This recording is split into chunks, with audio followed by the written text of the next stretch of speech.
Oh my god, that's funny. I think we gotta change our thing. Why? Because you're on people blogs. I don't think that's an appropriate thing to be on. Especially if you're doing news and politics. Go there.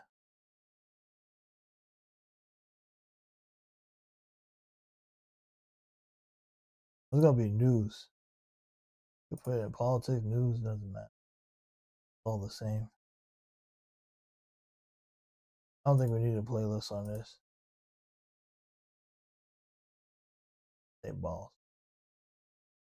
All right, so are we live or what? We need a playlist on this. Are we live? They balls. All right, so are we live or what? We need a playlist on this. I think we are live. Okay.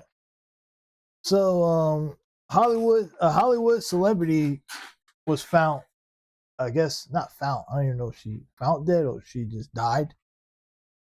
And she was 36 years old, and she died on Sunday, a day after departing from Los Angeles. The cause of death has not been released at the time. So this was the news coverage, at least one of the videos that we found that was covering this story. So let's go right to it.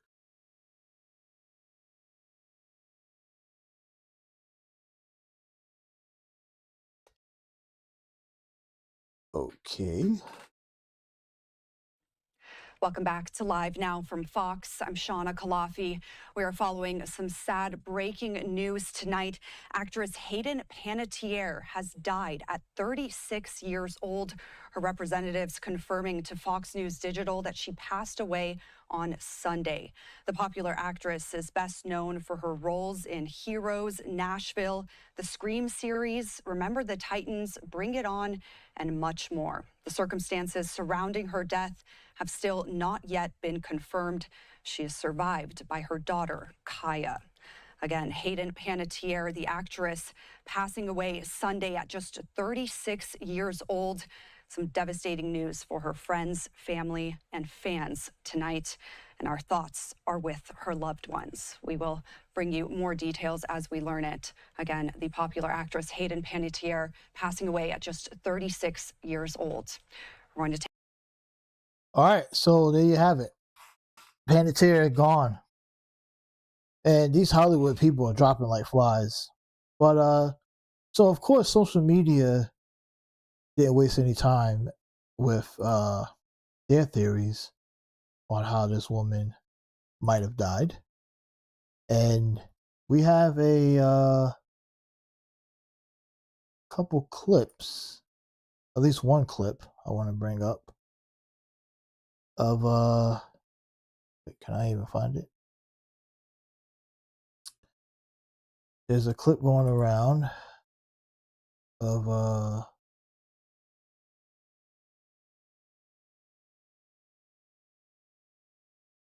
let me see. There's a clip going around about her no, that's crazy.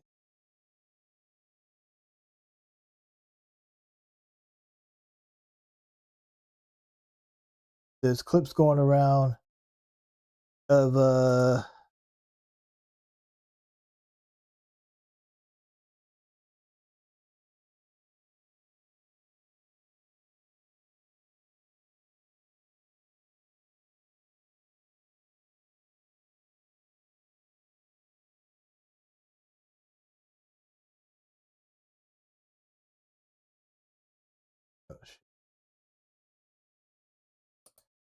yeah, shit, I went back, left it there. So of course social media has clips of this. There's a video apparently of of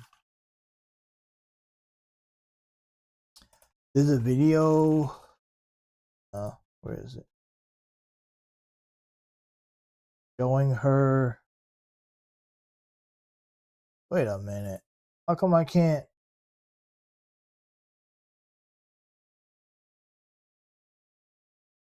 Wow. Hold up.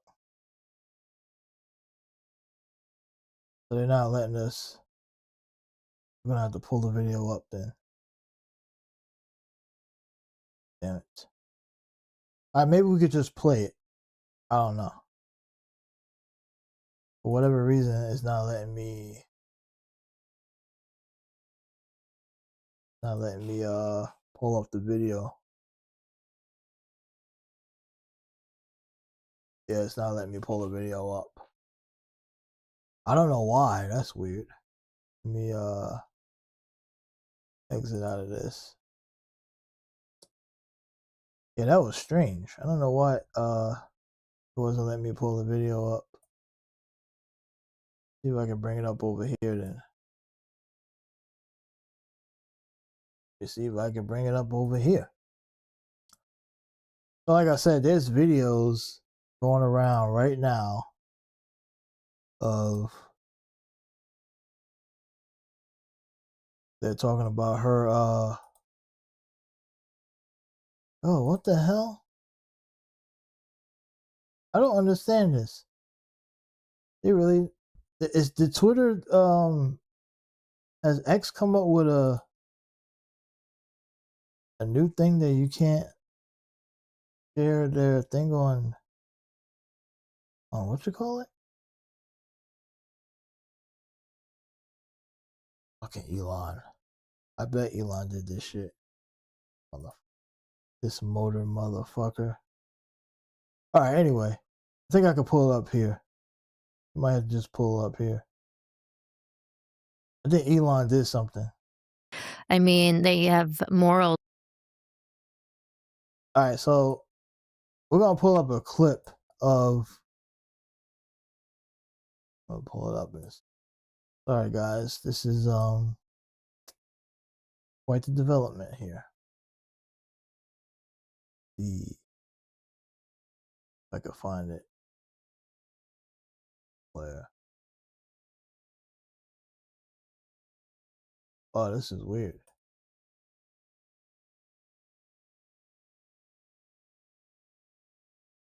I don't believe this. Nope. Ew, what the hell? Oh, now it wants to show up. Fucking A. Okay, we can get rid of that now. Now you want to pop up? Dude, like, what are we talking about here? Alright, let me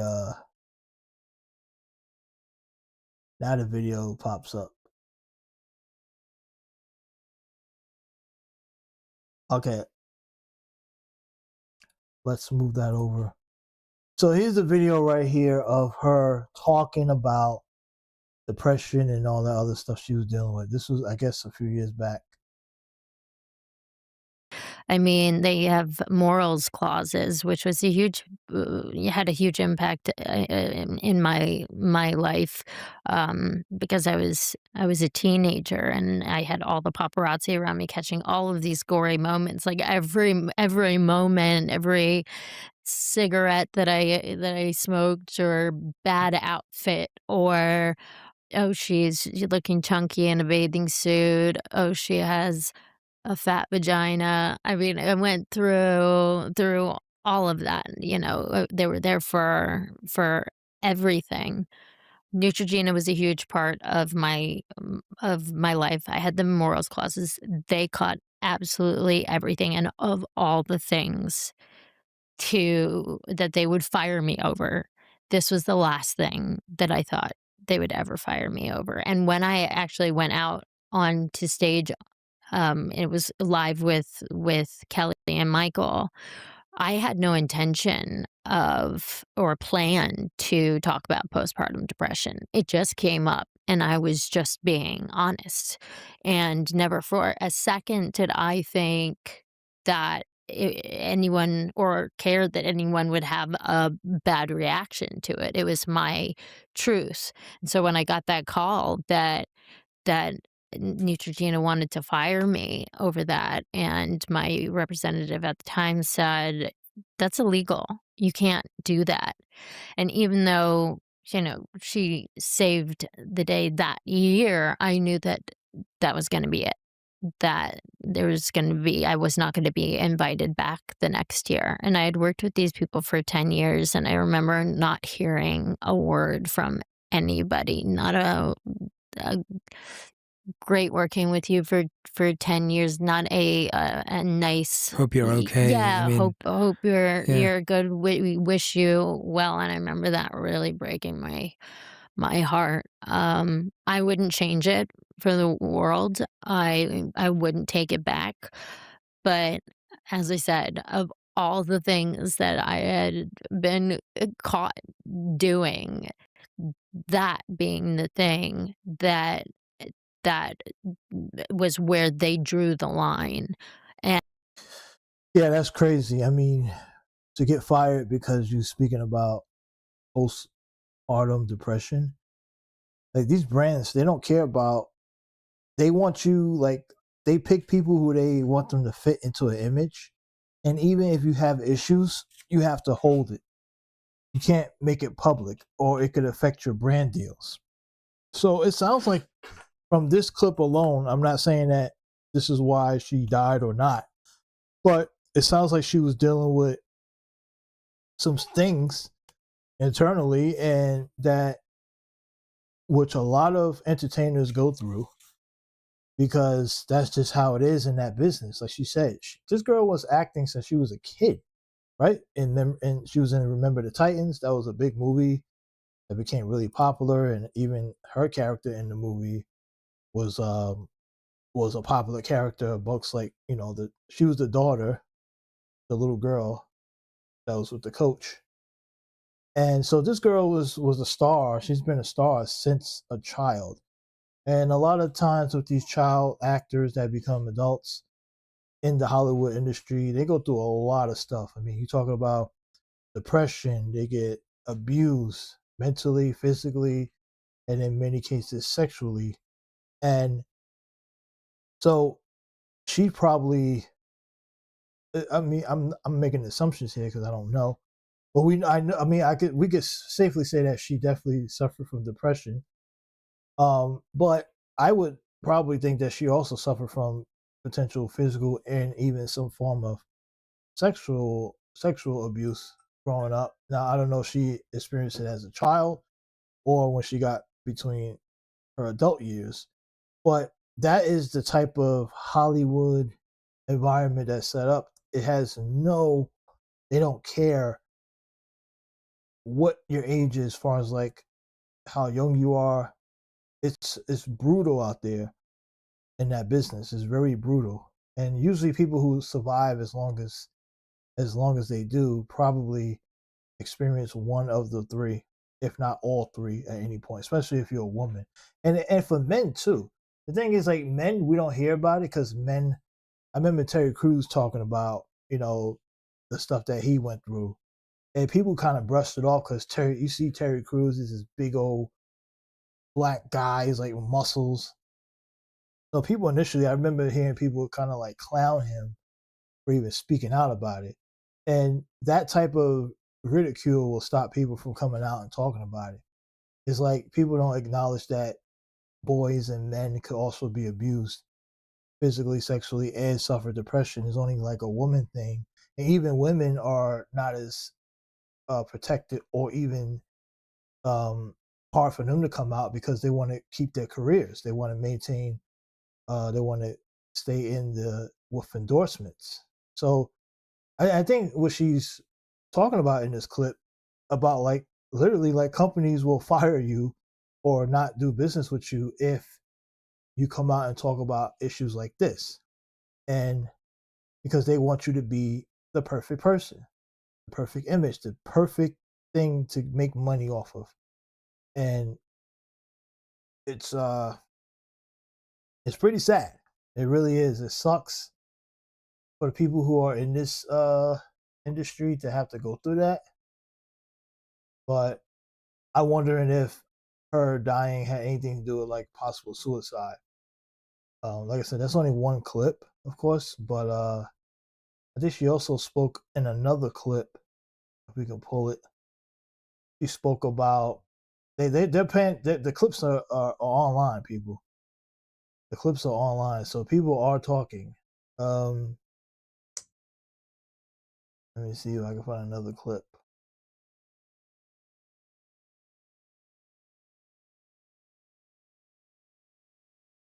And apparently, people are saying that she spoke out months ago about Hollywood's pedo and abusive ways. So let me see if we can find that clip.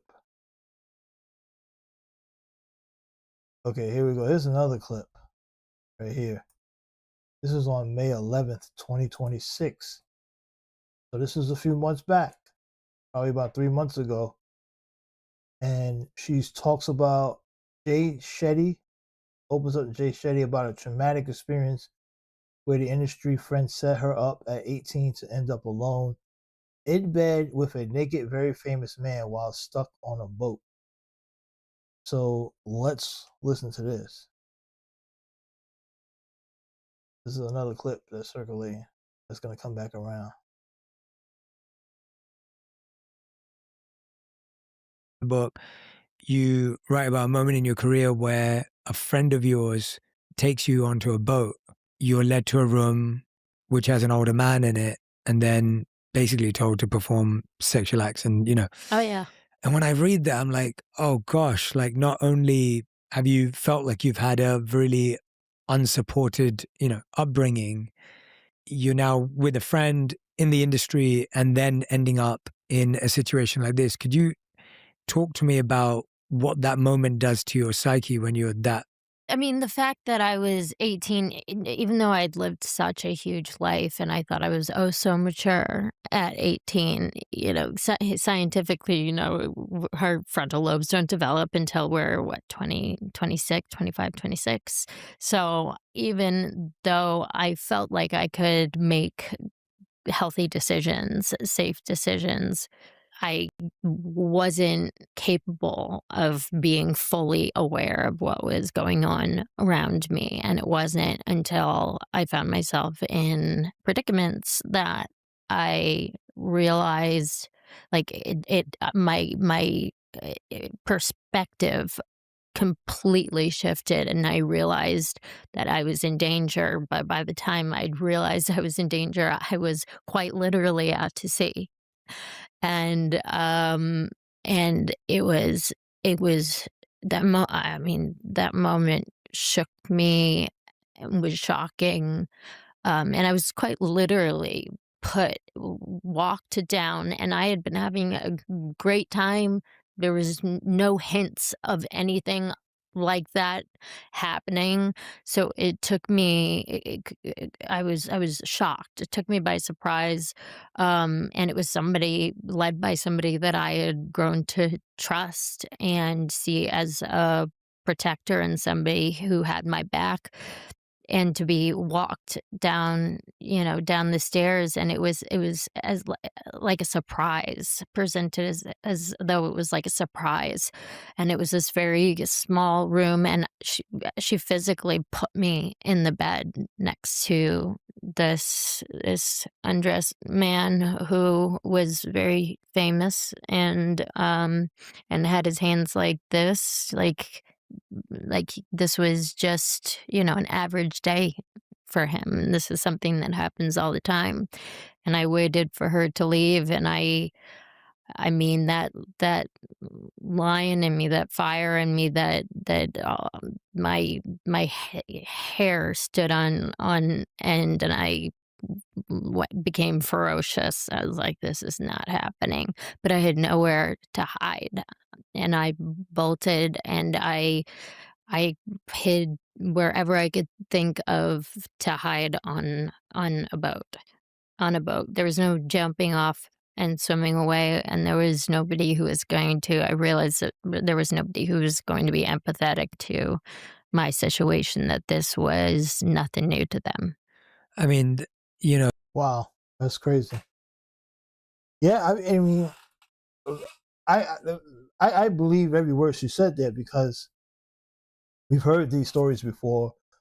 We know that this stuff happens in the Hollywood industry.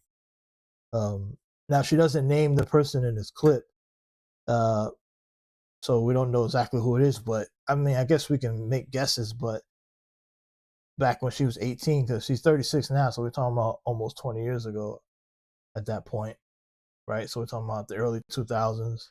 That's you're right, mid 2000s or so, maybe even mid to late 2000s. But yeah. So this is not surprising at all, folks. She's dope. So these two clips that are going to be circulating online is going to probably be led to the speculation on how this woman died. Now, some people think that she might have, for her speaking out. Now, she spoke on that experience. She didn't say any names. So I don't think this is like the smoking gun of like, oh, somebody murdered her or whatever. I would think it's more likely that the depression caught up with her, and with these type of incidents and the way her life was lived in Hollywood, she probably had enough. She probably was struggling really bad and ended up, maybe overdosing or doing something like that, which is very, very possible. She didn't name people, so I don't think, that like someone out there was, oh, I got to get rid of her because she spoke on a possibility. Like, because these guys are in the positions of power, even by a woman just saying that doesn't really pique anybody to get nervous, right? Because how do these guys go down?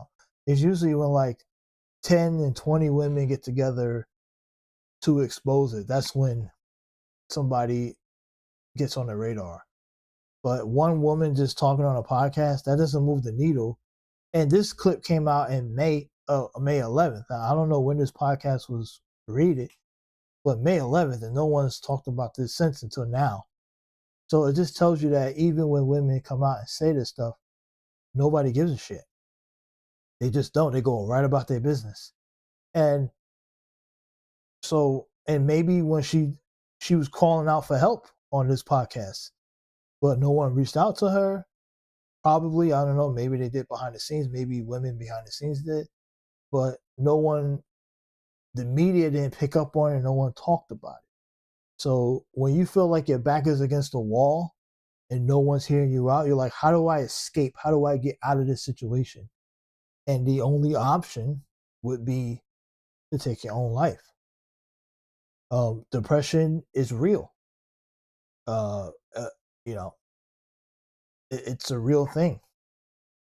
So that I think that's more likely than some Hollywood guy trying to have her whacked because she said this on a podcast. I think that's a little conspiracy, more conspiracy. Now, I will say this, because even if we're talking about her being 18, that does line up around the time Epstein, right? When he was active and shit. So, but I don't think it was Epstein. I'm just saying it was around that timetable. So we're talking about what, 2006 potentially, or later. So, but I don't think so, because there was probably someone in the Epstein orbit for sure. I would believe that. But once again, I think that it was the depression and I think suicide got her. That'll be my guess. But all right. Now let's move on to, we got some other stuff to cover, guys. We definitely got more stuff to cover. It was the depression and I think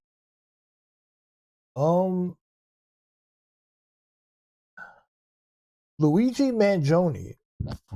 Now TMZ, it had a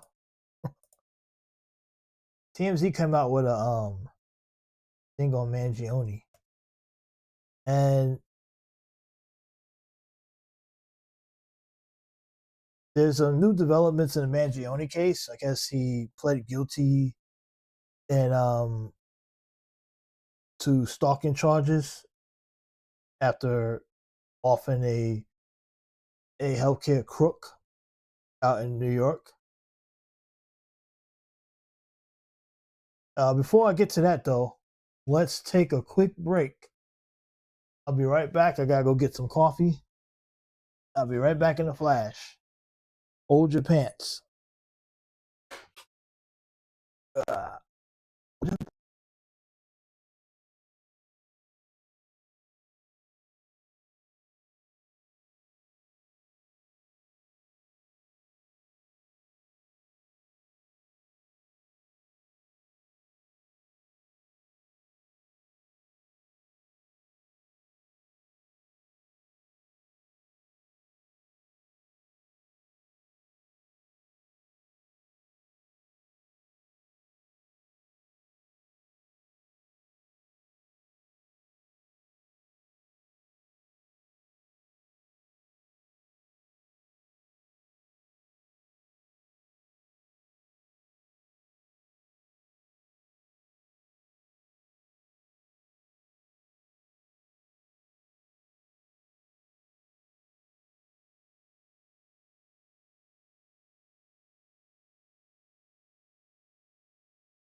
blah blah blah blah blah.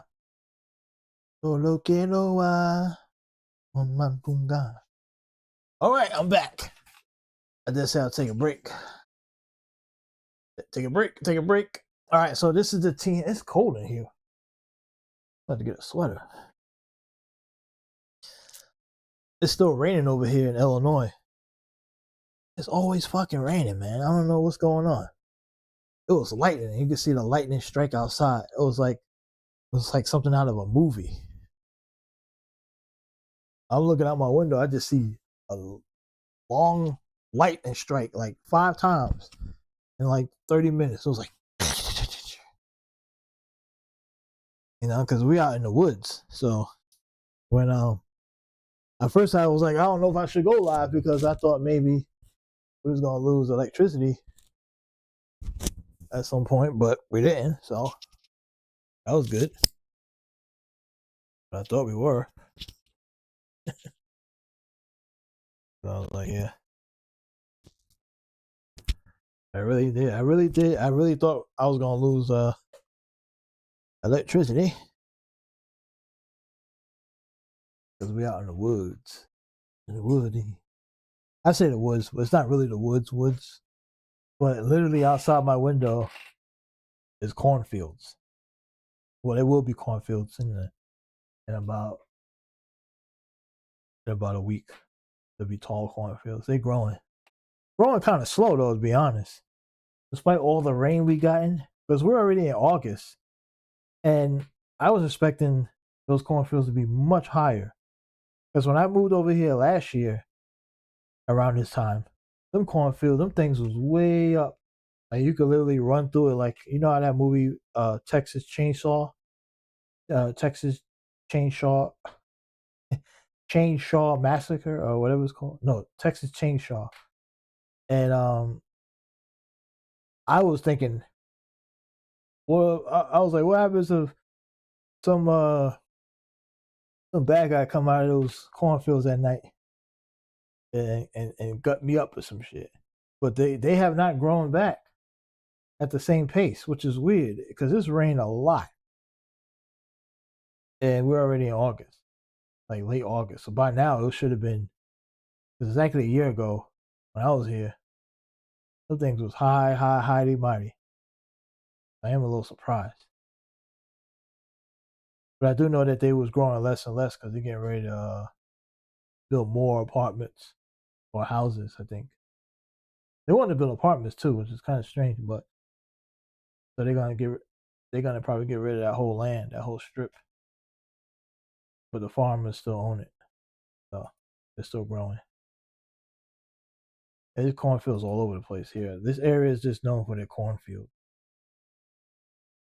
Not Nebraska, but Illinois.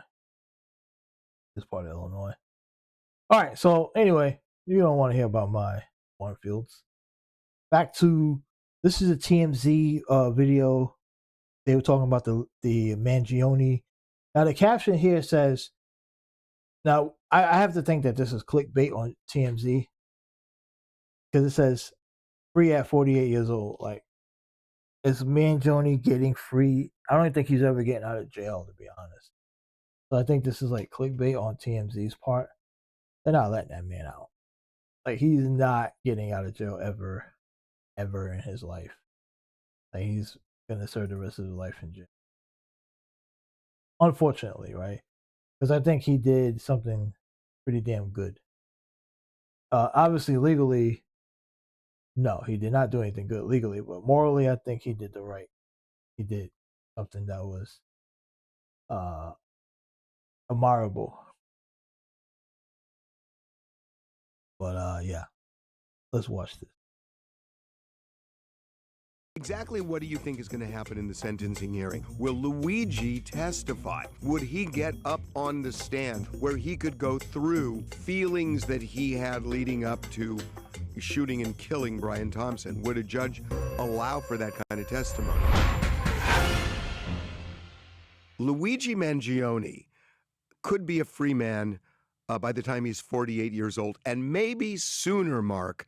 This was a remarkable stroke of brilliance on the part of the defense to plead guilty to this. It's not over yet, but you and I have been talking about this, and there is not going to be a trial of Luigi Mangione, but there is going to be a trial. There's going to be a trial in December about the healthcare system in the United States. And that is the most ironic thing here, that Luigi Mangione, in trying to get a lighter sentence, certainly the prosecution wants life, but in terms of trying to get, either what the median sentence would be, the range being 24 years to 30, they want less than that. But in trying to do so, they are going to put the health care system on trial, and Karen Agnifilo made that clear today. Not only did she make it clear, did you notice the one thing that, as far as I can tell, was not reported on before today, which is Friday, was the fact that Luigi allocated to, on his factual basis, the fact that there was an email that was sent to the investor conference, and that is how, you might want to talk about that for a second, because that is stunning, frankly, in terms of what you're talking about. Well, what he said was, it's really interesting. Let's do that. But before we get to it, I mean, the weird thing about this case is this, that Luigi, what he said in court was, I broke my back. And ever since then, I've been in agony. I've been in pain. It's ruined my life. And he started to complain about the healthcare system, but we did a lot of digging here at TMZ on Luigi's case. We did a documentary on it. We did a lot of digging. We talked to a lot of his friends, and he wasn't really complaining personally about the healthcare system.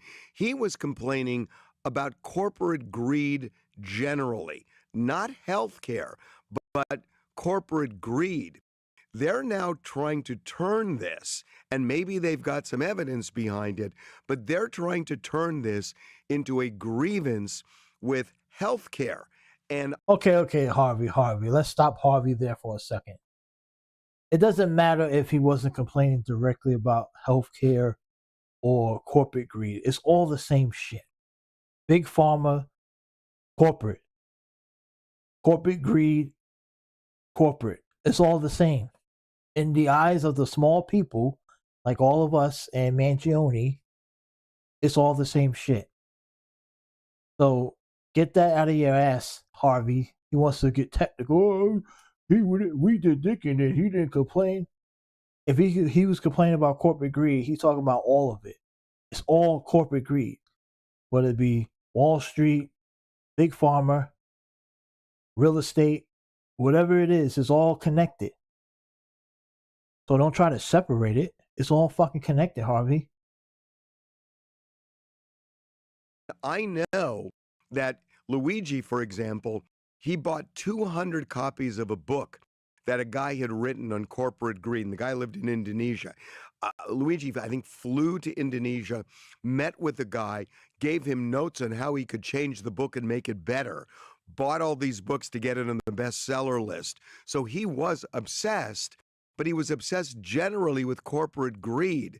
And, and maybe Brian Thompson was a symbol of that for Luigi, but now it sounds like they're trying to argue it's not corporate greed, it's specifically the healthcare system screwed him over.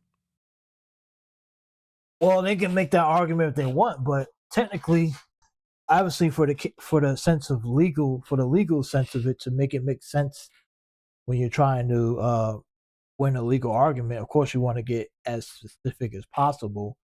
But the bottom line is, corporate greed, big pharma, all that shit, healthcare is all the same thing, right? All these big wigs, all are greedy. Healthcare, they're all greedy. It's all the same. I mean, you do realize that these healthcare agencies, these healthcare companies are fucking corporate. The guy who got shot, that Mangione shot, was the leader of one of the corporations. So yes, it is connected. It's the same thing. So them narrowing it down to just healthcare is more of a, legal specificity to the legal or what they're going after legally. But we all know what he means. We all know what he meant. They just have to be specific for legal reasons. But it's all the same. And if you try to put the whole corporate machine on trial, that would be too confusing, considering that he's on trial for murdering. I mean, he's been charged for murdering a healthcare CEO. So yes, you want to make it about that if you can narrow it down. But make no mistake about it, it's all really the same. Well, and that fits in with what I was saying about the email on the investor conference. I mean, the luring out, so to speak, or the finding or the tracking, frankly, what he pled to, which was the internet stalking, so to speak. He had sent an email.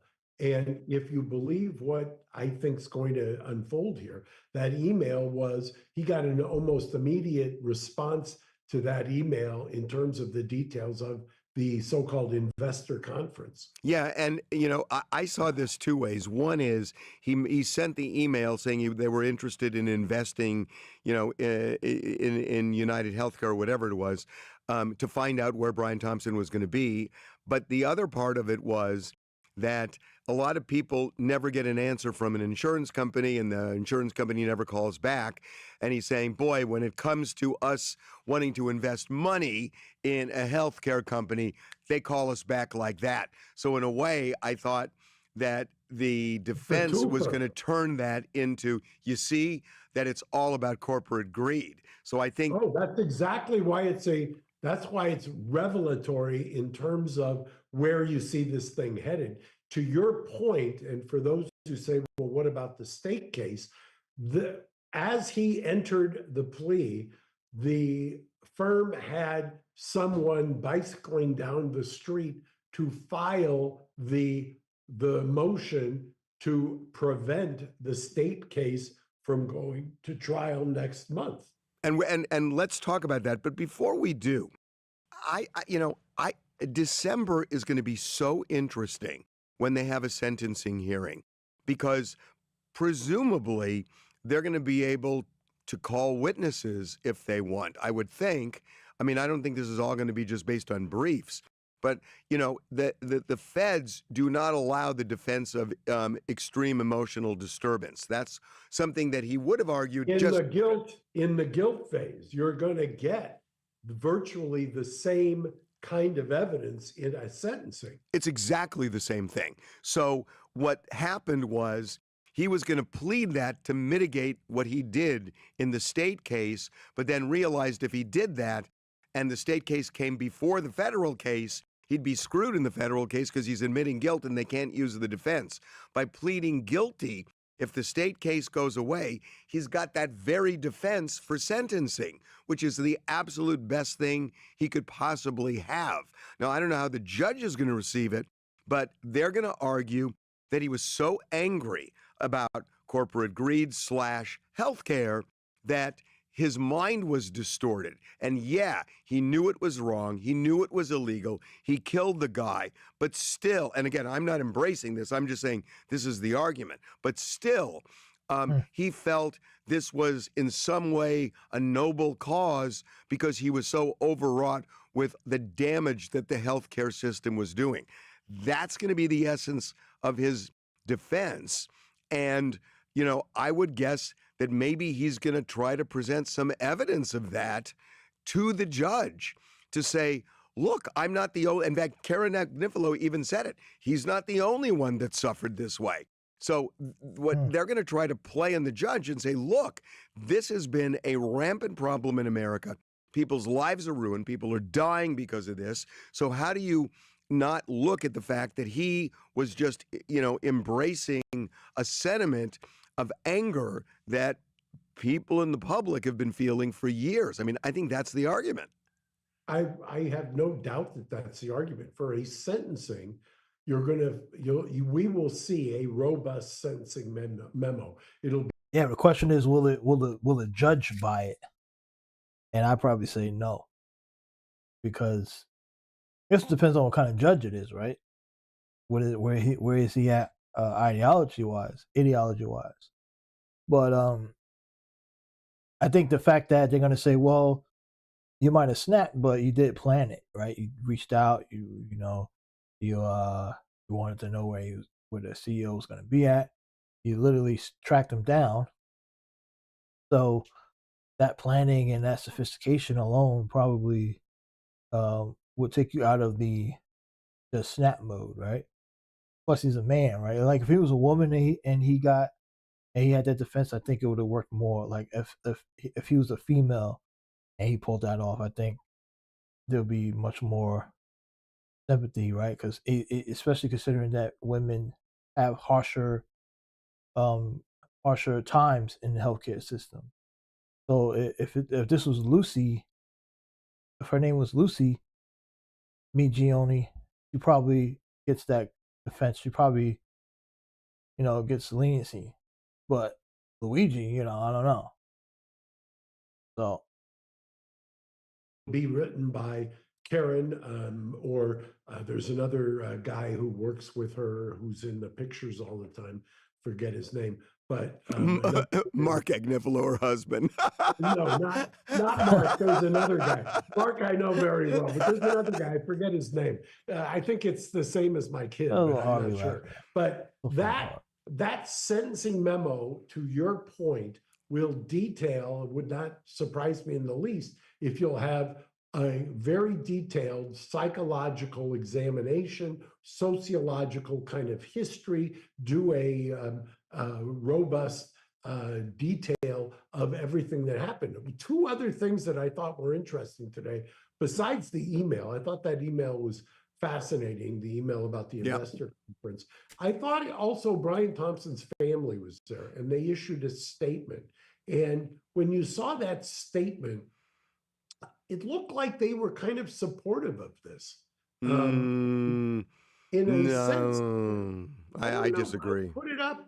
I supportive. I read it. Look, I have seen family members. Look, you don't have to look any farther than Idaho and that young man, because the victims' families were irate that he was allowed to plead. This was not the same. It wasn't irate, but they want life for him.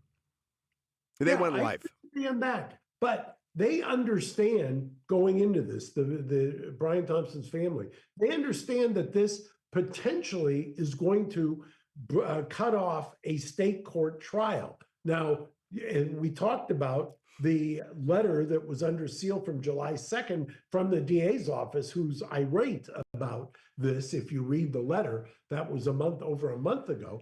But when I give you another thing that we haven't talked about, there still is a determination that is going to have to be made by the state court judge. He's going to have to say, okay, I'm now interpreting the law. I'm now interpreting the double jeopardy statute, because it's a New York State statute, as covering this once in jeopardy. Interestingly, you remember who the last person famously who was successful? Paul Manafort. Paul Manafort, represented by? I know this. Yeah.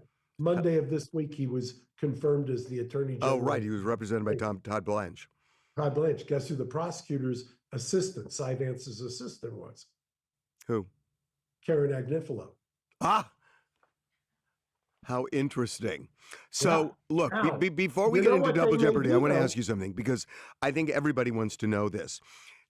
Exactly what do you think is going to happen in the sentencing hearing? Is the judge going to do this all based on briefs and reports? Is the judge going to allow testimony? Will Luigi testify? Would he get up on the stand? I mean, would the judge allow this, where he could go through the, feelings that he had leading up to shooting and killing Brian Thompson? Would a judge allow for that kind of testimony? A defendant has a right to what's called allocute, which means state your position prior to say that is a right that is enshrined in the criminal Which justice he can do, but could the defense call witnesses? Yes, and I think they will. I think you will see not only the defense, I think you're going to see the government. I think the government is going to call. I think you're going to see what are called victim impact statements. So this is going to feel like a trial in a way, with the predicate, he killed Brian Thompson, but now the issue, was there anything to mitigate this? And it goes right to putting healthcare on trial. That is when you say predicate, I guess I'll take that and say the extreme emotional disturbance that caused us to be in this place. And this judge is the only prism through which you have to look and understand what happened here. Then you've got, he's not going to get anywhere unless he expresses incredible remorse and contrition, because who's going to say, oh, it's okay, and go quietly into the federal prison? Well, that's interesting. Does he say, what I now looking back, what I did is monstrous, I can't believe I did it, but at the time I was feeling, askew or somehow? Does he acknowledge it's monstrous now, or not? Or does he kind of toe the line? Well, the knee-jerk or reflexive defense lawyer reaction would be that, yes, you have to be contrite, you have to be remorseful. Whether he does that might change day to day or hour to hour. Because he said, I knew it was illegal. He said that in court. So, look, judges, I think I've told you this before. When I was in law school a long time ago, and I was reading cases, there was a Supreme Court justice named McReynolds. He may have been the dumbest Supreme Court justice ever to sit there on the high court. But he said something in a case that I read, and I have never forgotten it. And I'm going to say it now. I can't believe I still remember it.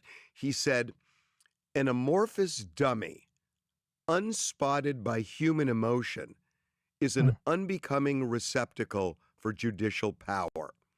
And what that means is that you don't want a judge who is devoid of emotion, who doesn't understand the real world, humanity, because that person is not really fit to decide cases. You have to understand people and emotions to decide cases. And that kind of brings me to Luigi, that you have a judge who's very well respected. She was a former SDNY U.S. attorney. and everybody respects her. Um, does she can't ignore what's gone on, what the backdrop is with Luigi Mangione, with the support that he had in the public, with the the show of force, with the perp walk, and everything associated with it. So, does this judge? Because the judge is going to say that I'm basing everything, on the, on the merits of the case when I sentence. But you can't ignore that. I mean, you can't unsee it. That's going to cut both ways, because trust me, the government is going to make a full-throated argument that you can't send the judge, you cannot downward depart. The whole thing is going to be there are sentencing guidelines. When you said could be out by, would you say 48, 47, or 48? That's if he gets sentenced to within the guideline range. Government is clearly going to argue. The government already said they're asking for life. Yeah, they're asking for what's called an upward departure. Part of their argument will be, I can preview it right now. They're going to say, Judge, you cannot only not sentence within the guidelines, you have to understand what happened here. They used the dueling sovereignty, meaning the federal and the state concurrent prosecutions, to game the system so that he ended up not getting prosecuted for murder. And therefore, he's got a constituency, and you have to send a message to this constituency that you can't reward for this kind of gamesmanship, and you have to upward depart. Pleading guilty is not gamesmanship, it's a right. Yeah, it is a right, and they're going to say, the government, mark my words, is going to argue that he already got a benefit by pleading guilty, and the benefit has already been articulated by the July 2nd under seal letter. That is going to be, in fact, it would not surprise me, Harvey, I'll ask you this. I don't think that Alvin Bragg or the Manhattan DA's office is going to go quietly into the night. I think that they are so pissed. Well, they've already said they're going to fight it. Yeah, not only fight it, I think that if they lose the fight, meaning the judge says one's in jeopardy, what I could see a prosecutor, would not surprise me in the least, more charges, saying, oh, we're going to prosecute on the gun charge. That's it. I never thought of that. That's really interesting. Yep. I never thought of that. There's yeah, but it would be a concurrent sentence still, right? No, would not be. In fact, you could make an argument that he could convicted get felon. sentenced. They could bring that charge and arguably wait post-sentencing and then do a writ ad prosequendum, which is what the feds did to get him into custody, bring him back to the state court, hold the body there, and then have all kinds of shenanigans. And I guarantee you, 1,000%, they've talked about that in the Manhattan DA's office. So when you talk about what the prosecution is going to argue in the sentencing hearing, what you're really saying is, if you don't throw the book at him, you're not deterring other people from doing what Luigi Mangione did to other CEOs. Correct, because remember, in the criminal justice system, you've got various theories of crime and punishment. And crime and punishment, it revolves around, at its base level, one is deterrence. I mean, my father always used to say, when somebody would argue, you got to send a message, he'd say, use Western Union, but nobody even knows what that means anymore. So, but judges understand they still got Western Union, and they use it all the time, every day in every court in the country. I don't know Western beef. They need to speak to the community. The supermarket. Government is going to wrap themselves up in this idea that not only is this a message and for the family, it's Brian Thompson's family himself, but it's also, you've got to send a message to the community, especially in a case like this, where there's going to be all kinds of people arguing that that he should have been absolved of any punishment for this case because he was doing the Lord's work. There are people who argue that. If you read your comments every time we talk about this case, there are legions of people who make the argument that he should get a pass. So I want to get back to the gun charge thing. If they were to do that, I don't understand why that wouldn't be a concurrent sentence with whatever he gets federally. I don't understand why it wouldn't just kind of fold into that. Well, there is an argument for that, but there also is a very strong argument that if your body is in the custody of the other sovereign and you've already been sentenced, that the last judge is kind of ollie oxen free. He gets to control what the subsequent sentence is. There's nothing that would compel him necessarily to have to give a concurrent sentence. Okay, so let's talk about this double jeopardy thing. So it's the same set of facts. I mean, aside from the gun issue, same set of facts. You know, he killed Brian Thompson. He shot and killed Brian Thompson. And in a way, I think the fact that Luigi said all that in court today was to set up the double jeopardy argument. I think he said, I mean, he didn't have to say to the judge, I shot and I killed Brian Thompson and I knew it was wrong. He didn't have to say any of that, but he could have simply said guilty. But I think he was. No, that's where I disagree. In federal court, you have to, especially in that district, they don't allow what are called Alford pleas, which are in California. If you're a California practitioner, you'll know it's called the People versus West. They want a factual basis. I've had cases in that district where it took me not one, not two, but 3 times to get my client, the accused, to articulate a factual basis that the judge would accept.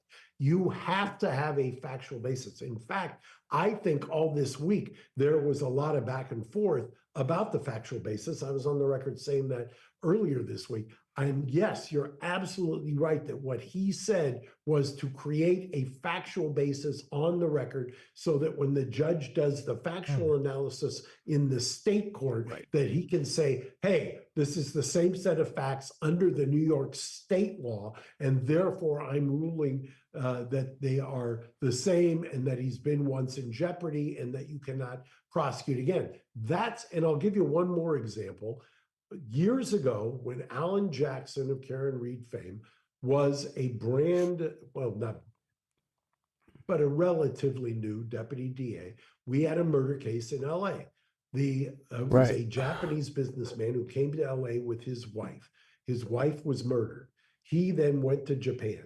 He was tried in Japan for the murder case. He was acquitted in Japan, yet there was still a warrant out in California. He stepped foot in Guam and he was taken into custody. I made the argument defending him that he was once in jeopardy and that they could not extradite him. The judge said, Mr. Garagos, you're right, because we had back then in California, similar statute, once in jeopardy, on the California side. Alan Jackson, this is when I knew Alan had game. He came up with, well, I'm not charging, we're going to add a count. We're going to add a conspiracy to commit murder. And the judge said, I got to get the body here in order to do the factual determination. And that is, I think, the narrow pathway that the Manhattan DA has probably been exploring for the last 6 weeks on what to do in response to the plea. Okay, before we go further on that, what happened to the Japanese businessman? He was here for one day. I was in Europe, and I sent down one of my associates to see him in custody, and he ended up dead by the next day. And what? In LAPD custody. How? Supposedly hung himself. What? Oh my God! I did not see that. Wow. Yeah. Okay. Okay. Sorry. Okay. Back to this. So there's no conspiracy here because he did it alone. So because I've looked at this law in New York, and I gotta say, it is definitely the same set of facts. I mean, they're not, there's nothing different between what the feds are really alleging and what the state is alleging. It's the same set of facts. So it seems to me the defense has an advantage here. Well, the defense clearly has an advantage, which is why, and maybe Branson post-production will show the letter on the screen. This letter, July 2nd, was filed under seal. And all right, we get the point. We get the point, guys. Look, the bottom line is the man pled guilty, but he's hoping to get enough time that's only so he can get out of jail before 48. There's a lot of legal yumbo going into that.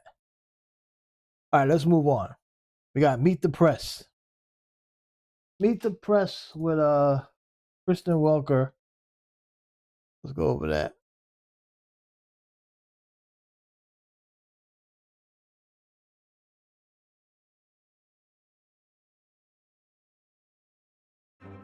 This Sunday, rule of law. President Trump's former personal defense lawyer takes on his new role as Attorney General. I want people who want to do the right thing every day. How will he use the power of the Justice Department? I'll talk to newly confirmed. A lie detector determined that was a lie. And party lines. Thank you, Minnesota! With just 11 weeks until the midterms, Democrats are being pulled in two directions as they fight for a path back to power. The many just won. Our focus right now is making sure that we win as many seats as we can. Can Democrats unite before November? I'll talk to House Democratic leader Hakeem Jeffries and Democratic Congressman Ro Khanna of California. Plus, flight risk, the secret flight that helped President Trump evade an Iranian threat, a decoy plane, a catering truck, and a secret switch on the tarmac in Turkey. I don't worry about anything, to be honest. Whatever it is, you know my attitude? Whatever.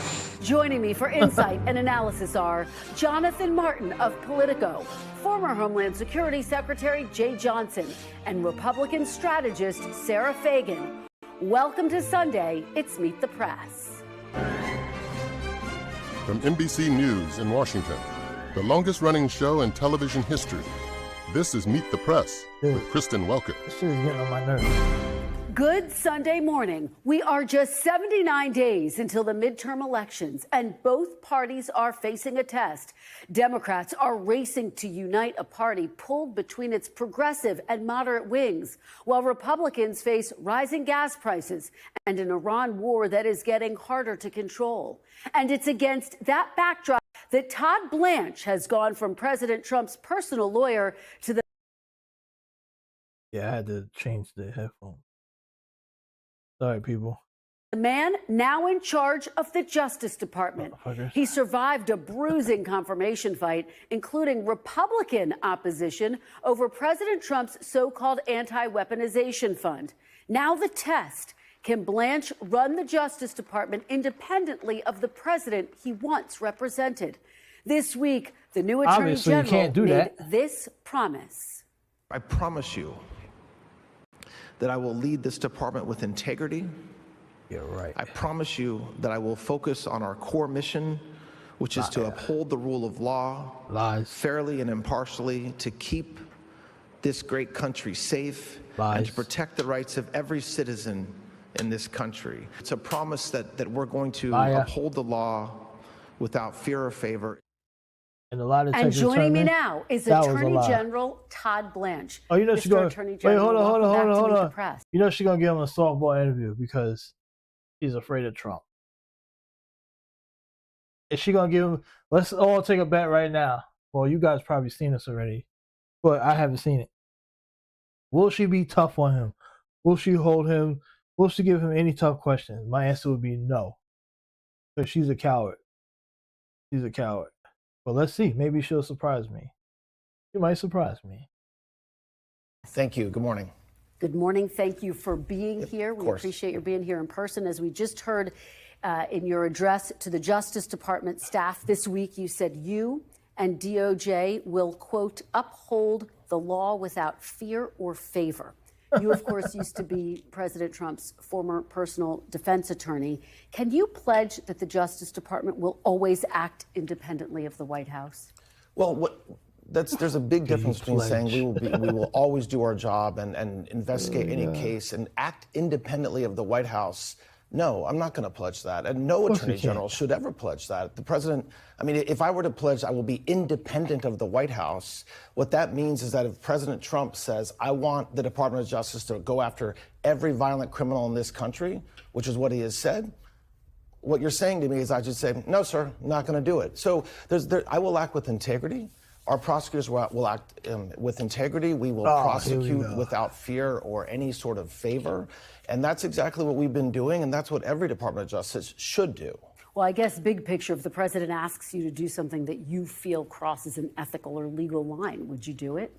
The president will never ask me to do something unethical or legal or illegal. He never has. He never will. What? I swore to the Constitution of the United States, God. like every cabinet secretary has done, and like every attorney general before me has done. And so this narrative that's mostly pushed by the left and pushed by the media, that the president's going to pull me aside and ask me to do something illegal, is completely a false narrative, not true, will not happen, and hasn't happened. Okay, let's delve into how you do see your tenure. You appeared with President Trump at the Nassau County Police Academy on Friday. You made some comments that did get a lot of attention. I want to play it, get your reaction on the other side. Take a look.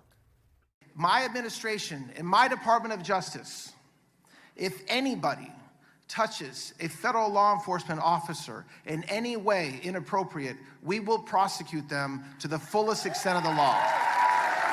And yet, Mr. Okay, what about the cops that fucking do the same? Attorney General, on President Trump's first day in office, as you know, he pardoned everyone who attacked the Capitol on January 6th, including 172 people who pleaded guilty to assaulting police officers. How is that consistent with your pledge to always protect law enforcement? Okay, there we go. There's nothing inconsistent about that. The president's pardon powers, any president's pardon powers, are not limited. So when I say, and what this Department of Justice says, and when the FBI says, like we're saying, and every U.S. attorney is saying, that if you assault law enforcement, we will prosecute you to the fullest extent of the law, that is absolutely what President Trump expects. Absolutely what I expect of our prosecutors, and that's completely separate from any president's ability to pardon. But he did the opposite of that effectively. I mean, on January 6th, police officers were beaten with baseball bats and flagpoles. Do you believe it was wrong to pardon the people who assaulted police officers on January 6th, given that you have vowed to protect law enforcement? Every attorney general vows to protect law enforcement, including me. And so, no, I'm not opining or in any way saying what President Trump did is wrong. Absolutely not. Oh my God, this guy won't even answer the question. They are so afraid to just be honest. So you can't say that you're on board for protecting police if you can't even acknowledge that what Trump did by pardoning people who assaulted cops. If you can't even at least acknowledge the hypocrisy in that situation. Like, come on now, because I guarantee you, if Merrick Garland had pardoned Antifa members who assaulted police, you would easily say that he shouldn't have done that. So it's not about that you can't say it because you don't believe it or not. You're not saying it because Trump did it. Which goes back to the whole point of, are you really independent from the White House? You're not independent from the White House because you can't even answer that simple question. Because you're afraid of Trump. You're the Attorney General. You're the United States Attorney General. You're the Attorney General for the United States of America. You're supposed to be independent. So you can't even answer that question independently? Come on, dude. This guy is clearly already letting you know that he's going to be serving Trump and Trump's interests, and everything he says or does is going to be based on Trump. So you're not independent. By the way, isn't it inconsistent with what you said, though? Is absolutely it not. inconsistent with your pledge? No, there's a difference between saying we will prosecute anybody. If later a president chooses to pardon that individual, that is the president's right under our Constitution. Do not forget. Okay, you're right. It is the president's right to do that. But let's be clear. Like I said before, if a Democrat president comes in after you and pardons people that you prosecuted for attacking a cop, I guarantee you would be fucking going crazy. Think about it. Let's just say President Newsom or President Ocasio-Cortez or President Harris in 2028 comes in office and pardons individuals who attack police during Trump administration. Like, say if Trump's administration prosecutes a bunch of people who went after police officers or whatever, and the new Democrat administration comes in and say, hey, we're going to pardon those people who was arrested and charged for attacking federal cops or federal law enforcement. I guarantee you, Fox News, Todd Blanche, and all of them would be they would be going outraged. They'd be like, "What? How dare you go out to pardon those people for attacking law enforcement? We prosecuted them." Like they would be going complete ape shit. Oh, come on, man. This is crazy. Like the Attorney General, the Justice Department should not be political, and he's literally being political right here in this interview. So how are we supposed to trust anything coming out of the Justice Department when he can't even give simple answers? He can't even separate himself between his office and the White House. And we knew this was going to happen. The man was Trump's personal criminal attorney, which is so crazy to even think about that. The guy who was the criminal attorney of the guy who became president is now the Attorney General of the United States. Just think about that and how crazy that sounds. If 20 years ago we would say, yo, not only are you going to have a president who was convicted of felonies, his own lawyer, not only is this guy's going to get reelected to the White House, he's going to be the president of the United States, and his lawyer will be the future Attorney General. People would have been like, you need to be thrown in the crazy house. That would never happen. But here we are. Unfreaking believable. That a few days before President Trump pardoned the individuals associated and who had pled guilty to the conduct on January 6th, President Biden pardoned hundreds and hundreds of criminals, many of whom were quite violent. So that's his right to do that, just like it's President Trump's right to do that. Yeah, and when Biden did that, you guys were all going nuts, right? You guys went nuts. And let's not compare the two, because Biden did not pardon people who attacked cops, which is the big topic here. Those January 6ers attacked the Capitol, attacked police. Biden didn't do that. So it's a false comparison. Even though Biden's pardons was scrutinized by everyone on the left, on the right. They're like, how dare you? How dare you pardon these people? Even some people on the left went after Biden for some of his pardons. I remember the one pardon with the judge. That now the judge had already did the time, so he was kind of already free. But the fact that Biden still gave like some type of commutation to that judge who was doing the cash for kids thing, I think it was, which is disgusting. Even people on the left were like, what the fuck, Biden? Like, you out of control. So some of Biden's pardons did get scrutinized from the left, but nobody on the right has scrutinized anything that you would do. Nobody. But I like how he's trying to throw in Biden. Remember, this guy is supposed to be independent, but he's now bringing up the last administration is to compare his actions. He's not independent. He's not independent at all. He's telling you in your face that he will not be independent. But what message does it send to police officers that people who assaulted them were pardoned? The message to police officers is consistent and same every single day, which is that we will protect you. And by the way, that's a little bit interesting coming from a place where we see violent protests breaking out all over the country, in New Jersey, in Minneapolis, in Seattle, in California. And instead of there being a full-throated defense by leadership on the Democrat side, on the Republican side, what you have is it's as if we're doing something wrong by saying we will protect law enforcement and we will prosecute those who assault law. All right, let's stop him again. Stop him again. Here he goes again.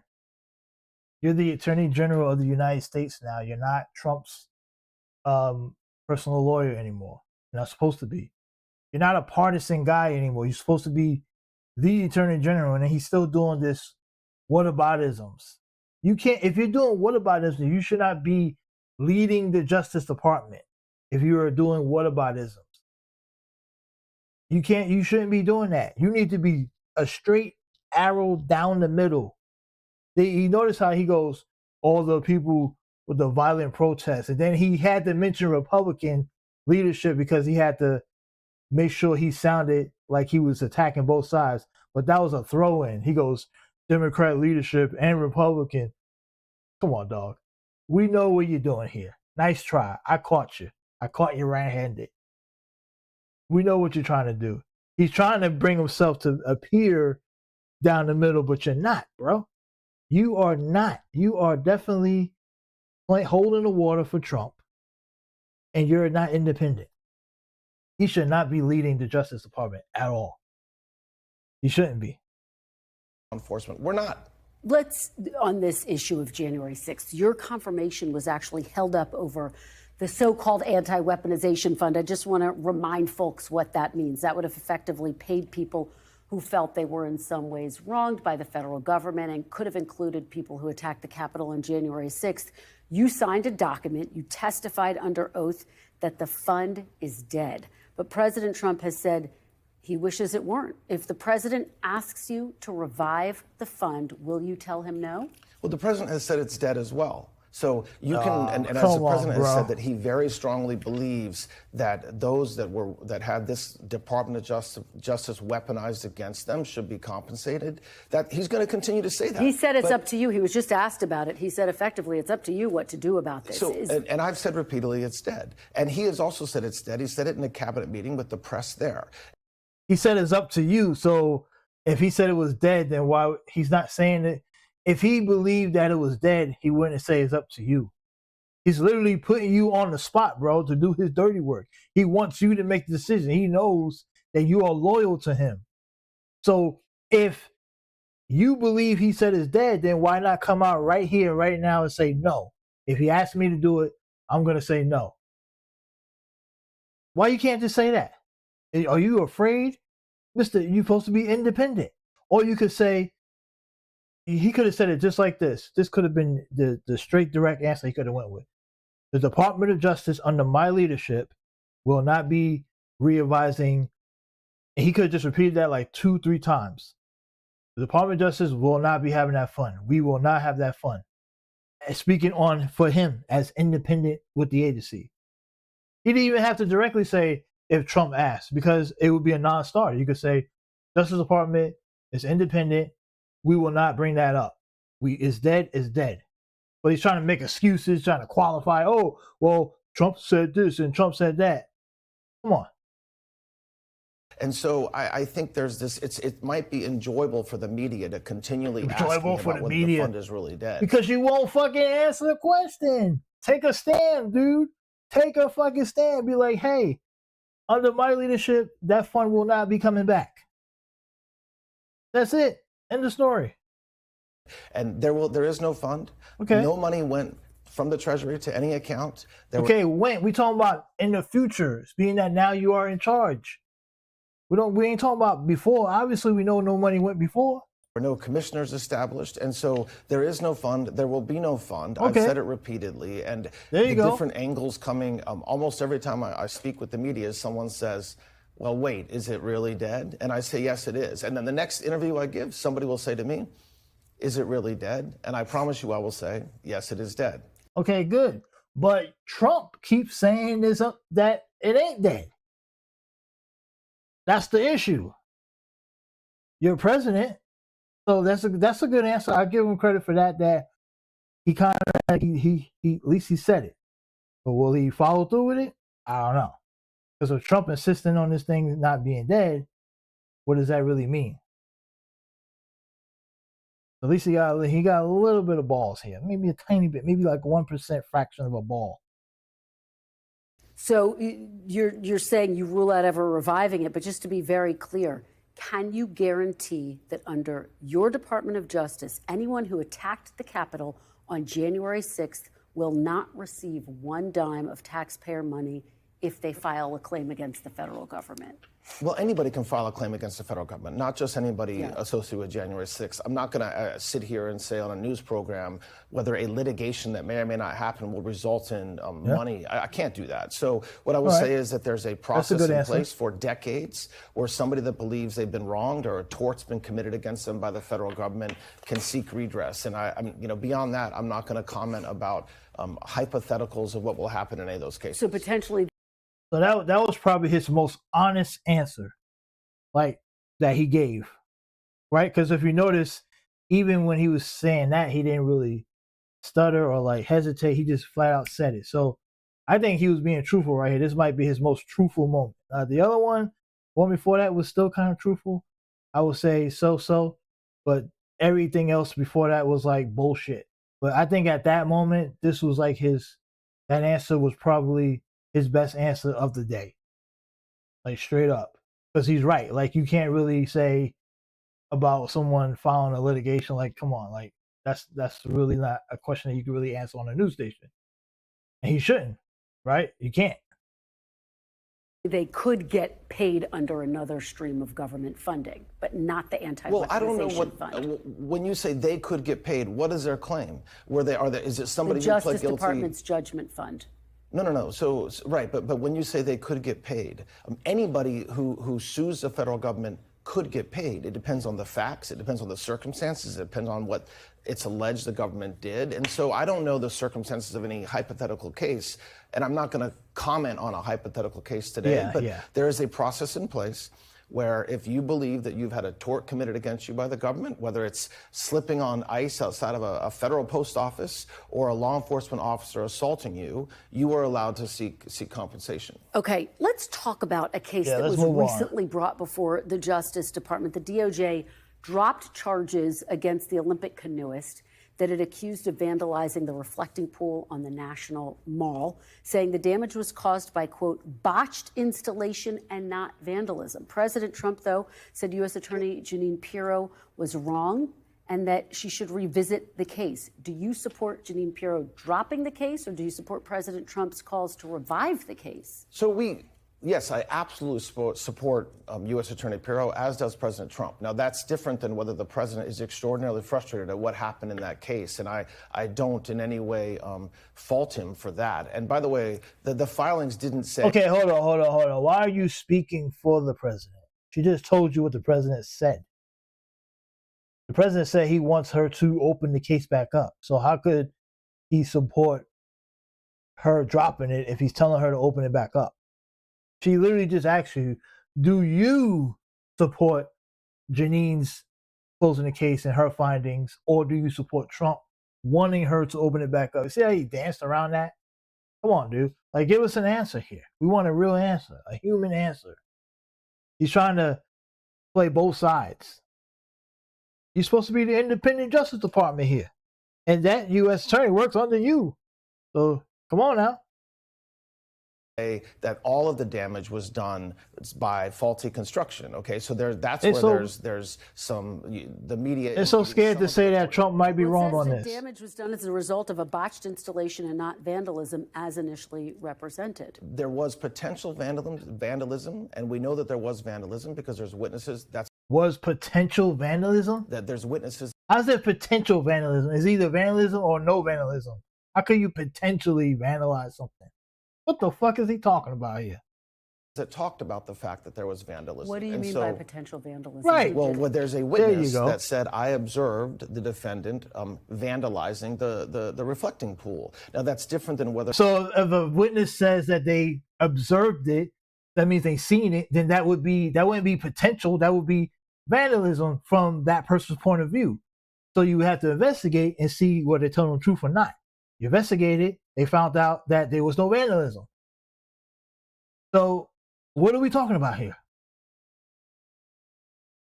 Ultimately, we had the proof, and you saw what U.S. Attorney Pirro said about that in her filings. And I said this before, we're talking about a single case, okay? We're talking about one case. We had another case of vandalism against a memorial earlier this week. This is horrible, what's happening in our nation's capital with some of these really sick people vandalizing our national monuments. And U.S. Attorney Pirro is doing a phenomenal job of enforcing that, going after anybody who's doing it. And I think judging her on a single case because of the evidence that we had is not fair. Should the president have a voice in individual prosecution decisions at all?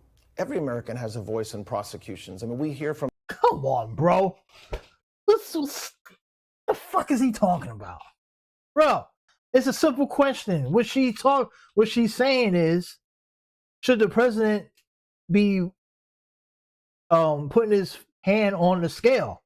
That's what she should have said. But, she ain't gonna say that. But that's basically like anytime the president comes out and speaks on that, on a direct thing like that. He's literally putting his hand on the scale to force his minions to do something. That's what she really want to ask, but she's she's a shitty journalist, a host.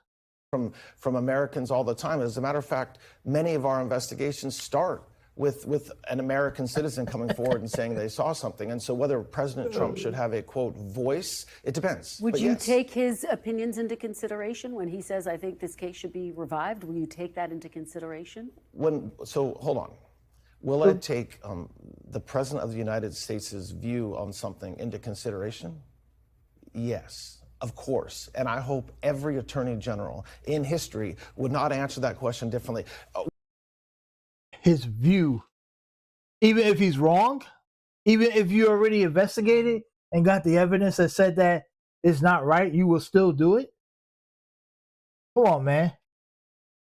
Come on, bro. Like, you try, and then you notice how he tried to switch it around. He goes, she said, would you take the president's advice if he says reopen the case? Like saying that if the president picks the phone up and says, hey, Attorney General Blanche, I need you to reopen that case, would you do it? That's what she's asking. But he goes, of course I will take the president's view, listen to the president's view. So view is different from advice, right? So like view meaning that if the president's sitting back just giving his opinion, like, hey man, I don't know, I don't really agree with what's going on. And Blanche is like, oh yeah, I hear you. I hear your point of view, right? It's kind of like that. So he's trying to play with words. No, you know what she's asking. She said advice. Basically, if he calls up and says, hey, I think you need to go in there, because advice coming from your boss is more like not really a suggestion, it's more like a demand, right? Like, hey, you need to do this. I would like for you to do that, meaning you better do it. Not a view as of him tweeting out what I think should happen. Come on, man. He's playing with us. Don't let him play in our faces, folks. Just let's play that out. The President of the United States, the elected President of the United States, says something to me, and I'm supposed to say to you, I would say, nope. I mean, that's not the way it works. Now, the President yes, it can work that way if there's no evidence. Why would the president be right? Because he's a president? If he's wrong, you're supposed to be independent. Sir, we already litigated this. We already did the investigation. There's no evidence that says that someone vandalized it. Our Attorney General, U.S. Attorney Piero, whatever her name is, Jean, did the investigation. Nothing's there. That's it. If the president keeps going on about it, that means he wants you to break the law. So that means you're saying that you will break the law and violate someone's rights, finding them phantom person to accuse of a crime. So you will do that for the president? No, nobody should do that. No attorney general in history should do that for their president. is extraordinarily, every day he wakes up with one mission, which is making this country better. And as it relates No. The one mission is, how can he get richer? How could his friends get richer? And how can he screw us over in the process? That is his only mission. Come on now. The ass kissing going on right now from the independent man that's running the Justice Department. It's crazy. This is the guy running the show. to me, making this country safer. So if he has a view on that, he talks about it on social media, he talks about it when he speaks to the American people. That's certainly something that I listen to. I'm asking in part because we did. You will listen to that? This is a man who has retweeted his crazy goons, his crazy followers on his Truth Social platform, all type of crazy stuff. He's retruthed it. But what do they call it? Retruths? Whatever. So that means you will listen to a man who retruths some crazy conspiracy wacko from 4chan or from the QAnon people that be online posting that crazy stuff over there, and he reshares it. So you're going to listen to that shit? You're going to be like, oh, that sounds like a good idea, because they said some wacky stuff, and he's retweeted, retruthed a lot of that crazy stuff, like about going after locking up Obama and throwing Hillary and all the. So that means if he does all that, you're gonna see it and say, oh, okay, since he retruthed it, that means I need to go out there and find some charges on Democrats or on Obama. They've been trying to throw Obama in jail. They've been talking about arresting Obama and putting him in jail for like 20 years now. Same thing with Hillary Clinton. They want to throw Kamala Harris in jail. This is what he's retruthed out. And you're saying that whatever he puts on social media, I'm going to listen and look for it? Come on, man. This guy should not be running the Justice Department. See this clash play out in his first term. Bill Barr, the Attorney General during President Trump's first term, did push back against President Trump in 2020. As you recall, he told him his election claims were detached from reality. If you were Exactly. Bill Barr had at least some kind of. Now, Bill Barr is a scumbag too, by the way. But at least Bill Barr had some guts to tell Trump to go fuck off on some cases. Like, he wasn't going to just go all the way. At least under when he was Attorney General. Todd Blanche won't. We know that. He will do everything Trump says and some. Remember, Todd Blanche believed the election was stolen because Trump said it. Faced with a similar situation, something that you did not think actually met the standard, the legal standard in your mind, would you stand up to the president? I mean, so I will. No, he's going to tell us that the president will never do anything like that, even though we already know he has.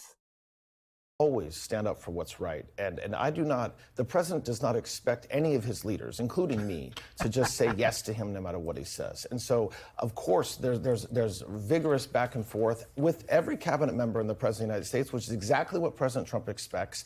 And there again, there is this extraordinarily false narrative that the president wakes up in the morning and calls me and says, Todd, go prosecute X or Y. He does not do that. He has never done that. He will never do that. And so if there's something that he wants to do, but he needs to know that there's a challenge or that we can't do it, of course I will tell him. It happens all the time with all of his leaders, and that's what he expects. Yeah, he's lying. I don't believe that for a second. I don't believe it for a second. I think in the first term that was probably the case more so because he was in his first term and he kind of like, he wasn't really expected to be there, and he had a lot of established Republicans, DC type hawks that were there, so they had the experience to turn him away. But just based on the people he surrounded himself with this time around, tells you that that's not true. He's literally surrounded him with loyalists, people who are afraid to tell him no. And if they do challenge him, guess what happens? They're out. They're gone. Just like I guarantee you, like part of the issue with Pam Bondi was rumored that she kind of was pushing back a little bit. Just a little bit of pushback, and Trump got rid of her. He gets rid of anybody who tries to push back. If you push back, you're gone. So the fact that you're still here means that you ain't doing a lot of pushing back. If you push back, he's getting rid of your ass. That's just how it goes. The proof is in the pudding. We've seen it. One of the issues that he really cares about, the midterms, and there's been a lot of focus on the midterms as it relates to the Justice Department, which has lost 22 cases trying to force states to turn over their voter rolls. State officials have pushed back against those moves. They say states dictate how elections are run, not the federal government. Is it time for the DOJ to drop this fight, and will you do it? Well, we're relying on a statute passed by Congress that allows us, in the right circumstances, to review and get those voter rolls. And so, yes, no, we're not going to stop doing what I think every American should expect us to do, which is make sure that we have elections that are fair. And as that relates to the Department of Justice, that means making sure that there are no constitutional legal violations, even at the state level. So, yes, President Trump, this administration knows and of course understands understands that states administer elections, and that will always be the case, but it doesn't mean the federal government should play no role. And so the tension there is, of course, whether we should be playing the role that we're playing, and that's really what we're litigating. How far are you willing to take this fight? Because you've been ruled against now 22 times. Are you going to take this all the way to the Supreme Court, do you anticipate? We'll see. We'll see what happens. We're trying to work it out with states. Of course. Yes, absolutely. It's a possibility. Election integrity is something that President Trump ran on, and the American people elected him. It's something that every American should care about. And so the idea... He also ran on affordability and lowering prices. That the Department of Justice is trying to investigate issues around elections to make sure they're fair and make sure they're conducted the right way is not something that we should be running away from. That's something we should be running right towards. Yeah. I want to finally shift gears here a little bit okay. and ask you about an issue that is, full disclosure, close to us here at NBC, the kidnapping of Savannah Guthrie's beloved mom, Nancy. Yeah. The FBI told the Wall Street Journal, quote, "The state is the lead in this investigation, has always been the lead." Mr. Attorney General, she has been missing for more than 6 months now. Is it time for the FBI to take the lead in this investigation? It's a horrible situation, and I share the grief and the frustration that you and your colleagues have, and that the whole country has in this situation. I mean, I think whether the FBI takes the lead, we are there to support and give. And President Trump pledged it. Director Patel pledged it. The resources, anything that investigation needs, we are working as hard as we can with the state and local law enforcement in every area, and that means not only providing assistance with manpower, but any sort of forensic assistance. And so we're going to continue to do that. Whether we come in with sharp elbows and take it over, that's not necessarily the right thing to do for her or for anybody, but making sure it's done right and making sure that this investigation is being conducted the way that it should be is something we're doing. Is there an update? Are you any closer to solving this? I don't have any update. I don't, and I'm sorry to say that because I wish I had an update. And I know that this type of case is heartbreaking, especially when it plays out nationally like this one has. And all I can say is that Director Patel and his leadership and the leadership out in that area of the country it will remain a priority, as it should, with resources and with energy and with focus, and we hope that we get something soon. All right, Mr. Attorney General, thank you so very much for being here. Thank you. We really appreciate it. When we come back, House Democratic leader Hakeem Jeffries joins me next. Okay, so AIPAC Shakur is coming up next. So we go from one liar to I guess a person who I would call AIPAC Shakur more of a coward or a non-fighter, right? Because, well, let's see, we'll give him a chance to speak, but I would probably guess he would come on, is going to give us the same jumbo about how we're going to fight for this and we're going to do that and we're going to do the affordability for the American people, blah, blah, blah. He's going to give us a lot of hopes, but no accountability, nothing. And I hope he reacts to some of the stuff that he heard. I don't know if he was listening. The Attorney General says, because the Attorney General is definitely not independent. We know that for a fact. But what is AIPAC Shakur going to say? We'll find out. We will find out. Let's continue.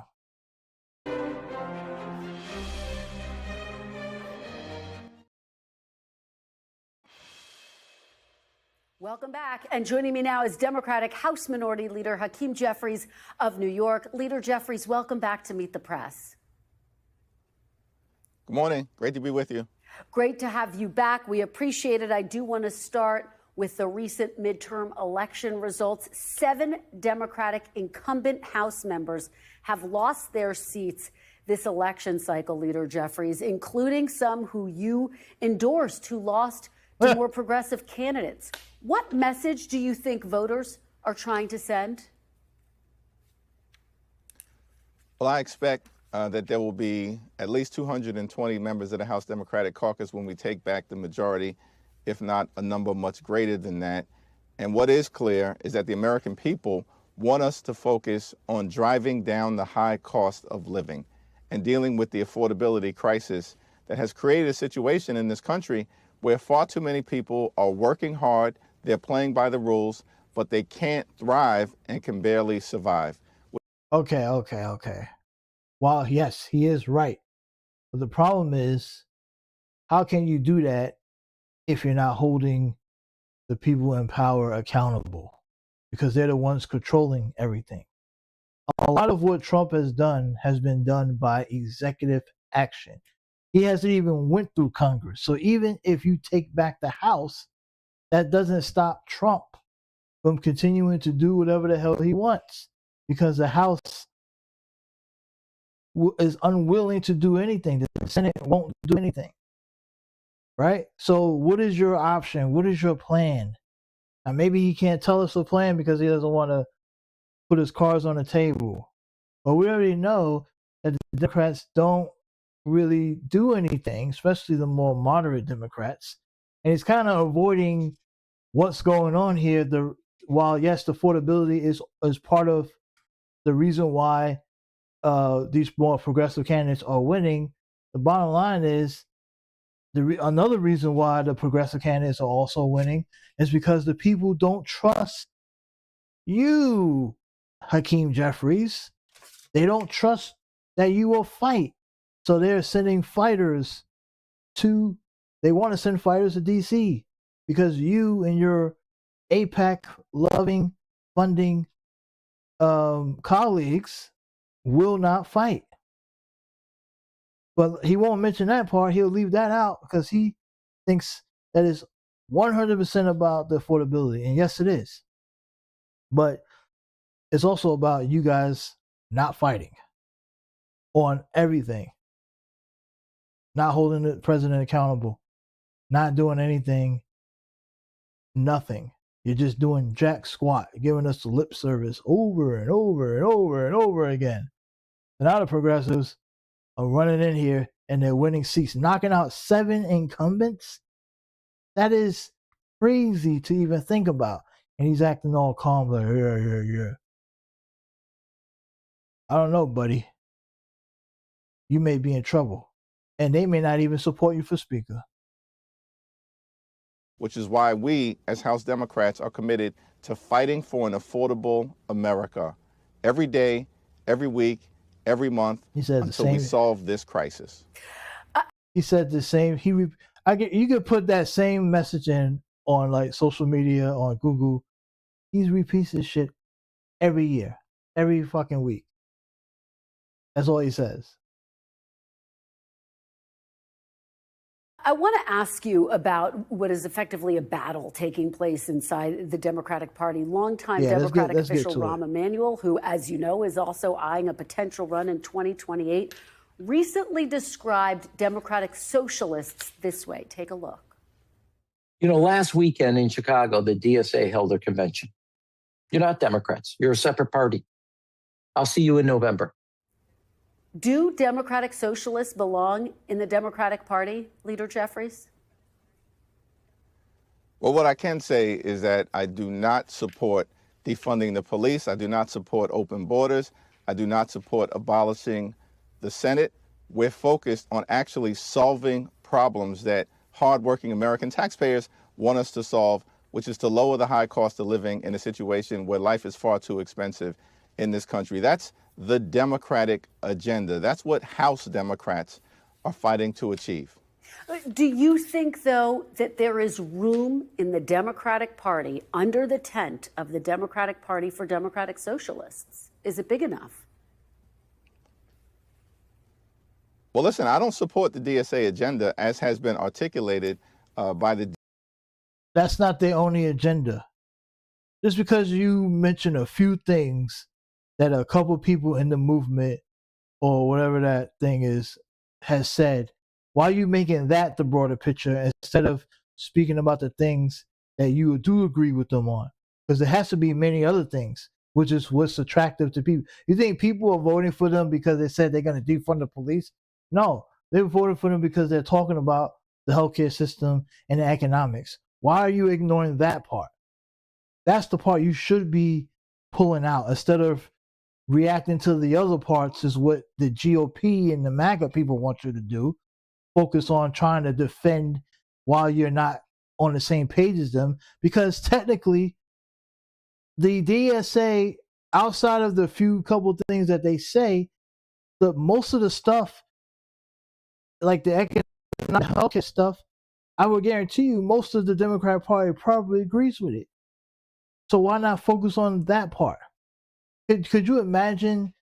That would be like if the GOP platform had a position, but then you got the extreme right saying, "Hey, we want to bring back, we want to abolish, we want to tell women not to vote, or we want to right." So that's an extreme position. There's segments of the GOP on the far right that want women in the kitchen, barefooted and pregnant, and they should not be allowed to vote. Think about that. They want to take away the right to vote from women. But that ain't a platform that no one brings that up when they talk about what MAGA wants. They always mention what? They want lower taxes, affordability. That's the main bridge that they talk about. Bringing back jobs and all that stuff. Religious freedom. They don't talk about taking away the rights for women to vote, because they know that's only a small segment of that party. So why focus on that? Why focus on the small segment of what DSA is talking about with the police and all that shit? Why not focus on the majority shit that you guys can also agree with? Like, this is crazy. Like, you're literally putting your own party in a bad spot, because if you keep putting them out there and promoting just, oh yeah, we're against all this, most people are against it. So why continue to defend it? How many times are you going to have to defend a few members of a DSA? You don't have to defend that every time. You're falling right into the trap of the GOP. DSA itself. Now, you're going to have individual members who have been elected in Democratic primaries, and if they are elected in the general in November, will be part of the House Democratic Caucus. It's going to be a broad caucus. There will be progressives, there will be New Dems, there will be Blue Dogs. What I'm excited about are the candidates who are running to flip seats in November to deliver us a majority that pushes back against Donald Trump's extremism and moves the country in the right direction. That means us, House Democrats, lowering the high cost of living in areas like groceries and gas and, of course, housing, and fighting to make healthcare affordable for every single American, while at the same period of time pushing back against the corruption that has been unleashed on the American people and holding the crooks accountable beginning on day one in January of next year. Good answer.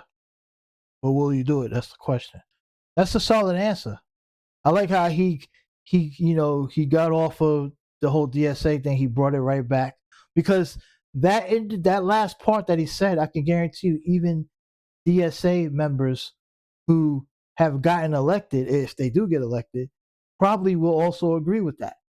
I mean, will likely agree with that. Of course they will. So that's what you got to focus on. Focus on what everybody agrees on, and stop focusing on the more extreme versions of your party, which is very small. All right, well, let's talk about your agenda. If you do, in fact, find yourself in power January of next year, one of the big issues, as you know, many Democratic candidates have been talking about, is abolishing ICE.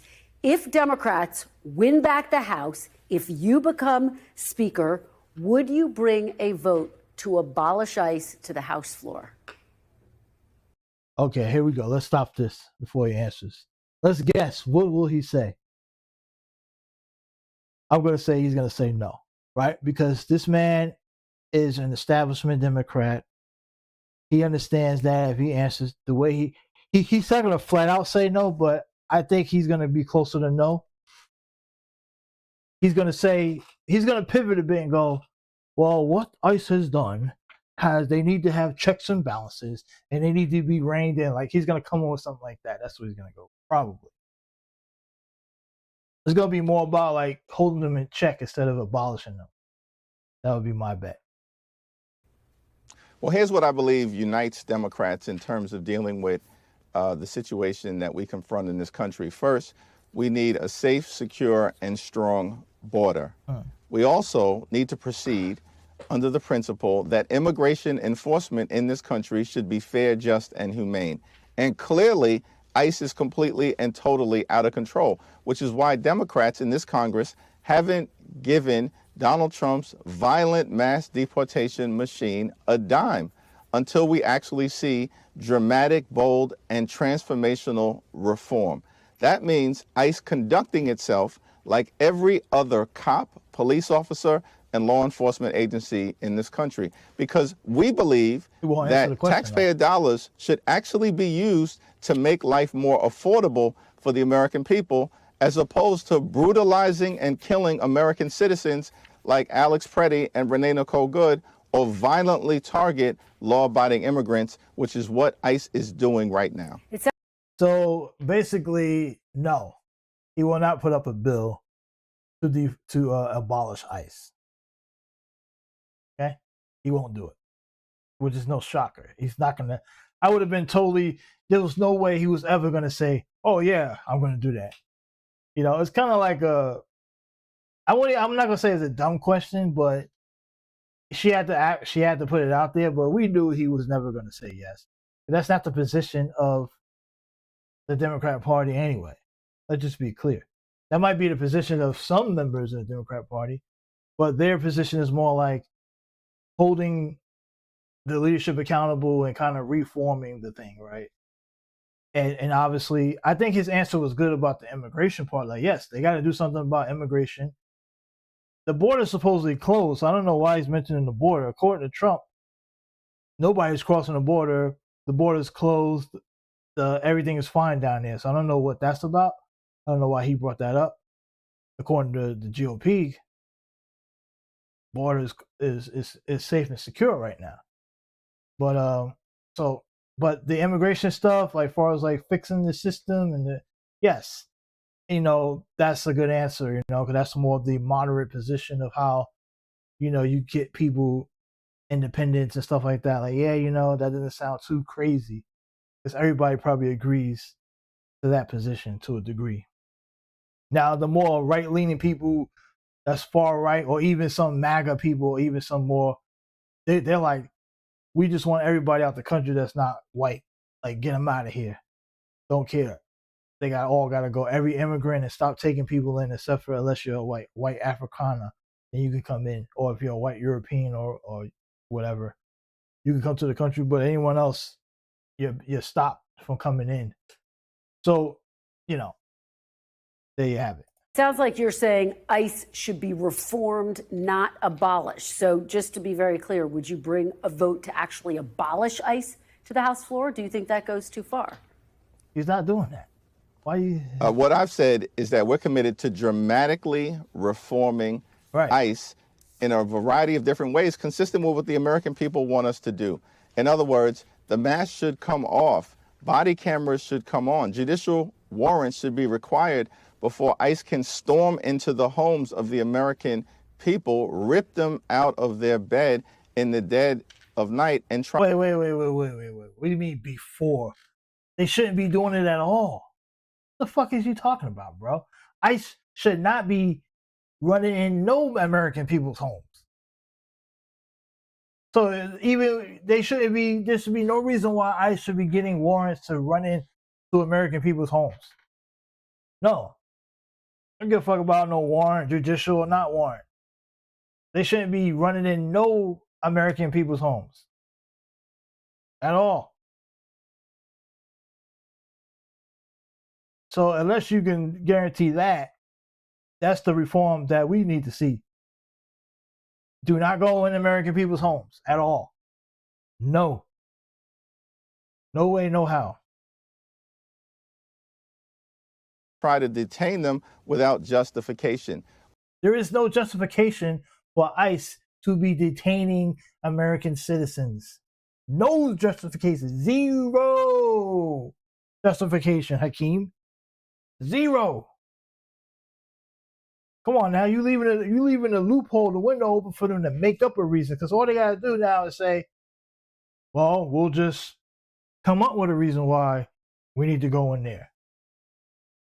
No, there's zero justification for ICE to go into American citizens' homes and detain American citizens. Zero justification, because they're supposed to go after illegals, not Americans. That's what they need to do. They shouldn't be going to nobody's home. You want to track an illegal? Wait for them to leave the house. Wait for them to go to a public place. Wait for them to show up to their hearing if they do. Wait for them to get arrested for a traffic stop. I don't give a fuck. Don't go in their house.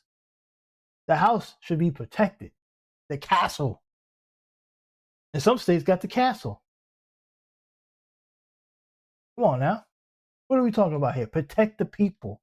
Then you just say that when we take over, we're going to do right by the American people. Well, doing right meaning is protecting them from the ICE goons for violating their rights. No homes. No American homes should be kicked down. No American citizens should be detained. End the story. That's a non-starter. We also need to make sure that ICE agents are actually subject to prosecution at the state and local level so that they can be held criminally accountable when they break the law. That's good answer. You're absolutely right. That's good. Now you're talking. Now you're talking my language. APAC, the core. Now you're talking my language. But how do you do that from the federal level, right? How does that work? Right? We have to figure that out. Are you guys, because you can't pass anything under this current administration to allow that to happen, because we all know there's no way Donald Trump or even a Republican Senate will even dare allow you to prosecute or pass any bill that would prosecute ICE agents on anything like that. So is that up to the states? What is the laws? I have to look it up because I don't know. Maybe someone can tell me. But as I listen to this, let me see if we can look this up. That's not what's happening right now. When you have a Justice Department under Todd Blanche, for instance, that's become a wholly owned subsidiary of the Trump cartel and Donald Trump's extreme agenda, as opposed to standing up for the rule of law. All right, let's move on to Medicare for All. You co-sponsored Medicare for All legislation from 2013 to 20. All right, that's nice to know, but let's look up and see, because I want to be accurate. Let's see what we can do.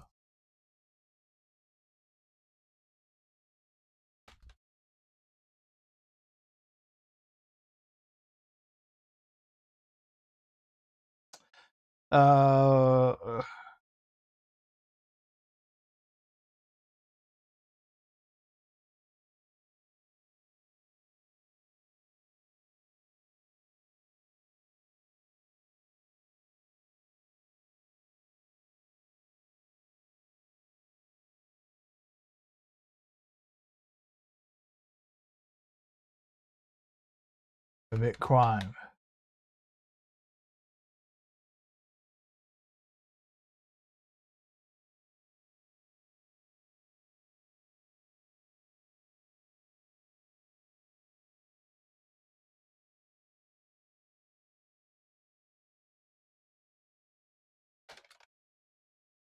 Well, we'll see right now. So, okay. So here's the thing. I just looked this up. So it does say that state and local prosecutors can legally charge and prosecute ICE agents under regular state criminal laws if they commit a crime while on duty, but they face a remarkable high constitutional barrier known as supremacy clause immunity. There is no single specific statute designed solely to prosecute ICE agents. Rather, prosecutors rely on standard state laws such as assault, manslaughter, or murder, alongside a complex interaction of federal statutes and constitutional residents. So yes, it's very hard to do it. So I guess it would take an act of Congress to be able to do it. So the core legal hurdle is obviously the supremacy clause immunity. Primary defense an on-duty ICE agent will use is supremacy clause immunity, which is grounded in Article 5 or whatever. Is that 5 or 6? I don't even know. Article 4. I don't know. Under the U.S. Constitution established by the landmark Supreme Court case. Is that 1890? Yeah. Under this doctrine, the federal officer is completely immune from state criminal prosecution if they meet a two-part legal test. Scope of authority: the agent was performing an act they were authorized to do under a federal law, so executing a federal warrant or conducting an immigration enforcement action, which that would qualify under the scope of authority. Which is interesting because when or the second one, which usually falls under when those agents shot and killed Renee Good and Alex Preddy, necessary or proper, right? So the agent had a objectively reasonable belief that their actions were necessary and proper to fulfill those duties. So, that's kind of vague, right? Because if they feel like their life is under threat as they're doing their job, so which is their targets because they're wearing federal law enforcement apparel, so they're going to conduct duties as the law enforcement. They could be attacked, of course. If the agent's conduct meets both criteria, state laws cannot touch them, even if the outcome was tragic, such as a fatal shooting. However, if a prosecutor can prove the agent acted out of personal malice, absolute recklessness, and entirely outside what is necessary and proper, the immunity is stripped. So that's why you can see how hard it is to even prosecute these goons, because the standard is so wide. Like, that is two standards that is so narrow. Like, you can't even get around that. Like, you could literally, anything could be deemed as necessary and proper. And obviously the scope of authority is them just being authorized to go out on the street to do their job, right? So the second one is the process of federal removal, right? If a district attorney or state attorney decides to file criminal charges against an ICE agent, the case will not stay in local court for long, of course, because the feds will come in and steal it, because that's what they do. So either way, it's very hard to go after them. If local prosecutors are blocked by immunity or choose not to act, the federal government itself can step in, right? So the U.S. Justice Department has authority to criminally prosecute ICE agents, which will never happen in this administration, but they can do that. So there's only a few ways that can happen. Well, you can't sue. You get civil suits. If you can't prosecute, you sue them into oblivion, right? That's pretty much what you'll do. You sue their asses until they're broke. So I don't know what the House Democrats can do about any of that stuff under this current administration. Probably not much. But there you have it. 2021, you've not co-sponsored it since you became Democratic leader. Will you put Medicare for all up for a vote if you become Speaker? Well, listen, these are all conversations that the House Democratic Caucus is going to have. Right now, we're focused on November 3rd, not January 3rd. What we are promising the American people is that we're going to fight to make health care affordable for every single American. And so why you can't just say yes, you motherfucker? He won't tell us. He's afraid to say yes because Medicare for all sounds like Democrat socialists. And if he goes on record and says, "Oh, I will put a bill up for health care for all or Medicare for all," the GOP will attack that position and call it socialism, which essentially tying him to socialism. Who cares? He needs to grow a sack, grow a pair of balls, because I guarantee you there are people in middle America that are getting ready to lose their hospitals in fucking Oklahoma right now after January with the big beautiful bill will pass that you cannot stop. Even if you take back the House, you will not be able to stop, which means when you take the House back and that big beautiful bill kicks in and everything starts going bad, you will get blamed for it. Yes, I understand that it's Donald Trump's bill, but guess what? The people will only remember who's currently in charge of the purse. When they start seeing funds and stuff like that being stripped away, and the party ain't doing nothing about it because they can't, it ain't. I understand it ain't your fault that most Americans don't understand U.S. civics, but you will get blamed for it. As the leader of the House, you will get blamed for it. So why not just commit right now and say, hey, we will put up a bill for Medicare for all. Just say it, motherfucker. Say it. And and defend your position on why. This is the perfect time to explain it because people right now can't afford shit. So explain it now while during the election cycle so people can hear it and hear your point of view instead of allowing the GOP to define your position on it. Why is this so hard? Come on, man. This is simple. Defend your position. Say, yes, we will put up a Medicare for all bill. It's popular. 80% of the American people want it. They support it. This is what we want to do. And explain why. Break it down. Give us the pros of it. Compare the situation to what's happening now. What will happen if Medicare for all pass? How it will be better? Tell us. We want to hear it. Let it be. Put it out there. But he's fence sitting again. We're going to drive the cost down. How? How? People want to hear how. They want to just hear you're going to do it. Tell us. We want the breakdown, motherfucker. And we know there's a lot of damage that Republicans have done that we've got to restore and repair. For instance, Republicans have enacted the largest cut to Medicaid in American history. Yes, and that's going to happen. It's supposed to take place mostly after January, after the midterms. And you will be in charge of the House if you have the House. What are you going to do? How are you going to stop that when when the president ain't going to sign nothing? How are you going to work that out? That's why you need to put that bill up. Put it on the floor, force them to vote on it, and force them to vote against it. So when they vote against it, at the same time, when they start seeing their health care get cut and the cost of living getting higher, then you can run on that in 28 and fucking sweep everything. This is simple. They should just let me be in charge of the Democrat messaging. We will win. They will win fucking every seat almost. This is simple. They literally landed up into your lap and you can't even message it out. You suck. More than $1 trillion or so has been cut from Medicaid, and what you're going to have is about 14 million Americans lose access to health care. Do you personally support Medicare for all? Do you personally support Medicare for all? No, as you indicated, I haven't co-sponsored the Medicare for all legislation that has been introduced over the last several years.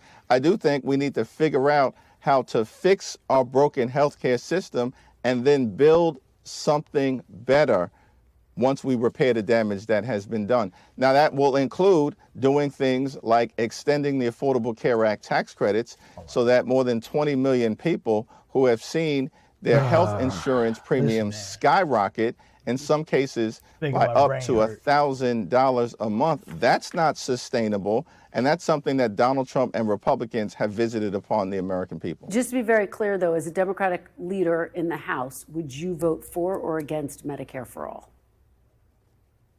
Well, he has to put the bill up first. I would assume that if he's putting the bill up, he probably would vote yes. So what are we jumping the gun here? We haven't even gotten an answer if he would put the bill up first. Is he going to put up a bill that he thinks will not pass or he doesn't support? I don't think there's no Speaker of the House that will put a bill up that they don't really support. So my guess would be if he puts the bill up, he supports it, he will vote for it. If he doesn't give us a direct yes or no, like he didn't even answer if he would put the bill up. I can't imagine that he would answer this now. Let's see. I think as you've indicated in your question to me, it's not legislation that I currently am co-sponsoring or that I support. Okay. But we do. He said it's not a legislation that he's co-sponsoring or support. So he doesn't support it. Support the notion that we've got to find a path forward to fix our broken healthcare system and make healthcare affordable for every single American. All right, let's turn to the Supreme Court. This week, you called for dramatic reform to the Supreme Court. Former Vice President Kamala Harris has called for expanding the court to 13 justices. Do you support adding more justices to the court, Leader Jeffries? What I support is dramatic reform. And what that looks like, to begin with, is making sure that the Supreme Court actually has an ethical code of conduct so that they're not able to simply conduct themselves in ways that are inconsistent with the notion in this country that no one is above the law. And that should actually include Supreme Court justices.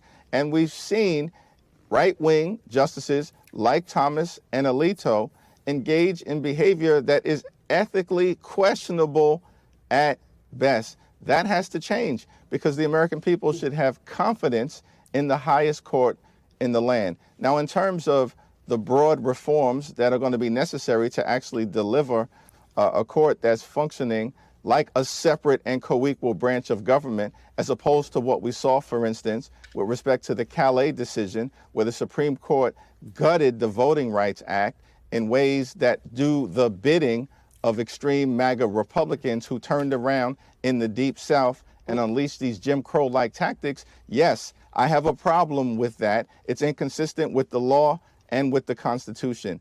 Now, Jamie Raskin, the top Democrat on the Judiciary Committee, and other Judiciary Committee Dems are going to take the lead on what dramatic reform of the Supreme Court looks like. Very quickly, Leader Jeffries, I want to get your take on what you are anticipating in November. You have said failure is not an option when it comes to winning back the House. Former Speaker of the House Nancy Pelosi has said she wants Democrats to win at least 30 seats.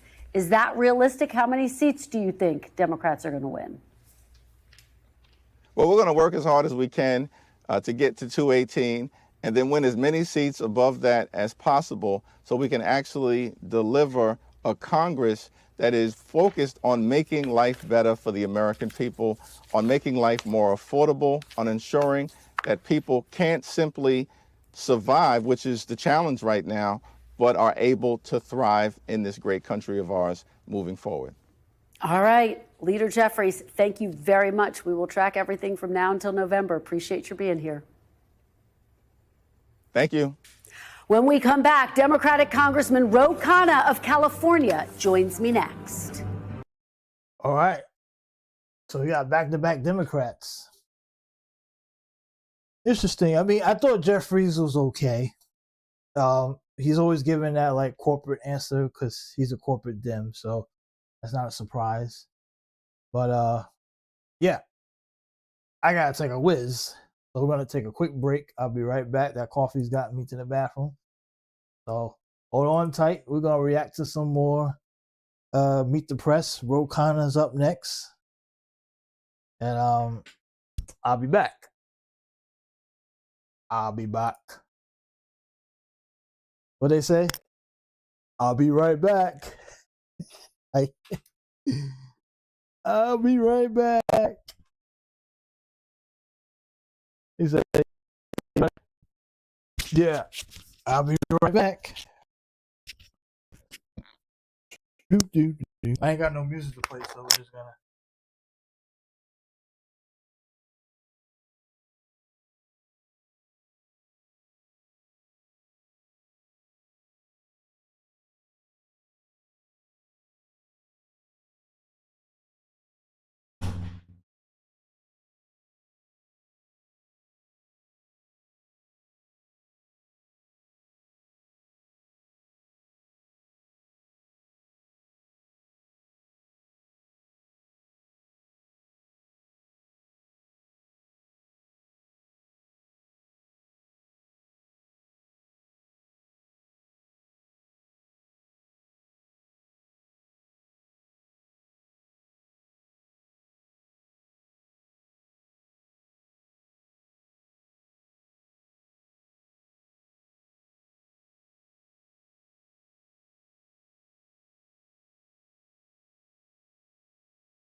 Hopefully this is the last time I get up. Because I hate all that dead air.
All right, we're back.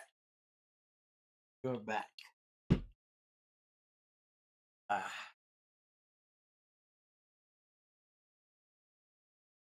I lost the whole audience. Everybody left because they didn't hear nothing. But I'm sorry, people. But I had to go get some more refreshments, and I had to use the facilities and grab a snack. So I had to get up again. And I don't plan on getting up for at least until we're done. So we got Ro Khanna coming up. I'm gonna review that, and then there is some Nolan Wells stuff. If I have time to get to it. Chris Cuomo did a podcast on Nolan Wells. That the case is spiraling out of control, so we will check that out. We'll check that out. Maybe if I get to it, if I'm not tired. Depends on how long it takes to get through this. Yeah. So, all right, let's get to Ro Khanna.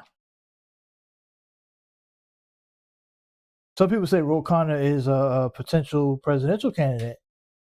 I don't see how that is possible.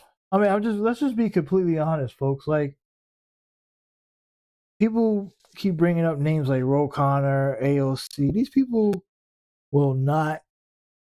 They're not electable on, and not because of anything of them personally. I just think that this country is not going to elect someone like AOC or Ro Khanna. First of all, not only is AOC, she's too young to get the trust of many voters. She's also not white, which plays a part. That goes against her, even though she's a Hispanic woman, and she is, like I said, I don't think the middle of the country will vote for her, and I think we see what happens in these elections. Trump won the election with 49% of the vote because middle America, he swept all the swing states. Those are the people who will kind of decide the election. And could AOC be electable amongst the middle of America? Yeah, she'll probably do well in California, obviously, in New York, places with big centers. But she loses in other factors, like middle America. I don't think will South Carolina pick her over a more establishment candidate? Probably not. So, and the same thing goes for Ro Khanna. Ro Khanna may seem like a decent guy, but you see already how a lot of the demographic feels about some of these candidates that are non-white. You gotta have to crack the code to convince middle America that they can be trusted, that you can trust, that they can trust you. And what is now, the affordability thing is a possible wild card that can get people to listen to you, but then it comes down to what do they think your beliefs are, right? So like, are you Christian? What does your background tell you? If you're not Christian enough for them, even though they're not real Christians either, but somehow they've gatekeep Christianity like it only belongs to them. We see what happened. We saw what happened in the Democratic primary in Michigan. I think it was. Was it Michigan or Ohio? With the black Christian man did not get elected because they thought he was Muslim because of his name, and he ended up losing his primary to a guy who dropped out the race. Crazy shit. Like, so is middle America going to vote for a Ro Connor, right? Or a name like that, even if they don't know who he is? You know, like Ocasio-Cortez. Will they vote for Ocasio-Cortez? You know, we can't underestimate how dumb the American electorate is. And sometimes the dumb voter is a negative against people who like AOC types or Ro Khanna types, because people will literally vote based on identity outside of, they don't have the right religion, the right politics, the right beliefs. Or they look at your name and say, oh, that person can't be. Like, that man was endorsed by Trump and he was a Christian, and they said, yeah, but your name sound like who did 9/11, right? This is from their point of view. I'm not saying, I'm just repeating what they believe. We're not going to vote for you. We're going to vote for the more American sounding name. What was the guy named? Thomas Smith, I think it was. So that sounds like an American. Oh, Thomas Smith, that Thomas Smith guy, even though he dropped out the race to endorse another candidate, it was like, oh, that guy, that's the guy we want. You know what I'm saying? So that is how some people that vote think. And sadly enough, that's a large percentage of the important people that you need to win over or hope to win over to win elections. And sadly, there's going to be a segment of the right wing that's always going to associate AOC with socialism, which is going to scare them off, even if she brings herself more to the middle. So this is why I don't see her being the candidate. I know they love to bring that up because they got to hype up, the right wing got to hype it up, but from the Democrat side of things, I don't think AOC is a serious contender to be the nominee. My guess would be it would be someone more like either Gavin Newsom, Andy Beshear out of Kentucky. Probably those type of names are more serious. Maybe Kamala Harris, and to a degree. And then you got the second tier people like the Ro Connors, maybe, if he even runs. And it's probably someone that we haven't even heard of yet. Pritzker's name's thrown out there. But for the most part, I think it's probably gonna be one of those people, more than likely. And whoever is willing to kiss the ass of Israel will probably take the lead on that. And then what's going to happen is, depending on who gets picked, if the wrong Democrat gets picked, you're going to get low turnout. And the question is going to be how much lower turnout will be from the GOP. Because my guess would be that the 2020 election is probably going to see a drop in anticipation, because I think everybody in the country just pissed off. They're so pissed that, and they won't be enthused by either side, whether it be J.D. Vance or whoever comes out the Democrat side. I feel like you're going to see a drop in participation, at least in 28. That would be my guess. And, so let's get this Ro Khanna thing going here. Let's see what Ro Khanna's got coming up. Welcome back. And joining me now is Congressman Ro Khanna of California. Congressman Khanna, welcome back to Meet the Press. Thanks for having me back. Thank you so much for being here in person. Let's talk about the state of play as we head toward November. We are seeing this battle play out inside the Democratic Party. I was just talking about it with Leader Jeffries between moderates and progressives. And we've really seen some mixed results. For example, the win by Dr. Abdul El-Sayed in Michigan, the loss by Francesca Hong in Wisconsin. What do you make of it? And how can Democrats unify heading into November, given these deep divisions? There is an energy that the economic system is just working for a few, for people in my district, 1/3 of the nation's wealth, and not working for many. And that is really the animating theme in the Democratic Party, that we want the economy working for everyone. Now, we have different ideas on how to do that. I am for Medicare for all. I'm for a tax on billionaires. I'm for no foreign wars. So there are legitimate differences, but the unifying theme is that this system isn't working for ordinary Americans. What do you make of what you just heard from Leader Jeffries on Medicare for all? Medicare for all is arguably the most important priority. It would save money and it would save lives. Look, there was just a Yale study that came out. It would save $1 trillion in terms of costs, in terms of healthcare. We know that the average income of workers is 43%. It's the lowest it's ever been since 1929. One of the reasons is because of exploding health insurance. Medicare for all would increase wages.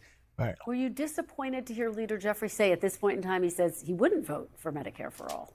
Well, look, I respect the difference, but I will say this. It needs to have a vote on the House floor. The majority of the House Democrats are going to support it.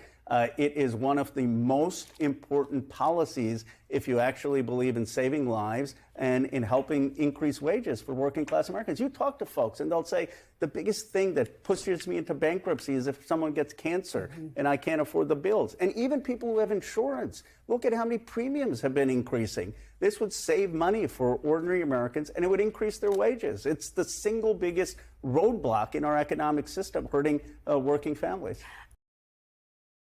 He's right. My thing is that with Hakeem Jeffries, my guess is that the donor class has him by the balls on this. Big pharma, right? So he can't really commit. He's like, we want affordability, we want more to expand the Affordable Care Act.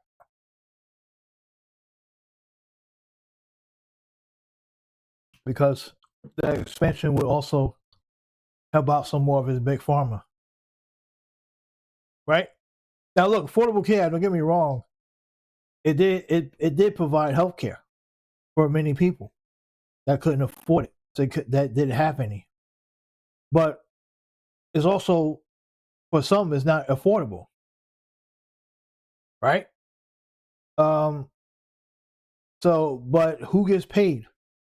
A lot of that subsidies with the Affordable Care Act goes back into the pockets of the big corporations. So they love it, right? Like what's the name of these places? Blue Cross Blue Shield, all those people. Yeah, they all love it. They get the fucking big subsidies and all that shit. And it's a big racket. So they would love to expand that if they can and pretend that they're doing better. But the quality of care sucks ass. Bottom line is that unless you have money, you're never going to get great care. I wish they would do something about dental. Right? That's what I wish. They cap dental out to anyone under 21. Like after that, you kind of fucked.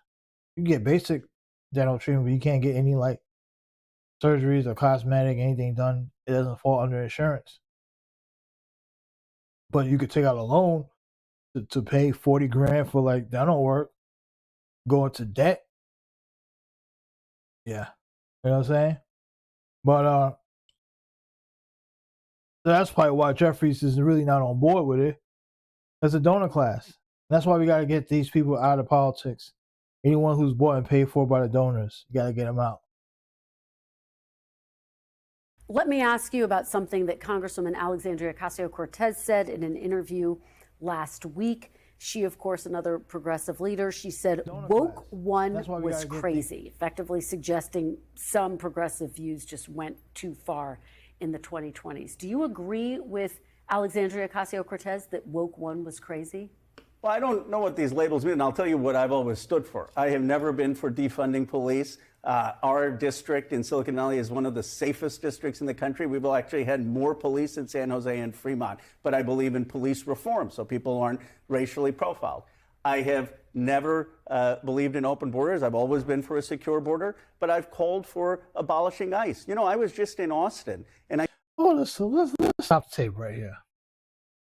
Woke, they've hijacked woke, folks. Okay? We know woke has been hijacked. And this is the problem with the Democrats. They keep on letting the GOP define their party. Now he's the other one coming on talking about I'm against defunding the police and all this other shit. Like they keep on feel like they have to go on defense. Dude, the current government is run by Republicans and it's a fucking disaster. Why are you guys still on defense?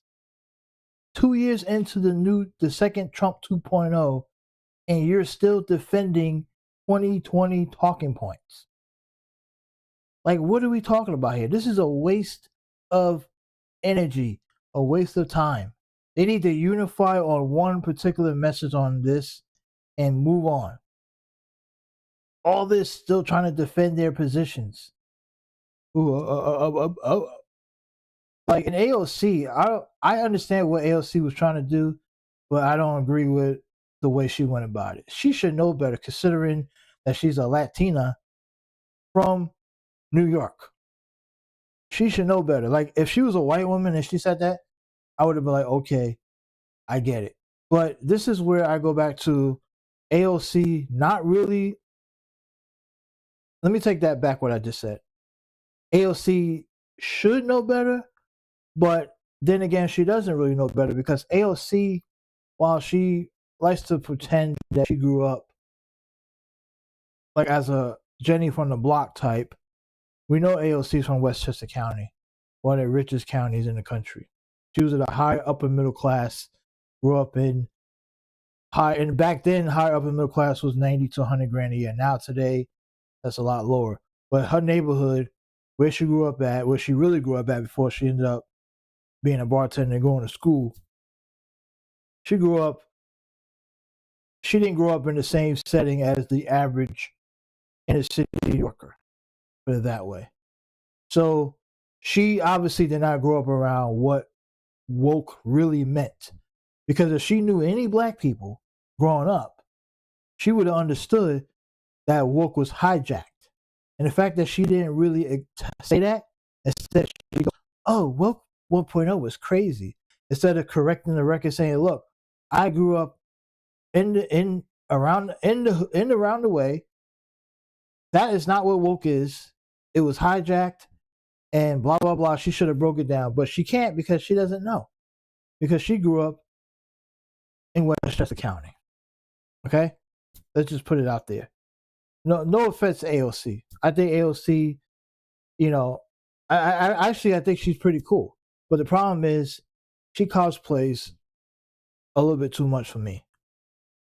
Then she goes back to these areas. She'll go back to New York and start doing the whole trying to change her accent up. I don't really agree with all that. I think she should just stick to who she is.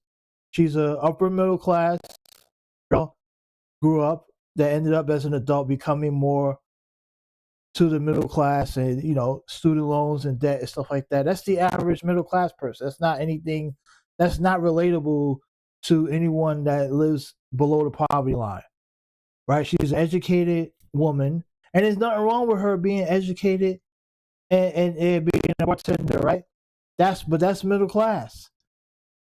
That ain't the struggling class. That ain't the regular working class. You're slightly above that, and you should own it instead of trying to cosplay like you from around the way. Nah, you're not from around the way. You're not.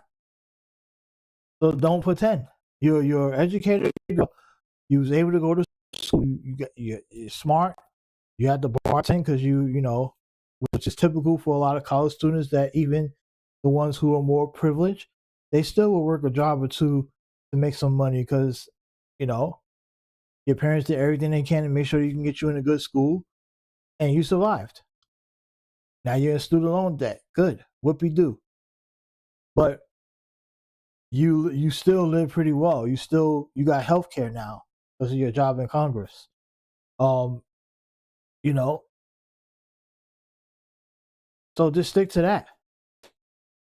Don't pretend that that it was so bad for you, because it really wasn't as bad as she claims.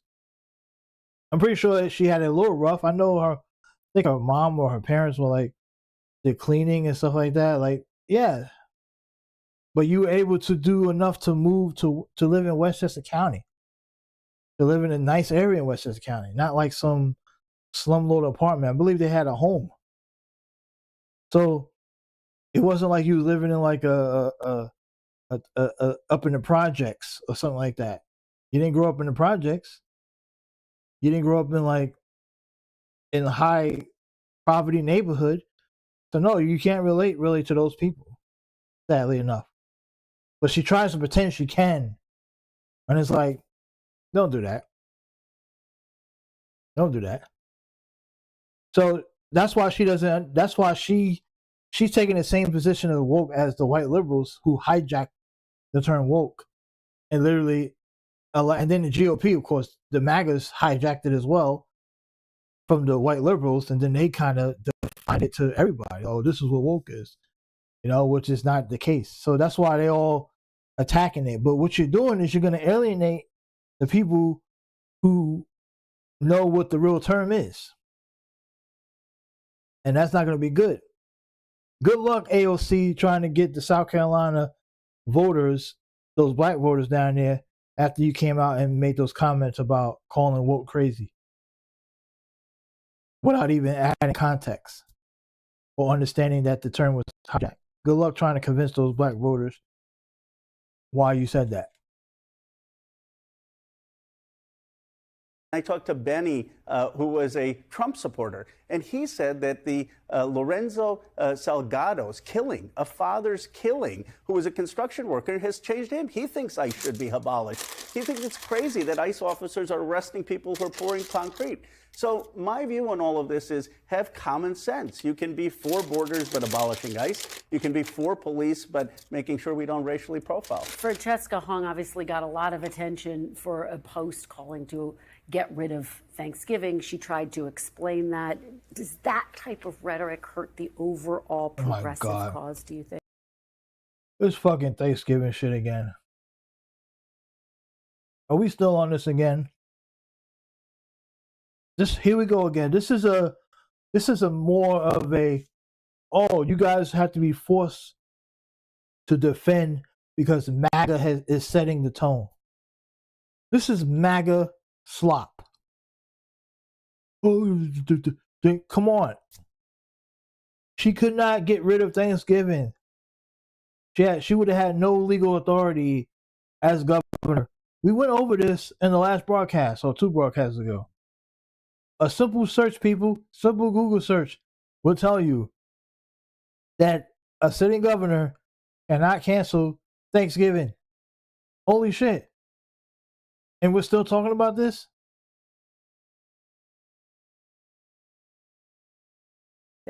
You know, I really feel bad for what happened to Francesca, and I know it's fashionable to distance yourself. I'm not. I was proud to endorse her, and she's far more than the caricature that was presented. The main reason she was running was to stop data centers and to have childcare, and she's a daughter of Asian immigrants. Look, I love Thanksgiving. I grew up in an Indian-American household. We would go to Indian uncles and aunties to have Thanksgiving. We'd watch the Michigan-Ohio State game. But to judge her and caricature her based on a tweet, it was just, I think, unfortunate. And it's stupid considering all the stupid shit Donald Trump has said. Like, come on, man. This was stupid shit. This was basically a combination of establishment Democrats not wanting a candidate that is left to get elected in Wisconsin, and the MAGA base or the right-wing crowd taking advantage of that situation. That's all that was. But the voters thought differently because, like I said, the night of the election, that Crowley guy only got 39% of the vote. And if you combine the percentages between Francesca and the person that came in third, who's also a progressive candidate, the progressive people came out, voted more, and pretty much rejected Crowley. Crowley didn't even get 40% of the vote. So I'm wondering, how is he going to even win the general election? Now, he did get in the race late, so maybe lack of, organization, whatever, probably the reason why he got that low number. But if more the Democratic establishment, normal Democrat base, as you could say, the more middle of the road blue dog, where Democrats didn't show out in Wisconsin, and the Wisconsin primary, to the point where a DSA candidate nearly won the primary, that should tell you that there's a problem, that maybe you need to start listening to some more of these people on the progressive side. You get what I'm saying? Like, there's more to it than just Thanksgiving. Because if Thanksgiving was such a big thing, then where the hell were all the voters at? That's why they all didn't come out in full force. That's why I don't believe that Thanksgiving thing had anything to do with it. The progressive candidates got more of the share of the vote in the primary than the more middle, the establishment guy. How come no one's talking about that? If I'm on cable TV, I would have immediately said, yeah, Crowley won the election. He won the primary with 39% of the vote. But the progressive voters showed the progressive candidates on the ballot got more votes than the middle of the road, than the moderate guy. And we're going to build off of that. Poof. That would be the end of that discussion. So that would be proof that, well, that's proof right there that the Thanksgiving thing wasn't an issue.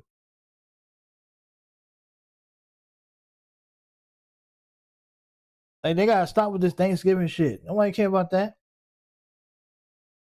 Of course, we should love and revere the history of this country, but we also have to understand, for someone like her, a single mother, Asian American, how hard it is to break into politics. She doesn't have multimillionaire donors. She doesn't have Speaker Pelosi or someone clearing her path. You bring up data centers, so I want to ask you about that. Well, Speaker Pelosi's stock portfolio. You are a congressman from Silicon Valley. Data centers have obviously become a big flashpoint in this midterm election cycle, frankly, with candidates on both sides of the aisle increasingly saying that they are opposed to them out of concerns for the impact that they could have on the environment, the enormous energy costs. I want to just play you a snippet of some of the ads that we've seen. Get your reaction on the other side. Congressman Tom Barrett wants to turn this field into a data center. It's an existential threat. Malone voted against stopping data centers, allowing them to expand unchecked. Why are there 226 data centers in Ohio, fifth most of any state? John Husted, that's why. In my Florida, if you don't protect our pocketbooks and our people, you won't build data centers, period. Can America lead the world in artificial intelligence if it opposes the very infrastructure that is needed to build these AI centers? We need a data center bill of rights. Look, these companies are in my district, NVIDIA, AMD, that are building the chips and the servers. But we can't be putting data centers in residential communities. Right. We can't be putting data centers in farmland. You can't shove a data center down the throats of a local community without any say that community has. You can't be jacking up electricity prices. Even the technology leaders understand that there needs to be a pause so that we can get this right. Why aren't you putting them in a brownfield where there's been deindustrialized a land? Why are you putting them in residential communities? So you're not opposed to them, but you think it needs regulation? I believe it needs regulation. I introduced a data center bill of rights saying it should never be in a residential community or farmland, and a local community should have the say of whether to do it. And I do think a pause in states like Pennsylvania, where I was, where you've got 6 data centers in. Okay, hold on. I understand what he's saying, but you know what that means next, right? When he says it shouldn't be data centers or residentials, right? So that means put them in urban centers. And guess what happens if you put them in urban centers where cities are already expensive? That prices out all the low-income people who live in the urban centers. And who mostly live in low-income urban centers? Black and brown people. So at the end of the day, they're going to find a way to screw the black and brown people with the data centers. And then, so instead of your electricity bill being $200 a month, it's going to be $400 a month. And good luck with that on your fixed income. Yep. That's exactly what they're going to do. Now, they prefer to be out in the open spaces because it's a larger space.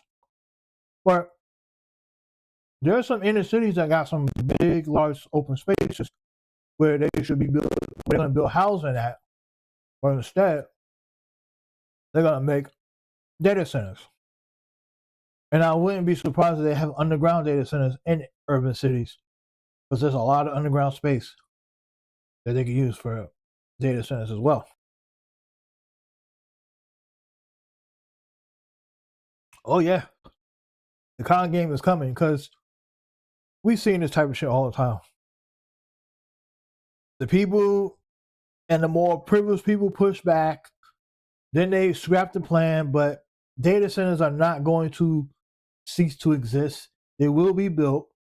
There will be a compromise, and my guess would be that they're going to find communities that have low to extreme poverty communities to build the data centers in, and maybe come up with a situation where they build some type of, I don't know, infrastructure that literally just wipes out the community little by little. That's what's going to happen. And those communities won't have any recourse to complain because they're poor. That's what's going to end up happening. It'll be more expensive to run it because a lot of those places have such crappy infrastructure that they would literally have to rebuild. And it won't look good, trust me. You'll see this expensive. It'll look like a gated military branch where everything around it is fucking poverty, but that one strip of the block will be a data center. And rent will probably go up 20% any nearby areas. Oh, they'll get it done, trust me. Now, the positive side is you may have faster internet in that community, but the internet is probably going to go up, right? They'll probably raise the internet prices and shit. You probably have decent internet, maybe. But I don't know. That would be my guess. In Plymouth, it's about 45 minutes from where I grew up in Conshohocken. It makes no sense. I mean, why are you putting it there and these local communities have no say? I want to ask you a little bit about the future as we look beyond 2026. You obviously have not ruled out a potential run for president. Congresswoman Alexandria Ocasio-Cortez was asked about her plans in 2028. She explicitly left the door open to a possible run in 2028. Why do you think you would be the better progressive leader in 2028 instead of an Alexandria Ocasio-Cortez? Oh, she's a phenomenal talent, and she's been so authentic in what she's done this week, and I have such respect for her. I do believe that the progressive movement is going to have many different voices, from city council to Congress to mayor, governor to president. But for me, I'm most focused on a national economic vision for this country. I represent Silicon Valley, 1/3 of the nation's wealth, $20 trillion. It's working for a few billionaires in a few places, but it's not working for people I grew up with. And my vision is, how do we get the future economy working for every community and every American, a new deal for America for our time. How do you believe you're different than Alexandria Ocasio-Cortez? What's your biggest difference? Well, we have different things that we're offering the country. For me, it is an economic vision. How are we going to reindustrialize this country? How are we going to bring new jobs everywhere? How are we going to make sure AI is not just working for a few billionaires, but is working for communities that were deindustrialized? I have a clear economic vision. I call it economic patriotism. And I believe that this is what the Democratic Party needs, a new national economic project to make sure every person has a stake in the country. And, you know, we'll see whether that it's me or not. But I will tell you this, the Democrats' path back out of the wilderness is to have a clear national economic message. We shafted too many communities that were deindustrialized. We left out the working class. People want to know that someone understands the economy and they have a vision for the future where their families will succeed. The let me tell you what. Let me translate that to the difference between Ro Khanna and the current version of AOC as of right now, as of 2026. Ro Khanna has been cozying up to this. That's why he said the patriotism. So that's like code name. He's trying to throw that out there to reach out to the people who call themselves patriots. But he's been in that coalition of that new reform, trying to unite the progressives with the disenfranchised right on economics and against no wars and stuff like that. And that group on the right is led by like the Marjorie Taylor Greens and stuff like that. And he's doing that through, you know, the TYT's been pushing that as well. They've been like in front and center with that, bridging together like a Ro Khanna and a MTG, Tucker Carlson, stuff like that. So that's where the difference is. I don't think AOC's on that path, and that might be the difference between the two. So he's trying to win over those Marjorie Taylor Greene supporters that have been embraced by TYT. Will it work? I don't know. They think it's gonna work, but they think it's gonna work. I say it won't because I wouldn't trust anything coming from Marjorie Taylor Greene or Tucker Carlson. If you're trusting those two, you're probably not in a good spot, to be honest. And I feel like that's what's happening with Ro Khanna. He's too trustworthy. He thinks that they're going to bring them to the promised land. They may agree on economics, but still a large percentage of that base was motivated by racism and xenophobia. So good luck trying to convince those people to support you, because I don't see that happening. All right, Congressman Ro Khanna, thanks so much. Really appreciate your being here. Appreciate it. When we come back, can the polls be trusted heading into the midterms? Our Meet the Press Minute is next. Could the polls be trusted?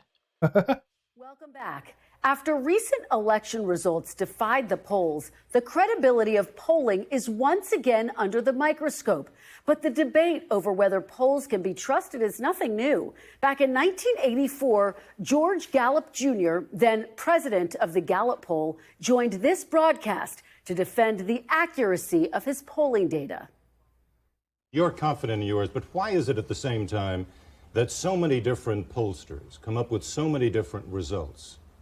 That's a reflection of a lot of things. In order to compare two different polling organizations' results, you have to have the same interviewing time, you have to have the same question, order the same question, And very importantly, you have to use the same turnout scales. We are using the same turnout scale that we've developed over the years. And so I think those are part of the reason why you have these differences, actually. And I should make one more point, which I think is very important, that often poll results are reported in terms of a spread, a 20-point spread. Right. But it must be borne in mind that that really means exchange of 10 percentage points in the vote. That spread, I think, exaggerates the difference between the candidates often, because if one goes up 10, the other has to go down 10, of course. When we come back, the midterm primaries are sending a message. What does it mean for November? The panel is next. What kind of fucking minute was that? I thought she was going to really go into the polling. She just played a clip. Welcome back. The panel is here. Jonathan Martin, Politics Bureau Chief and Senior Political Columnist for Politico.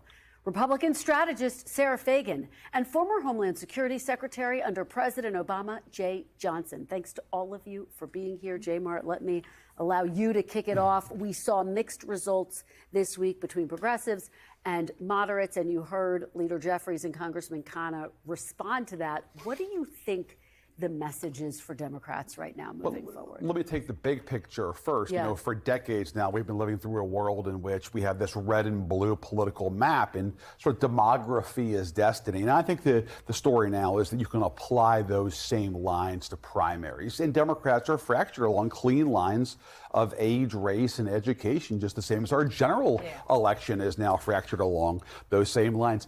Hong won 20 counties in Wisconsin, guys. Of those 20, 10 have a University of Wisconsin campus. That's where those votes are. They're younger, they're much more educated and progressive, but she lost because she could not win over black voters, pragmatic whites, both with money and working class white voters in more rural parts of Wisconsin. So I think that's the big picture. The more narrow question about this midterm is this going to create a challenge for Democrats? And I think in a few races it can. Michigan obviously being the example in the Senate race. I think, though, for the most part, this is more of a 28 story than a 26 story. This is the dawn, and the day that will follow is 2028. Midterms are about the party in power, and this is about President Trump more than anything else. A lot of lessons as we looked at 2020. Right. You brought up Michigan. And he made a good point, because with Francesca Hung, a lot of these DSA candidates, they are struggling to win the black voters, even though they will do well with the young college crowd on college campuses. But the black voters, they're not winning with them, which ultimately tells you how important black voters are in the Democratic Party still, even though there are forces out there trying to divide the black community, telling them not to vote and stay out. And even as black voters have lower turnout in these elections, enough of them are still voting to make an impact. The threat is still there. So for whatever reason why Hung, who was much more of a DSA, didn't get the vote, and El Said, who did win his primary, and now he's not DSA, right? He's kind of like DSA adjacent, but he was the more progressive than Haley Stevens, who did well with black voters, and he didn't. Tallarico won his race. He didn't do well with black voters. Jasmine Crockett did. So it's a mixed bag depending on what state you're running in, on how important the black voter could be. But if you're going to win a Democratic election, a general election, you definitely need to do well with the black vote. And the biggest test is going to be Tallarico. El Said will keep an eye on those two races in Texas and Michigan to find out if those two candidates, how much of the share of the black vote can they get, and can they pull enough for them to come out to vote in order to beat their Republican opponent in November. That's going to be a key. And it's definitely going to tell a story moving forward on how the 2028 race could shape out. Because if Tallarico doesn't do well and El Said doesn't do well, or if Tallarico does well, I think that ultimately pushes the Democrats. Okay, look, we can win this. Let's go and get a guy like a Tellerico to run instead of pulling out the old guard of like Kamala Harris or something like that. But yeah. So we'll see. But yeah, DSA, they haven't been able to crack that code outside of the coast with black voters. To get their message nationally, they can't win black voters in the Midwest. They can't win black voters in the South. And those are the two places that you would need to win if you're going to really take your party to the next step. Because, yeah, you can get away with getting elected in primaries in New York where it's expected to go blue. And typically, you know, black voters in New York are not as active in many primaries or even elections. So you can get away with that. But yeah, that doesn't translate to like the South or the Midwest, especially when it comes to like more of the highly educated black voters who are also college graduates or college students. They're not voting DSA. And Democrat leadership, currently under the black leadership in the Democrat Party, are against DSA because they are bought and paid for by AIPAC, right? AIPAC Shakur, Congressional Black Caucus, all bought and paid for by AIPAC. So, and a lot of the black voters take their cues from that leadership. So if they say no, don't support it, they're not going to support it. Same thing with Clyburn and Hakeem Jeffries, Congressional Black Caucus. They're all against the DSA, which is why DSA ain't been able to crack. Now, look, DSA does have problems when it comes to black voters. They're not seen as very friendly to black people from the outside looking in, like people concerned about their racial makeup in these movements. Like they're pretty much all white people controlling everything, and they kind of talk down. They talk at black people instead of with them, as in if they're not equal. Like, oh, we know what you need. We know we'll handle everything. You know what I'm saying? And black voters are not going for that. They ain't trying to hear that. They ain't trying to be talked at. And DSA, you know, they look at everything like, you just fall in line because we all got the same goal. You know, that's how they look at it. But it's not as simple as that, because classism, in order to fix classism, you got to fix racism too at the same time. You can't ignore racism and say it's only a classism issue. And the DSA, their position, from what I see, is that they believe the issues are just classism only. And a lot of progressives, that's what they think. They don't really see racism. They only see classism. And they believe if you fix classism, racism will be fixed, which is never the case, because we see wealthy black people that get treated like shit. Just the other day, Savannah James, the wife of LeBron James, who is probably the most famous basketball player in the world and a billionaire, was racially discriminated against by a store. Now, it was in Paris, but the point is that it's classism doesn't matter if you're black. Classism is still, you can still experience racism even in the world where you are extremely wealthy, because it's a mindset, it's a systemic issue. So that's why you can't just completely ignore that, thinking that, oh, if everyone was doing well or was able to have health care or just have a place to live or make high wages, that all that shit is going to disappear. It's just kind of naive. And I think that's one of the naive versions of the DSA that kind of would turn people off, especially people who are black. You know? So let's move on to back to this. And let's take a look at a map, Sarah Fagan, or some graphics, I should say, of where this race for the Senate stands right now. A lot of blue when you look at that map, with the exception of Michigan, where Rogers leads Dr. Abdul Al-Sayed, according to this Fox News poll, by 4 points. Look at that. Look at that. What do you guys think about that? I'm going to screenshot this. That's a screenshot right there.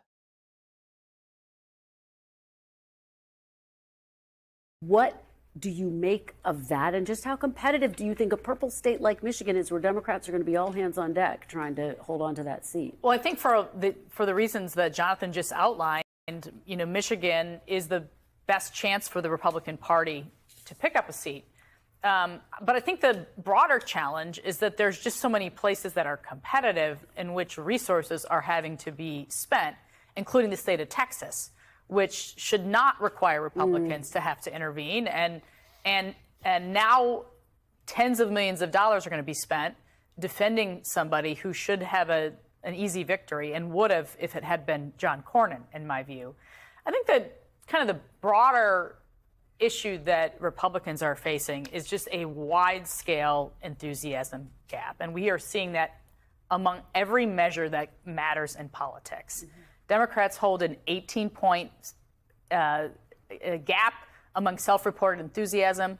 That's 26 levels, 2006 levels, 2010 levels when Republicans had a wave election. They're wave-like numbers, and that is very worrisome for the party. And it all comes against the backdrop of a newly installed Attorney General, Secretary Johnson. What do you make of what we heard from Todd Blanche, particularly as it relates to the midterms? They've lost 22 cases so far, but he said they're potentially going to take it all the way to the Supreme Court.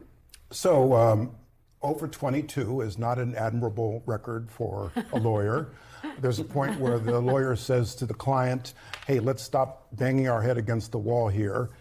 The issue in every one of these cases is the same, whether or not the federal government has the statutory authority to obtain voter registration list unredacted with voters' social security numbers, dates of birth, and the courts uniformly across the country, Nevada, U.S. Court of Appeals for the Sixth Circuit, which is a fairly moderate circuit, to New Jersey, have all said no, even though in New Jersey the governor had to recently acknowledge that there were some 400 non-citizens who were allowed to vote through computer error. But the courts have all said no to this. And the thing I worry about most in this whole debate, leading up to the midterms, leading up to the 2028 election, is the most serious threat to our democracy, to the integrity of our election system, are this continued suspicion and speculation fueled by people with a public voice. The Chinese are not roaming around in voting machines. The 2020 election was the most scrutinized in history, yet through 60 court decisions, no judge found that the votes were altered or results were changed. You're absolutely right. There is so much skepticism, and it comes, Jay Mart, as President Trump is out dealing with one of the biggest challenges that he is facing, that Republicans are facing, which is this question of affordability, gas prices. I want to play a little bit of what we heard from him on Friday and get everyone's reaction. So, for you to pay a tiny little bit more for your gasoline, just remember, you're doing it so that a very evil country cannot have a country. Really, it's the #1 state sponsor of terror in the world. We don't want to have them have a nuclear weapon. Jay Mart, how does that play with voters? Well, number one, that wasn't the case he made in 24.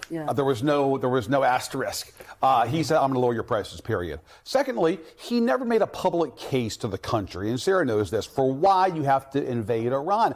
There was never a sustained public campaign for this war. And I think the combination of those two things, it wasn't what he ran on in 24, and then he just does this suddenly at the end of February, has created a massive political problem for him. And I think you can say today that effectively, if there's not any kind of a ceasefire in the next month, I think the midterms in this country were decided on July 18th, because that's the day the MOU with Iran officially comes to an end. There's a window there in early July where gas prices are coming down, the MOU's in effect.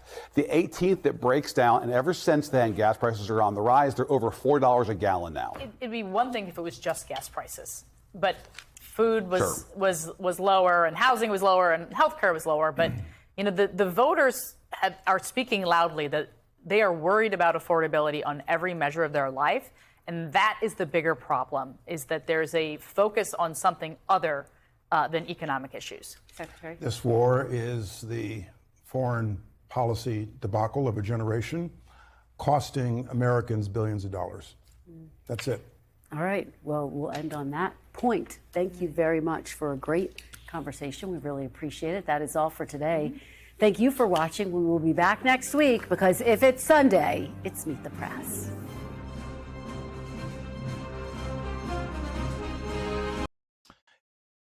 Yeah. So there you have it, folks. Look, I thought it was okay. I give Kristen Welker credit, even on like parts of. Now, Todd Blanche was the only Republican they had on, but he is the Attorney General, and I thought she kind of, she did a little bit better than I thought. I thought she would be more of a. She could have been tougher, and she did. She was kind of on. She pushed on Hakeem Jeffries a bit more than she did on Todd Blanche, which is interesting. Which I don't even mind in that case, right? Because even though I wish she would be tough on everybody, I have no issue of her pushing back on Hakeem Jeffries, because I think Hakeem Jeffries needs to have his ass held put on the fire stick.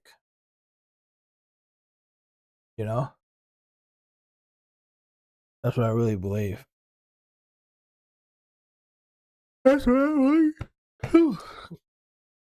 So the key battleground states, the snapshot poll they showed, looks like all the Democrats are up except for in Michigan.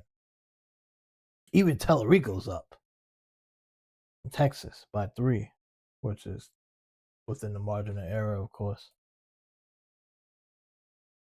Interesting to see how that's going to work out.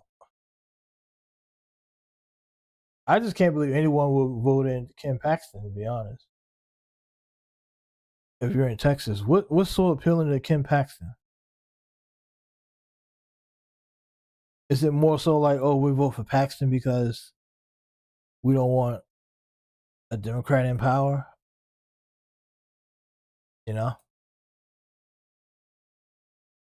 Is that what it's really about? Is like just stop Democrats at all costs?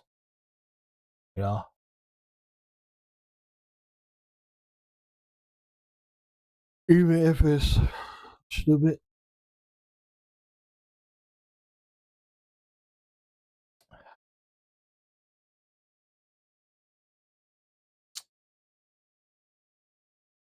All right. Too sexy for my cat.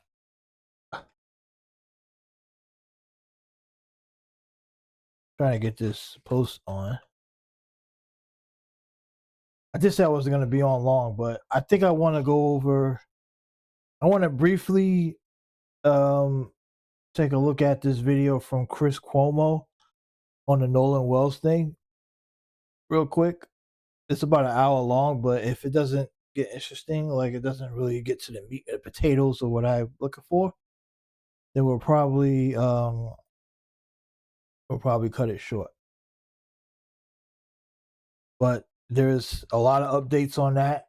A lot of people online got their own theories of what's going on, and I do want to hear from a person who, like, we've heard a lot from like your everyday TikTokers and people who are on the internet. I want to see what the mainstream media people are saying about it. Chris Cuomo, who's with News Nation, of course, is kind of in the middle of that mainstream / independent.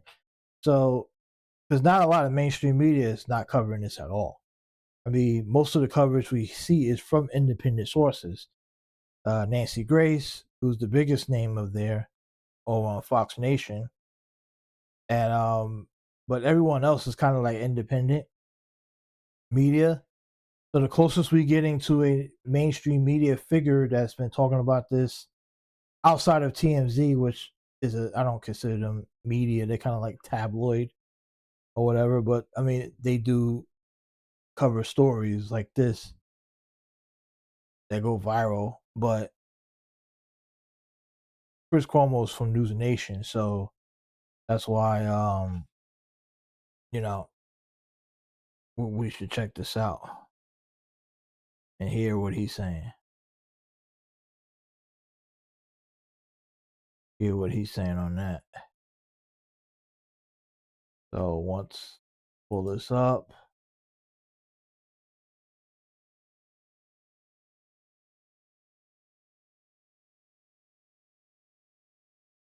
Yeah.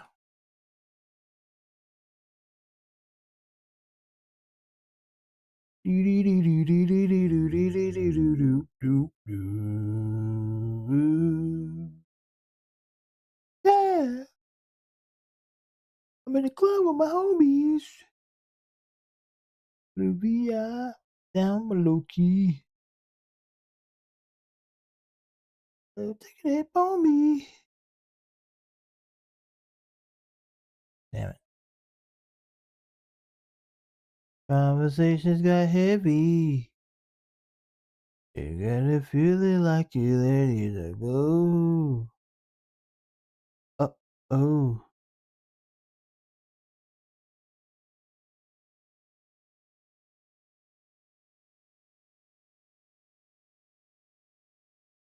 Yeah.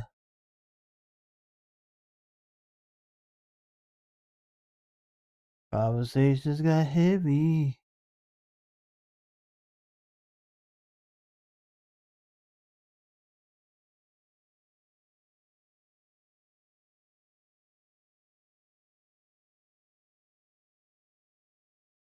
I said, baby, let's go. Oh my God.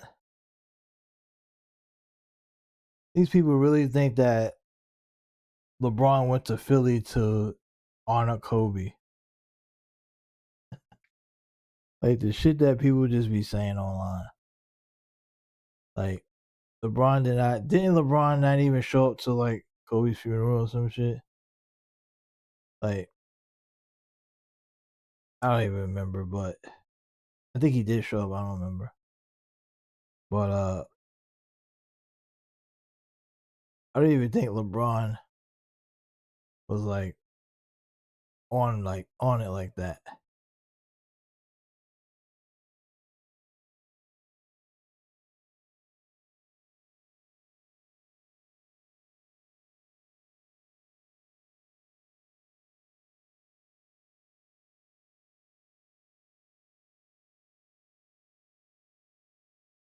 Yeah, I don't even think they're on it like that to be. Getting ready to go. I said, baby, let's know. Ha ha ha.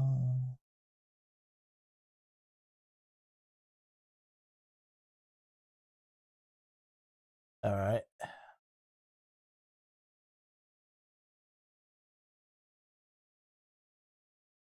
I know they're gonna laugh at this when I pull it up. I need Instagram tags, man. Where is it? Oh, there you go. Oh, like what the fuck?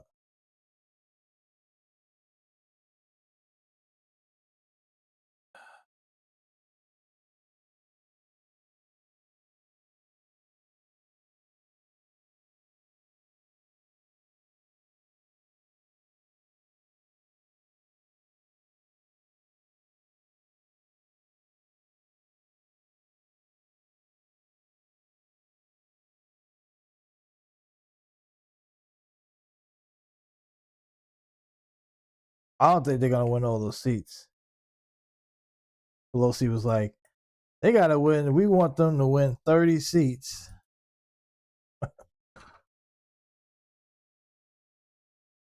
I like Pelosi, you got a big odds like your stock option. That woman got rich, boy. Is she the best stock trader in the history of politics? I mean, come on now, Pelosi. We know you got the money. You've been doing your thing, girl. And no one called her out. It's so funny that she just skate free with that. Not even Democrats are even saying anything about that.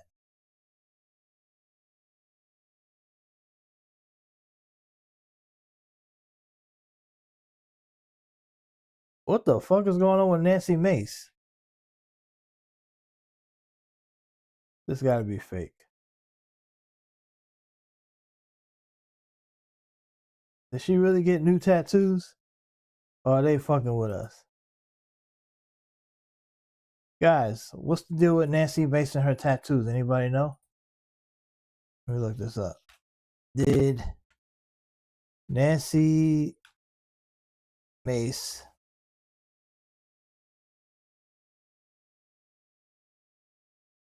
get new tattoos?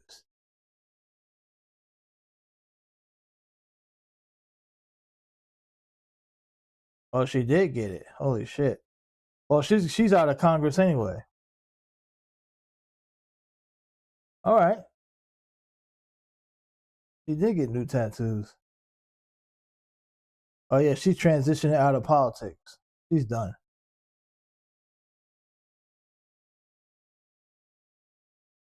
Yeah. Nancy Mace is so troubling because if you remember when she first came on the scene, she set up her career after politics. Like she's not going to be governor. She's going to probably have a podcast. She's got a fan base because she speaks out against like ultra war stuff. So she's gonna build her little audience where she's gonna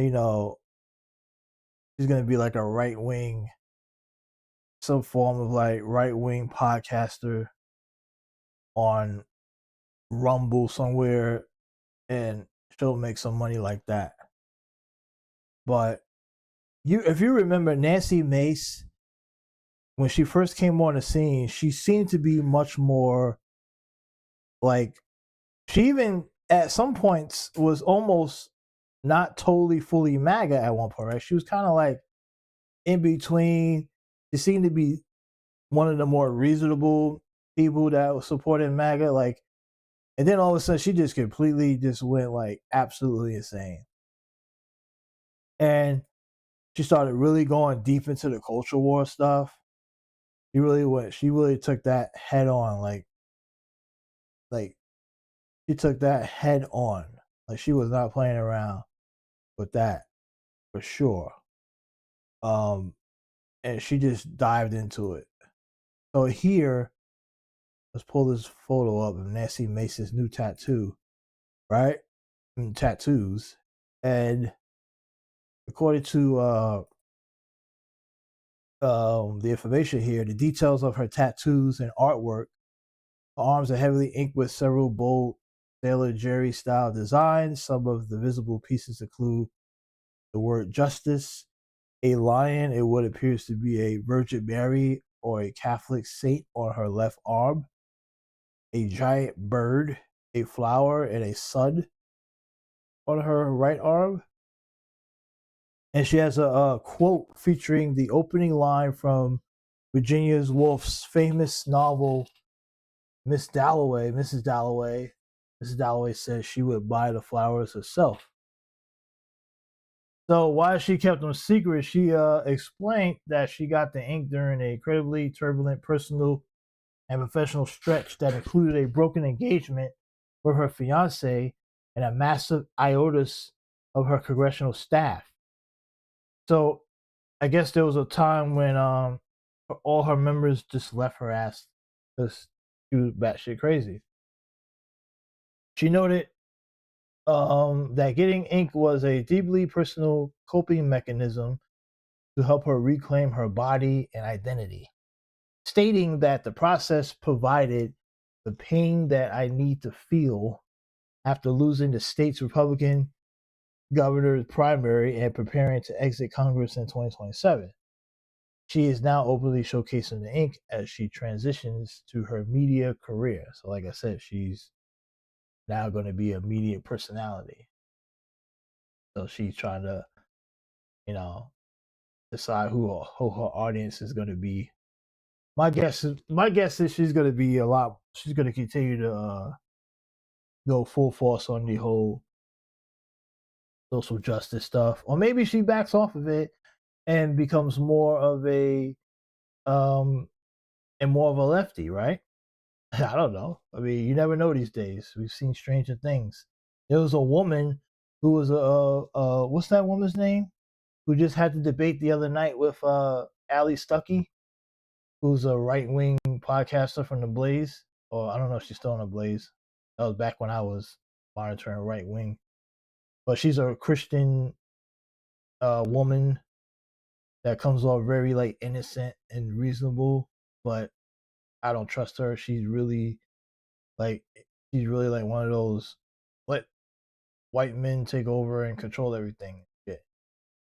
While she's like working and being her own boss, which is so weird how these women who are literally owning their own companies, being their own bosses, want all women to submit and be home and not work.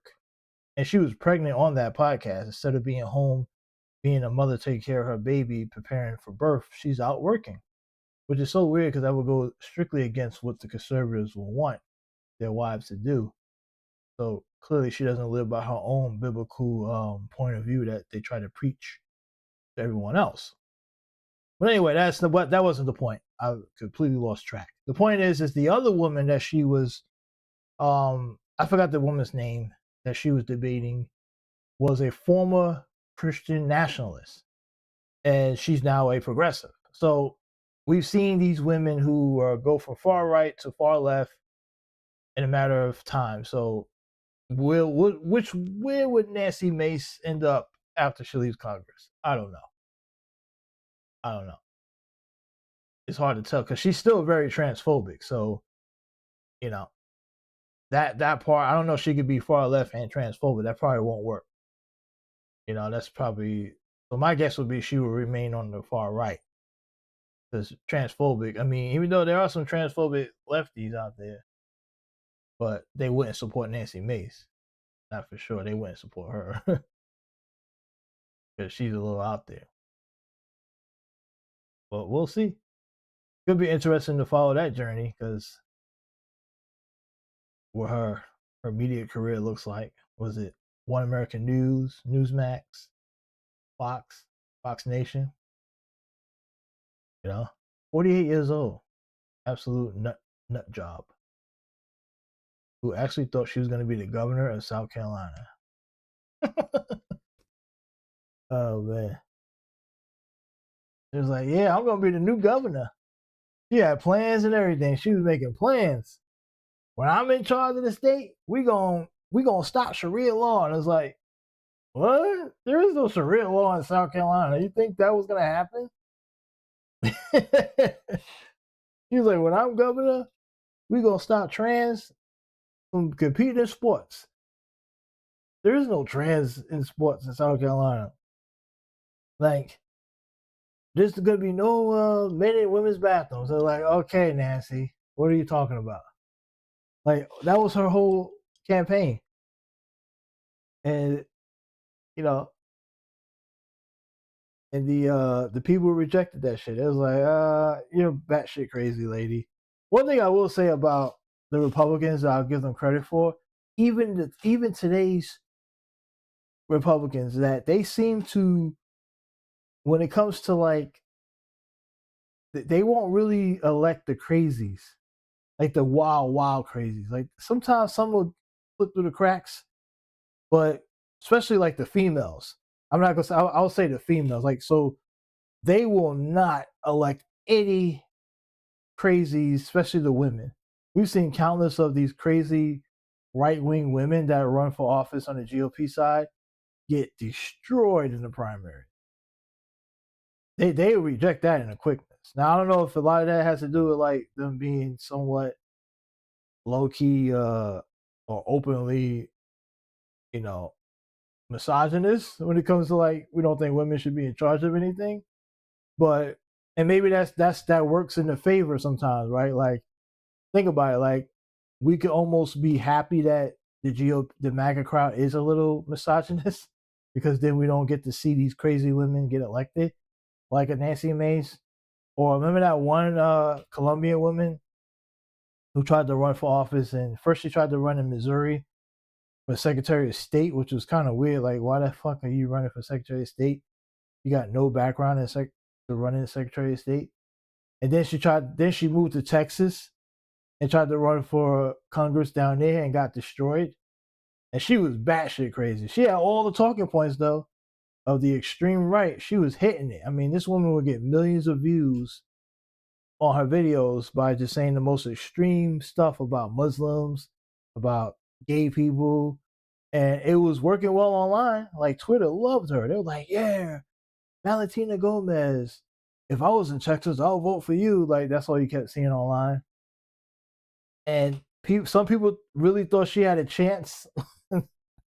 I was like, dude, are you guys not seeing what's happening? Like, I know that MAGA has gone off the rails, but they won't really elect females that are crazy. They'll elect some dudes, but the women, they ain't trying to put them in power. they ain't gonna do it. They got a limit on their crazies, like how far they'll let them go. So like, and then there was this other woman. What was that woman named? Lauren something. That was a few years back in Texas, I think it was. No, Washington. I think it was up in the Seattle, Oregon area. I don't know. She ran for office and got trounced in the primary. There was another one from Minnesota, a right winger, who ran for office and got beat in the primary. There was another one that ran in Pelosi's district, but she lost in the primary. She didn't even get to face Pelosi, even though she was campaigning on running against Pelosi. she was like, "I'm going to take down Pelosi." It's like you finished like 7th in the GOP primary. And then there was that other woman from New York. What was her name? The Italian chick. She had that Jersey. I think she was from Jersey, but she sounded from the Bronx, but she sounded like she's from Jersey. Forgot it. Tina Forte, yeah. That another crazy one that was gonna run against AOC, and every time she just keeps losing. So yeah, they don't get elected, right? They just don't elect them. They're not putting them in office and shit. But they had a lot of crazies. There was a couple more too that I have to remember. And then again, there's a couple crazy dudes that run as well, like Royce White in Minnesota with the GOP primary, and he ends up losing that seat to Michelle Tafoya, who so you get a mixed bag. He started wearing a wig in his last week of the election, thinking that was going to help him. Like, you really do? A black man putting on a wig? You really think GOP voters are going to fucking vote for you? You're already against the 8 ball by being black. Like, you put a wig on, they're like, okay, brother, we get what you're trying to do. It's funny, but we're not going to vote for you. We're not voting for you, dude. We're not going to do it. Like, you gone a little too crazy. Like, we like that on social media for clicks and views and to make fun of the women's basketball, but we're not going to vote for you now because you are weird. So he was done at that point. I mean, he was probably already done because Michelle Tafoya seemed to be more reasonable for the GOP, right? White woman. Is she white? I don't even think she's white. I think she's mixed. It could be Hispanic. But she's more normal, right? And she got name recognition as well, so they hope that she's more electable. I don't know if she's going to win that seat, though, because that Flanagan chick, what's her name, Peggy? They said she's the favorite to win the seat. It may come down to turnout, and the Democrats just have more, right? That's Minnesota. That's like a blue state. So Peggy probably wins that seat by like 10 or 15 points. Anyway, and plus Tafoya is like MAGA coded, right? She's all like, she went all in after leaving the broadcast booth or broadcast sideline. She went all MAGA because that's the way you do. Like when you retire, you just turn MAGA now.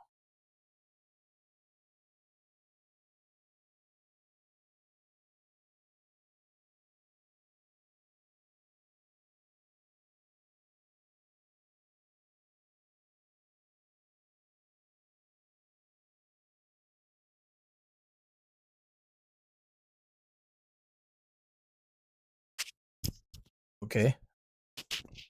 My microphone died. We're back.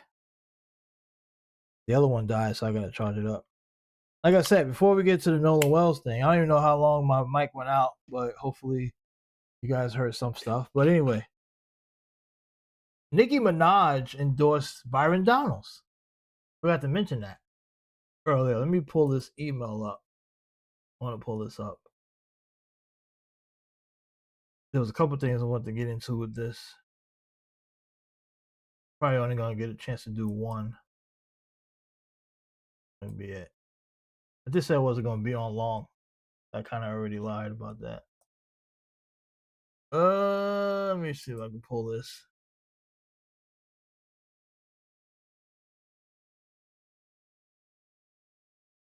Oh, read full article, dude. I'm not paying to read a fucking article. You can kiss my ass. I hate when they try to get you to pay. They want you to pay to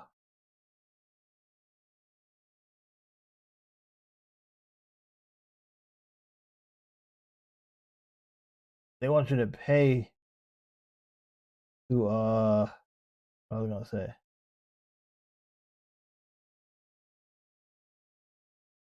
Read articles and shit. It's like, I don't think we should be able to pay.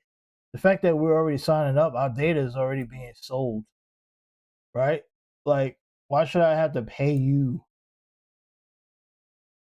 to read an article that is not even, like, you just repeating probably some shit that you got from somewhere else? But anyway, that's just my thoughts. All right, let me pull this up. Oh, why didn't I just pull? Shit. Copy. Still trying to work the kinks out on this.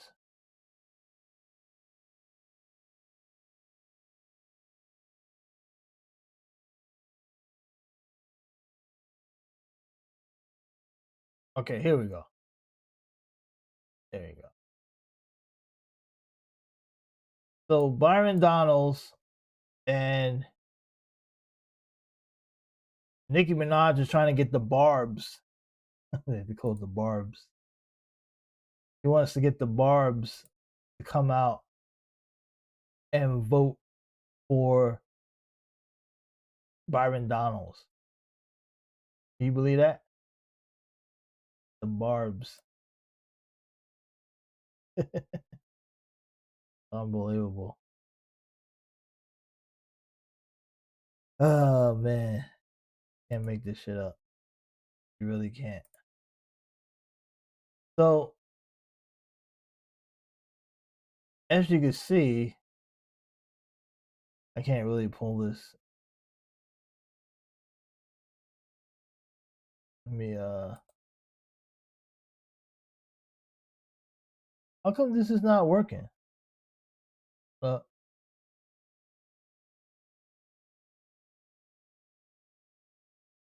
that's a browser, that's why. Okay.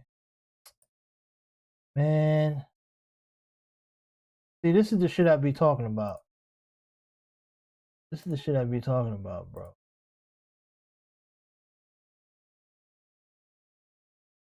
This OBS can kiss my ass. Seriously. Ain't making me upset. It should be an easy function to where you can be able to, you know, do what you need to do without all this extra stuff. But anyway, okay.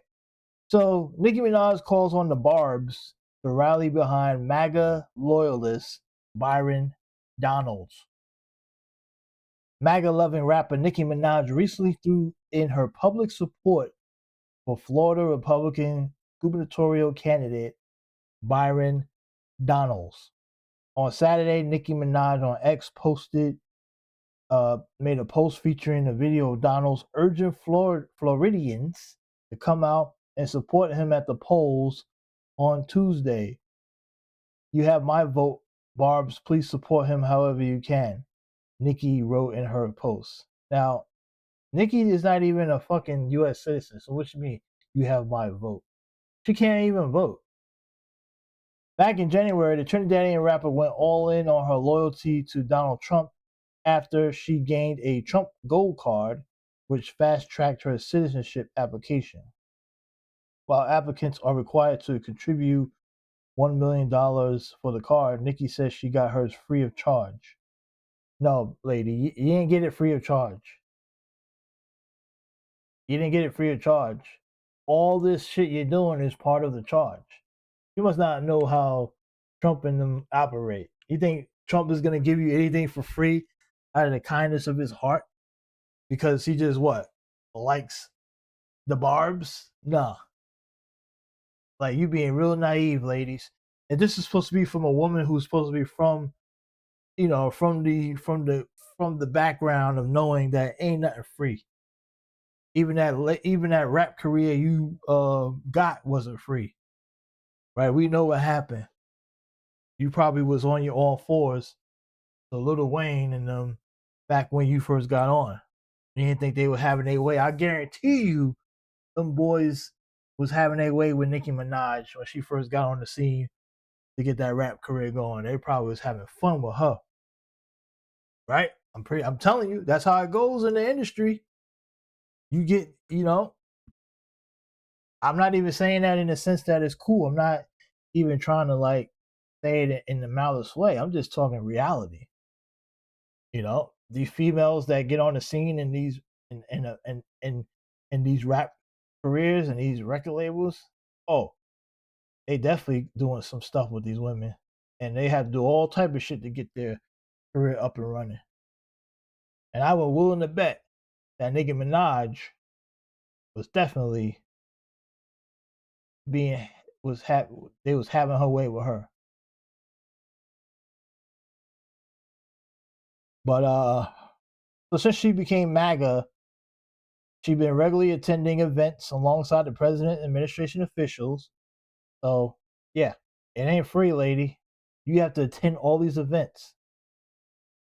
While her MAGA rebranding has alienated many fans, Nikki has said the hate only motivates me to support him more.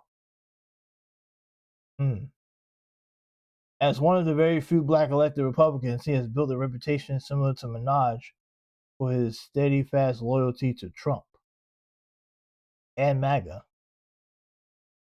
So that's the video that she posted on her. It's interesting because his opponent is I think there's a couple opponents in the race. I don't remember the other guy's name, but the one that is really challenging him is James Fishback. I think that's his name. Fishback is a guy that he's a racist, right? He's a racist down in Florida. He's attacked Byrons on his race. He said some racist stuff to Donald's. But the Florida people, the more extreme versions of the right, they like him because he's been willing to be racist. So that, I don't know what that means for Fishback. Can he get the nominee? I don't think Fishback is electable. I don't even think Donald's is electable. Donald's may be slightly more electable statewide than Fishback, but Fishback is leaning on the fact that, hey, I'm really from Florida. He's gonna really dive into that identity of, are you willing to trust a black dude over me? And he is he's winning over the bros, right? The bros down there also liking him a bit. And we know a lot of the bros that supported Trump in 24 have shifted down to Florida, right? You got that contingency base with the Tate crew and the Pat David and all that stuff. The Patrick Bet David and them, like that type of atmosphere. He was just recently on Myron Gaines' podcast. Now I don't know what that does. Myron Gaines is a fucking idiot. But he went on those places because those people are gonna listen, right? And if they see him as more valuable than Byron Donalds, he may be able to steal some of them to vote for him. I don't know. It's going to be interesting. Probably one of the most interesting races to keep an eye on Tuesday is that one. So a 2024 Pew Research poll found that 83% of black voters favor the Democratic Party, while only 12% favor the Republican Party. How much of a endorsement did Nicki Minaj really have? Hashtag the good guys, she said. Oh man. Nicki. Yeah, she really in financial trouble too. That's why she's really kissing up to Trump. You know? She's in financial troubles. And she's hoping that her proximity to Trump, maybe she's getting some good finances, investments that's going to pay off down the line. Who knows? But the funny thing about like Byron Donalds and Nicki Minaj is that you are not allowed to have any criticisms of what's going on. They have to just strictly support the agenda. And the craziest thing is Nicki Minaj and Byron Donalds are two Caribbean black people who are descendants from outside of America. Like they're not black Americans in the sense of like FBA would talk about. So it's easy for them to kind of not understand the history of black people in America. Remember Byron Donalds said that black people were doing better during Jim Crow. And he's married to a white woman. So under Jim Crow, Byron Donalds would not have been able to be married to a white woman at all. Matter of fact, he probably would have got hung from a tree for even looking at a white woman, right? And of course, Nicki Minaj would have, who knows where she would have been. So they find these people, as they call them, useful idiots, in order to push the propaganda where the people who are against them can hide behind them. So that's where that's at on that. But anyway, let's head back over to this Nolan Wells thing. Let me see if I can get rid of this. Let me put that out of here. So this whole Nolan Wells thing is starting to blow up. And we got Chris Cuomo here who's going to talk about it. Let me see if I can find. Damn, Joel Embiid's already hurt. Jesus, that was quick. That man can't stay healthy to save his life. It's going to be a long year for Philadelphia. I'll get into the sports in another day. You want to hear more about my sports stuff? If you like sports, go to Sports Steady Radio on YouTube. Just type in Sports Steady Radio, and I'll give sports takes. I'm not going to do it on this channel. This is mostly for like news and politics and slightly entertainment. But we'll talk about Joel Embiid probably sometime this week. All right, let's get this. To suspect that Nolan Wells' friends had something to do with his death. Intentional, unintentional. What do you think? And on what basis, more importantly? There is new information. There is new understanding of what may be coming out. But we already know so much that has to be processed, specifically the timeline, specifically the true nature of the interactions or lack thereof between the family and the friend group. Now there's word that the friend group is raising money for what? Why? Why did the family respond to Nolan's alleged or believed, assumed friends the way they did? Brandon Tatum is a lightning rod. Why? Black guy who talks conservative politics, black guy who supports the president, black guy who is not open to the idea that in Nolan Wells, it's got to be about race. Went to Mississippi, Okay. He's not full. No, it's not that black guy that supports Trump or talks conservative. It's black guy that goes out of his way to denigrate black people and black people only almost every day, 24/7. That's the problem. It's not about him being conservative. There are plenty of black conservatives that are walking around that don't do what he do. He's a grifter. I know he's trying to be cleaning up because he wants to be more diplomatic about it, but I'm giving you the real version from the black side of things. Almost trying to be all corporate. No. I don't care about his politics per se, but when you decide to be in proximity of a man who puts in policy that's directly affecting your community, and then you talk shit about your community and make excuses on why every incident that's involving a black person always, no matter what, but then when there's a white person, you always try to make an excuse on why the white person is innocent. Even if you go back to the case where Brandon Tatum, if you remember, there was a video of a man, and there's plenty of incidents, but one in particular that caught me, that really told me, man, this dude is insane. It was that one incident when there was a black man, he was on his way home from work, he pulled into his driveway, and the white woman was walking, I guess she was walking her kids in a stroller, and the man pulled up to his own way, and she picked up the kids and left the stroller and ran. After ringing the bell, like, she ran to ring the bell of the house that he lives at. And he pulls in, as soon as he pulls in, he's like, hey, what are you doing at my house? What's going on? And she didn't believe that he lived there. Now, mind you, it's not her house, not even her street. She lives down the street. And she said she didn't believe that he lived at that house that he pulled up to.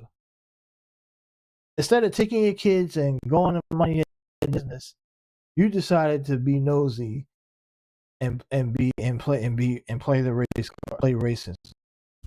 Because you had to be racist. And so when it blew up online, everyone was like, damn.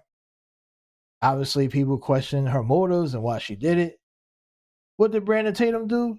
He reached out to them, brought them on his show, and then went after the man and said he was wrong for assuming that it was racism.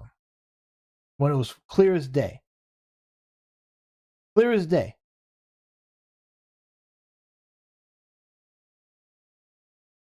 Clear as day. And his reaction was wrong with her reaction. The way she acted. Like, that was a response that was warranted because she was fearful. My thing is, if you're so fearful, mind your fucking business and get out of there. Why stick around and try to question someone's reasoning for being there? You get what I'm saying? So he helped her get out of, I guess, the backlash. So this is what he does. He goes out of his way, and he's doing kind of the same thing now, like trying to go out of his way to repair reputations of white people that he feels is like seemingly falsely accused of being racist or just whatever. And he doesn't give that same grace to black people at all. Like every incident, and he went and he attacked that man. He said, "Oh, that dude is he came up with some vague wording like, oh, I did some background on him and he's an agitator." It's like, dude, that man, you act like that man knew that what was happening. He's literally coming home from work, I guess he was doing. You think he planned that or something?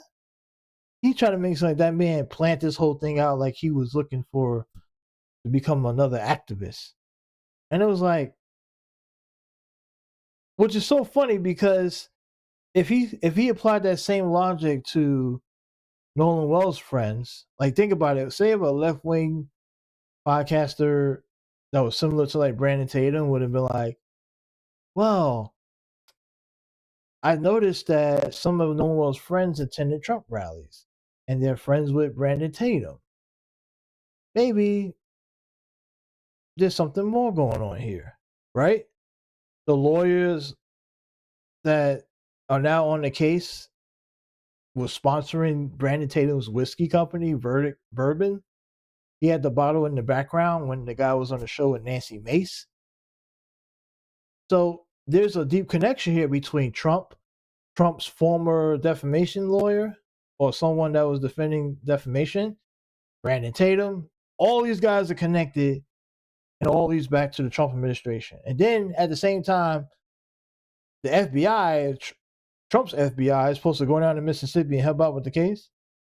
So all these Trump connections to Mississippi, from the friends to the lawyers, all helping these kids out. And some of those kids were at Trump rallies. So, but no one is really covering that angle. They're kind of ignoring that whole conflict of interest. No one's touching on that. How come?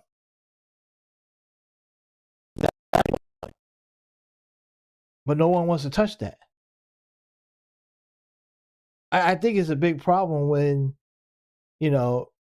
everybody's friendly and shit. Like, oh, I'm gonna go get my friend. I know this person, and you literally and then get mad because the family went out and got Ben Crump. Well, Ben Crump is a civil rights attorney. He wants, he wants to make sure that the case was properly investigated or process is happening.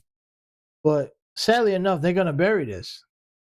There's too many conflict of interest in this between the kids, the judge, the lawyers, Brandon Tatum. He's already ruined this thing.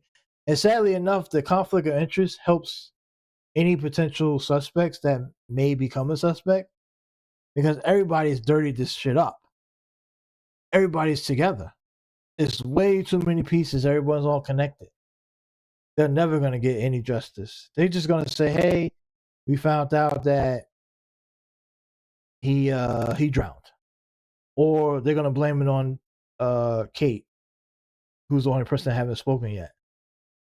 Either that or they're going to probably suicide her off, and then she's going to write a note saying that I'm so sorry that what happened, I didn't come out and speak sooner, but I saw Nolan Wells and he fell off the boat. Or like it's going to come up with something where she's going to say something when she finally does talk.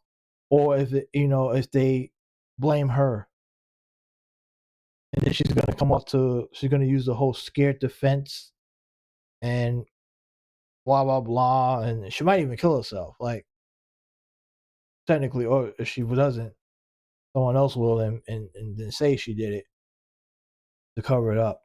I know it sounds drastic and like who the hell would do something like that, but you never know.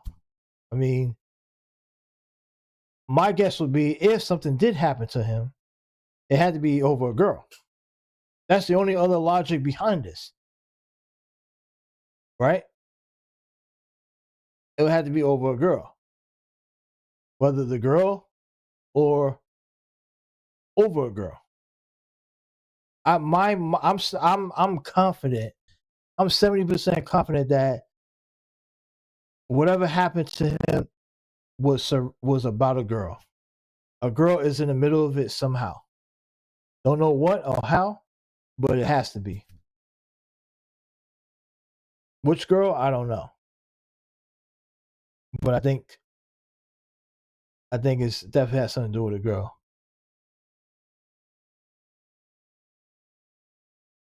It is kind of weird that the person who was last seen with him, according to some people, that girl Kate, she hasn't said a word yet. But the other guys who were friends with him are the ones that are on defense, out doing interviews with friendly podcasts and connections and shit. To try to, like, I guess, put doubt in the minds of anyone who would accuse them. And it looks like they're going to get ready to put it on her. But she's probably too scared to say anything. If she does know anything. Even though they both groups have told two different stories, by the way. So it's going to be real interesting to see. I think a cover-up is definitely happening. That would be my guess. A cover-up is definitely in the works.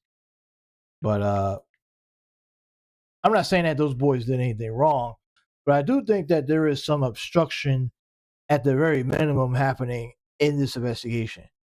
Now, whether it's from the boys or from the people who are in charge, there is definitely obstruction going on. That is at the bare minimum. Had interviews that definitely shed light on who we're dealing with here and what's going on. So I asked Brandon Tatum to come back to talk about the response to what he learned, what he now knows that he can share with us, and what he believes the state of play is with what is resonating on the story of Nolan Wells. And there's one thing that we agree on right off the top. Nolan Wells was a great young man. Okay. Does Brandon Tatum really believe that? Because I've heard him say some wild shit about Nolan Wells. Talked about that he was on drugs and he's said some degrading stuff. Why are we still talking to Brandon Tatum? I guess because he's the one that's keep getting these interviews. But he needs to be ignored. Right? He's getting slight credibility because he was a former cop. Right? He was a former cop in Tucson, Arizona. So he's getting credibility for being a former cop. So he's not completely being dismissed as some wackadoo, even though he should be, because he's been pushing wackadoo shit. And his whole point is to defend people who are not even considered suspects. He's literally running cover. That's why we keep getting information from him. He's already been proven to be not credible in this situation. But they keep going back to him, which makes him look good. I really don't want to hear from Brandon Tatum anymore. Because he's not objective at all. He's already had set the standard of what he believes happened. Because he's listening to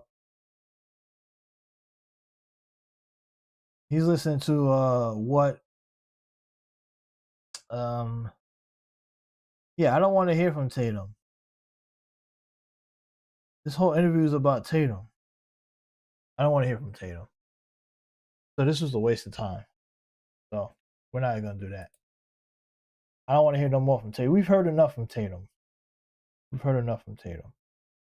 see if I can find something else. How about we watch that video with the TikTok user? Yeah, that TikTok chick, she kind of was breaking shit down.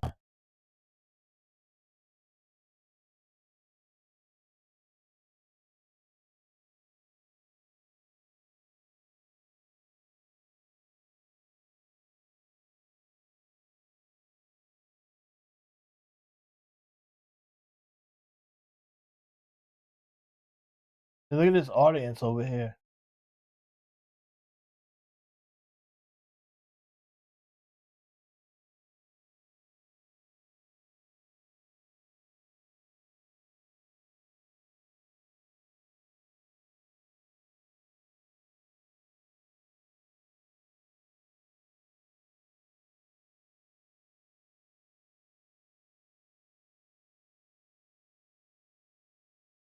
I love how all the people in the people that they're in the comments trying to tell you that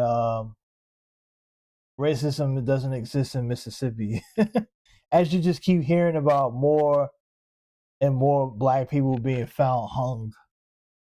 Oh, racism is over in Mississippi. Like, because to most people, racism is defined by the laws, or if someone's going around calling you the N-word, right? So, like, because remember, there was a point in time where literally people would just get over here N-word, like, and it was normal, it was like acceptable as part of the way people would talk to people, like, you know, or segregation, like the water fountains, like white only, black only. So that's the type of shit that people, the average person, is typically defining as racism. They don't understand the other part of it because they don't know. They can't relate. It's not something that they're looking for, the directness, not the, you know. So that's why all these people are like, oh, there's no racism. Where? Who? You know. But racism is an institution, and it doesn't just disappear because someone said so.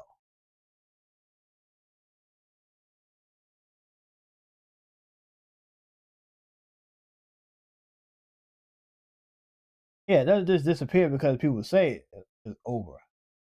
Like if it was that simple, we would they still talking about the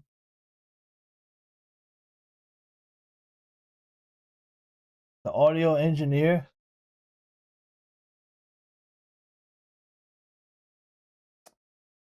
Is he dead? What's he dead?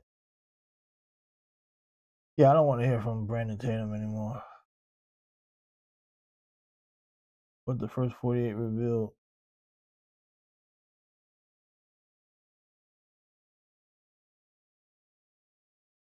Yeah, that Nancy Guthers case is crazy. That's another one that's not really getting a lot of attention either.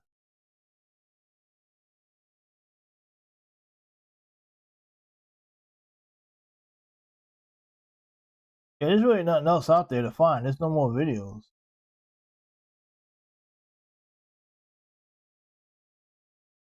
I don't really see anything else to react to for the night. I might call it. I already been on 4 hours.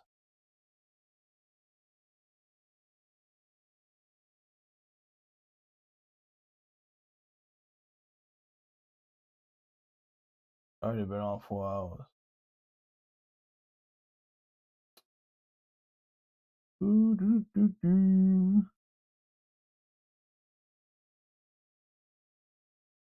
lot of these women are so hot.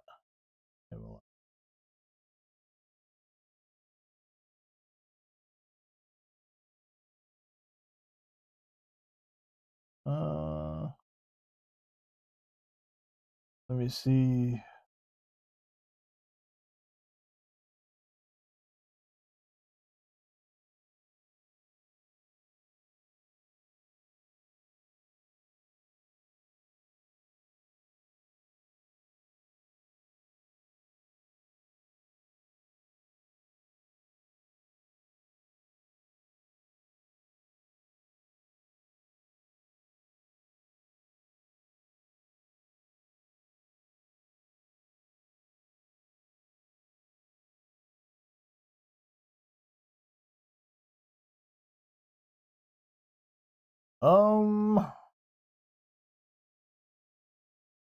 Yeah, I don't know, man.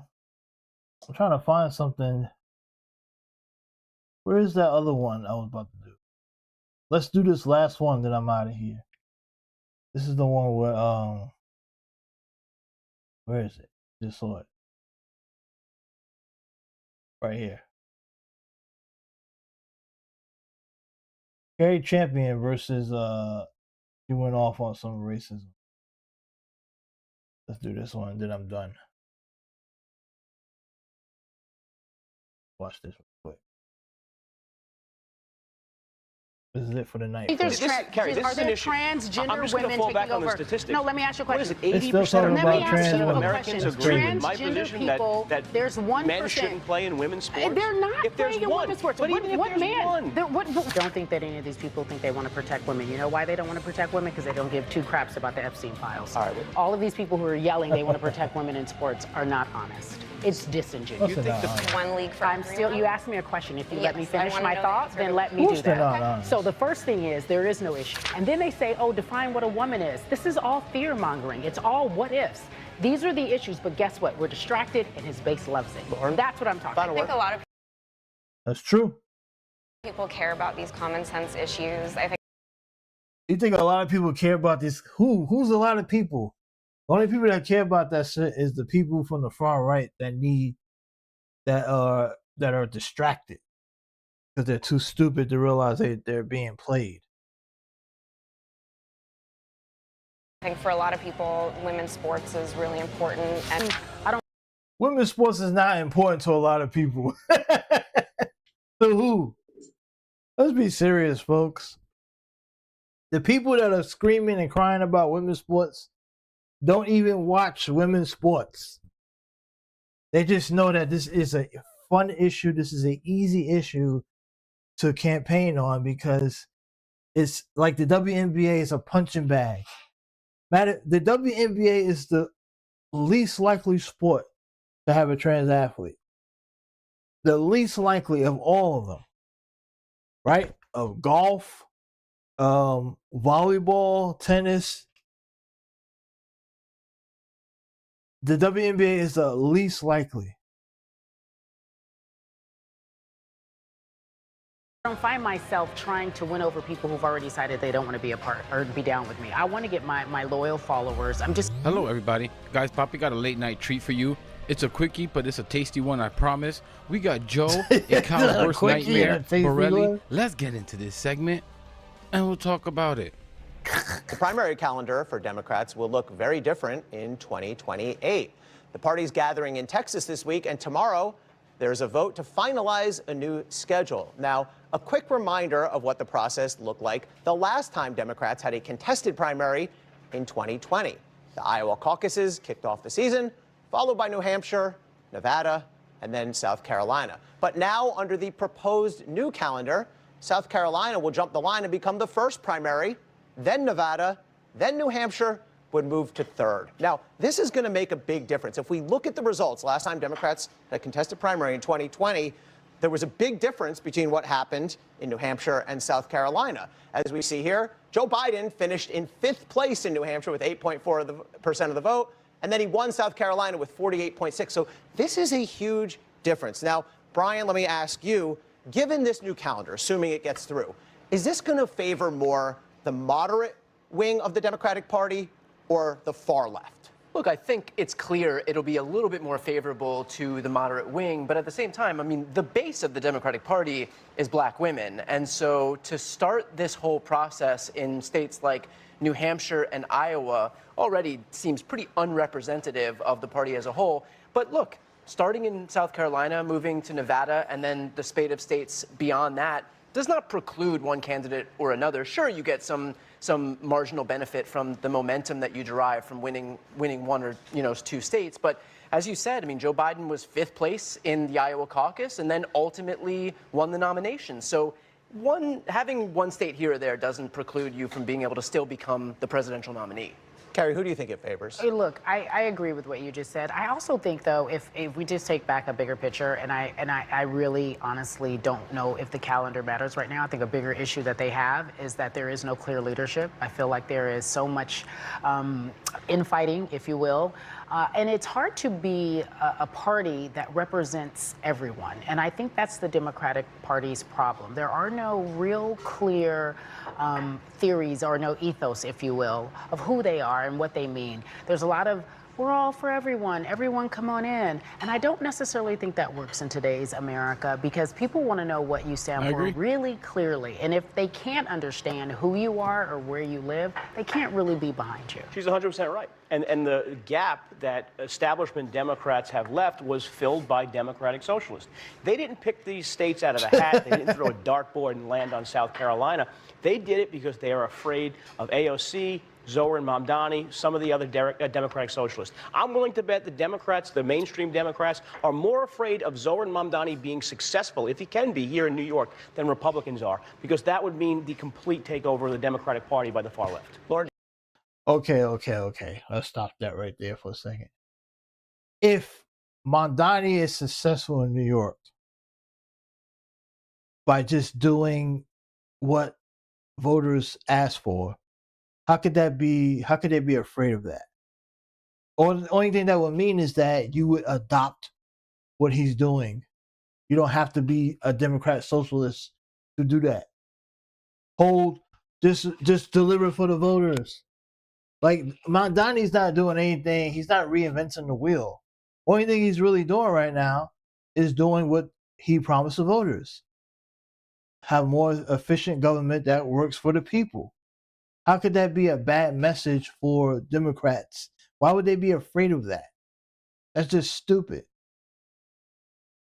And, you know what I'm saying? Like, don't let this, and this is the problem I have with you got these Republicans trying to speak on behalf of Democrats. They try to tell you, oh, you better be afraid of Mondani. If he's doing well, this is going to be bad. The socialists are going to take over. You letting them define it. What is Mondani doing right now, currently, that is extremely bad? He came in, he did the rent free, so slumlords can't raise the rents on people to price them out of their apartments. What's wrong with that? He's holding landlords accountable. So if you got people living in buildings that are like broken down and you're not fixing stuff, he says, hey, you got to fix that stuff up. You can't just charge people 3 times the rent and then don't fix their stuff. That's the whole point of paying rent, right? That's what you're supposed to do. That's your job, right? He's fixing potholes. He's fixing parks. I mean, if this is the terrible socialism that they should be afraid of, this is stuff that should already be done by someone who's running as a mayor. I don't care what city you are. I don't care if you're a Republican mayor or a Democrat mayor. He's doing the bare basics. He's not reinventing the wheel here, folks. If you are a mayor of a town or a city, you're supposed to have the roads fixed. You're supposed to make sure that people are able to afford to live. You're supposed to make sure slumlords are not taking advantage of the citizens. That is your job. So because he's doing his job, we're saying that, oh, they should be afraid of that? And Democrats, they need to stop allowing the GOP Republicans to define their position on that. And even if you're more of a moderate Democrat and you don't agree with the full picture of what the DSA stands for, then adopt part of that stuff that Mondani is doing and say, hey, this is what we want. Because even Mondani said he's not for defunding the police. He said that numerous times. He's not down with that. He's not for that. So if they're adopting Mondani, then what's the problem? Come on now. Like, all this fearness.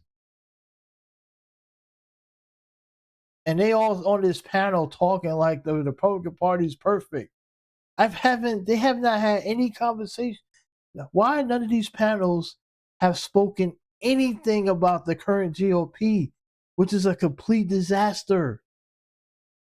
They're a disaster right now, but on CNN every single night is always Democrats bad, Democrat, 24/7. And it's like, how the hell? Like any Republican that gets on TV shouldn't have no time to be talking about the Democrats when your party sucks. I don't get this. This is so weird. Yeah, I think they're going to regret this because I think Democrats think the progressive message is the winning message. And guess what? You're not going to get from South Carolina the Medicare for all people and the anti-Israel people and the Green New Deal people.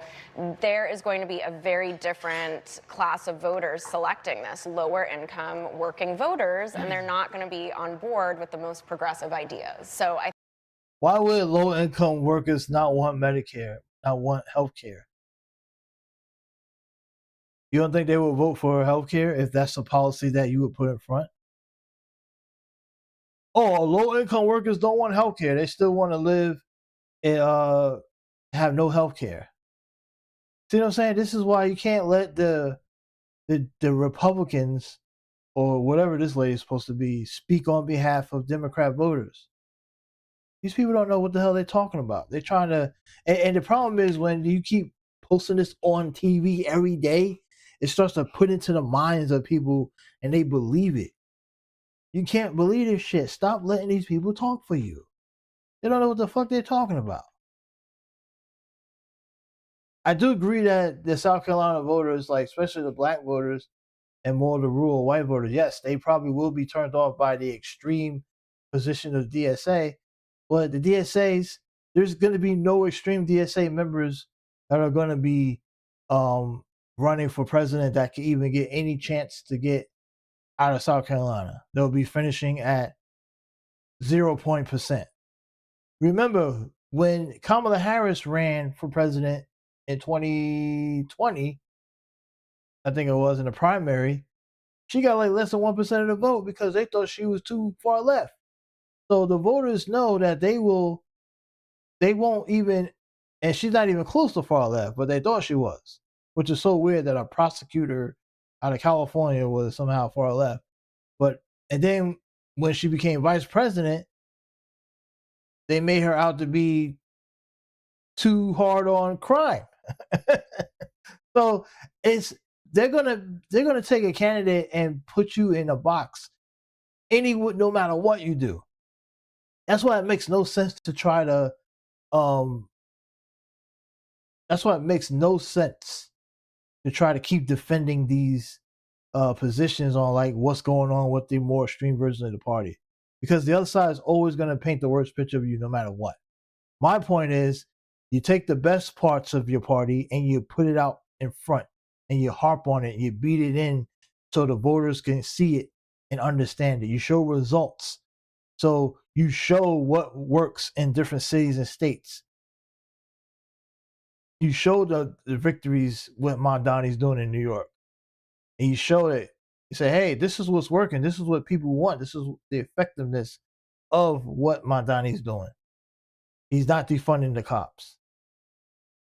Because they keep trying to link him into defunding the cops because that's how they get it.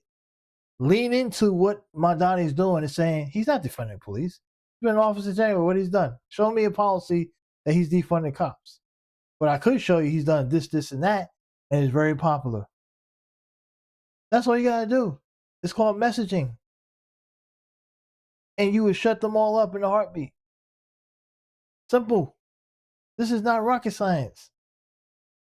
I think they're doing it, and they might regret it. I don't know. Who is doing what? What are they doing?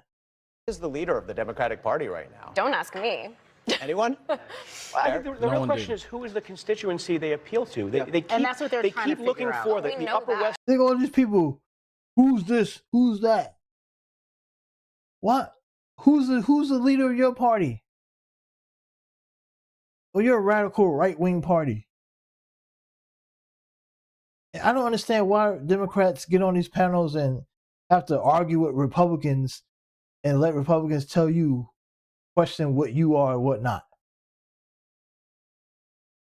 I don't understand that. Like, what are you going back and forth for?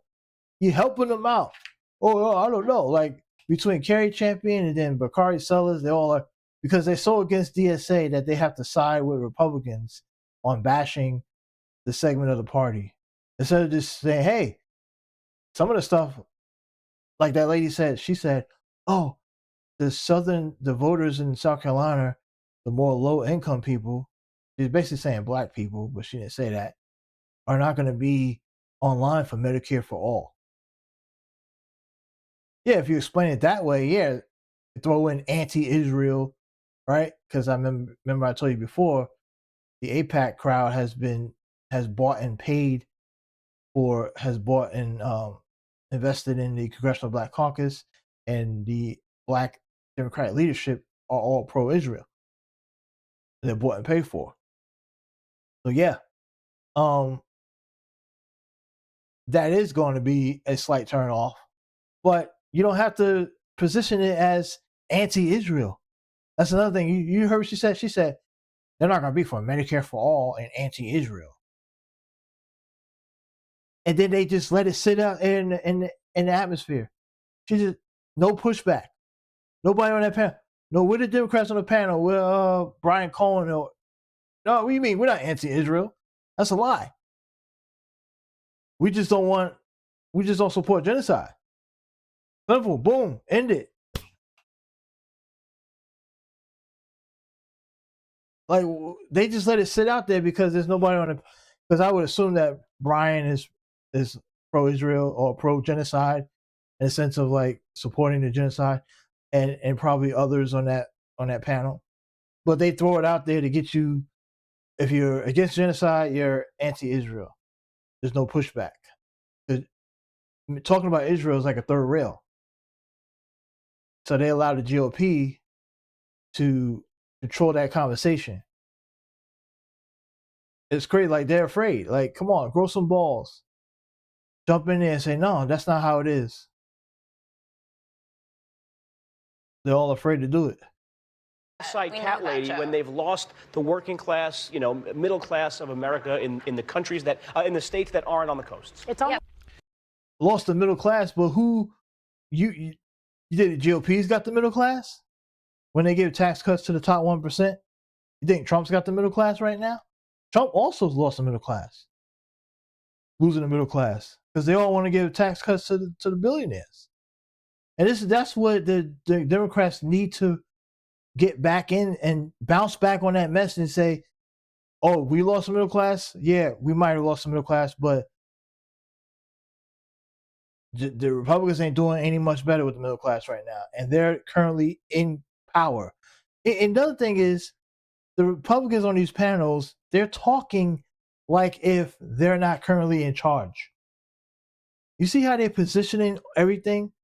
They're making their case like, oh, the Democrats lost this and they lost that. And it's like, you're not, the Republicans are in charge. Can Democrats remind the public that the GOP is currently running the country on all levels? So if shit is bad right now, you know who to fucking blame. Why the heck are these people getting on these panels and they're not pushing back on people like this guy who keeps telling you that Democrats this, Democrats that? Someone should just say, hello, Democrats are not in fucking charge. Big booty burgers, that's just nonsense. Hey, here, I think this will help holding your attention better. Here, I got this burger hat just for you. Listen, you know more than anyone on that panel what's been happening to the price of food. Beef, 100%. We all know you know what's happening in the burger industry. Don't play with me. Joe, you can't nearly buy as many cheeseburgers as you once could 2 years ago, Papi. Be honest about that. That's tough for you, Papa. And listen, again, half of people can't afford their core bills. Only 12% are saving any kind of money each month. Exactly. You'd have to be a moron to vote the Republican Party again. Exactly. Gas prices are over $1 since Republicans took full control of Boom. government. I mean, that's over 30% more people are spending on gas. All healthcare premiums are up 25% because Republicans wouldn't fund the healthcare subsidies after they said they would. Boom. And I got that from my boy Isaiah Martin. Boom. See, he's nailing it. That's all they got to do on the panel is say what he just said.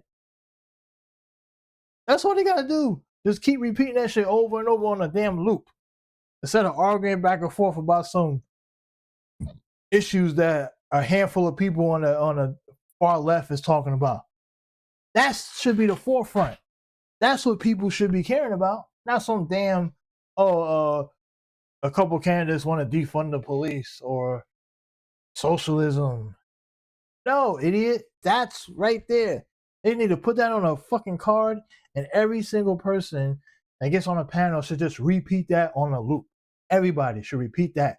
Don't even engage back and forth with these knuckleheads that want to keep telling you how, the party's going too far left, and the voters of South Carolina are not going to want Medicare for all, and they're going to reject it. Just remember that the rural hospitals are getting closed in Oklahoma.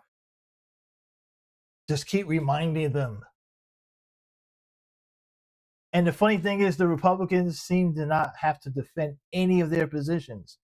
How come? Because Democrats pundits don't even make Republican pundits defend Trump's current policies. No, have you noticed on any of these clips on these cable news shows that the Republicans never have to really defend the policies of the current administration? Only thing they get to do is get on TV and talk about how unpopular Democrats are. That's it. They never have to defend Republicans, ever. The Republican policies.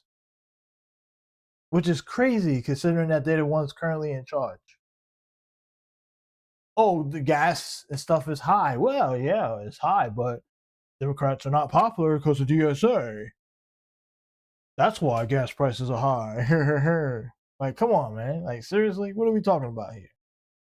I'm kidding. He's not my boy. I never spoke to him, but nonetheless. What else? The damn tariffs that cost Americans about $200 a month. For pointless tariffs. We got nothing in return for this. No jobs came back. In fact, we lost manufacturing jobs. Bingo. And last, certainly, but not least, we are stuck in an effing war that we can't get out of.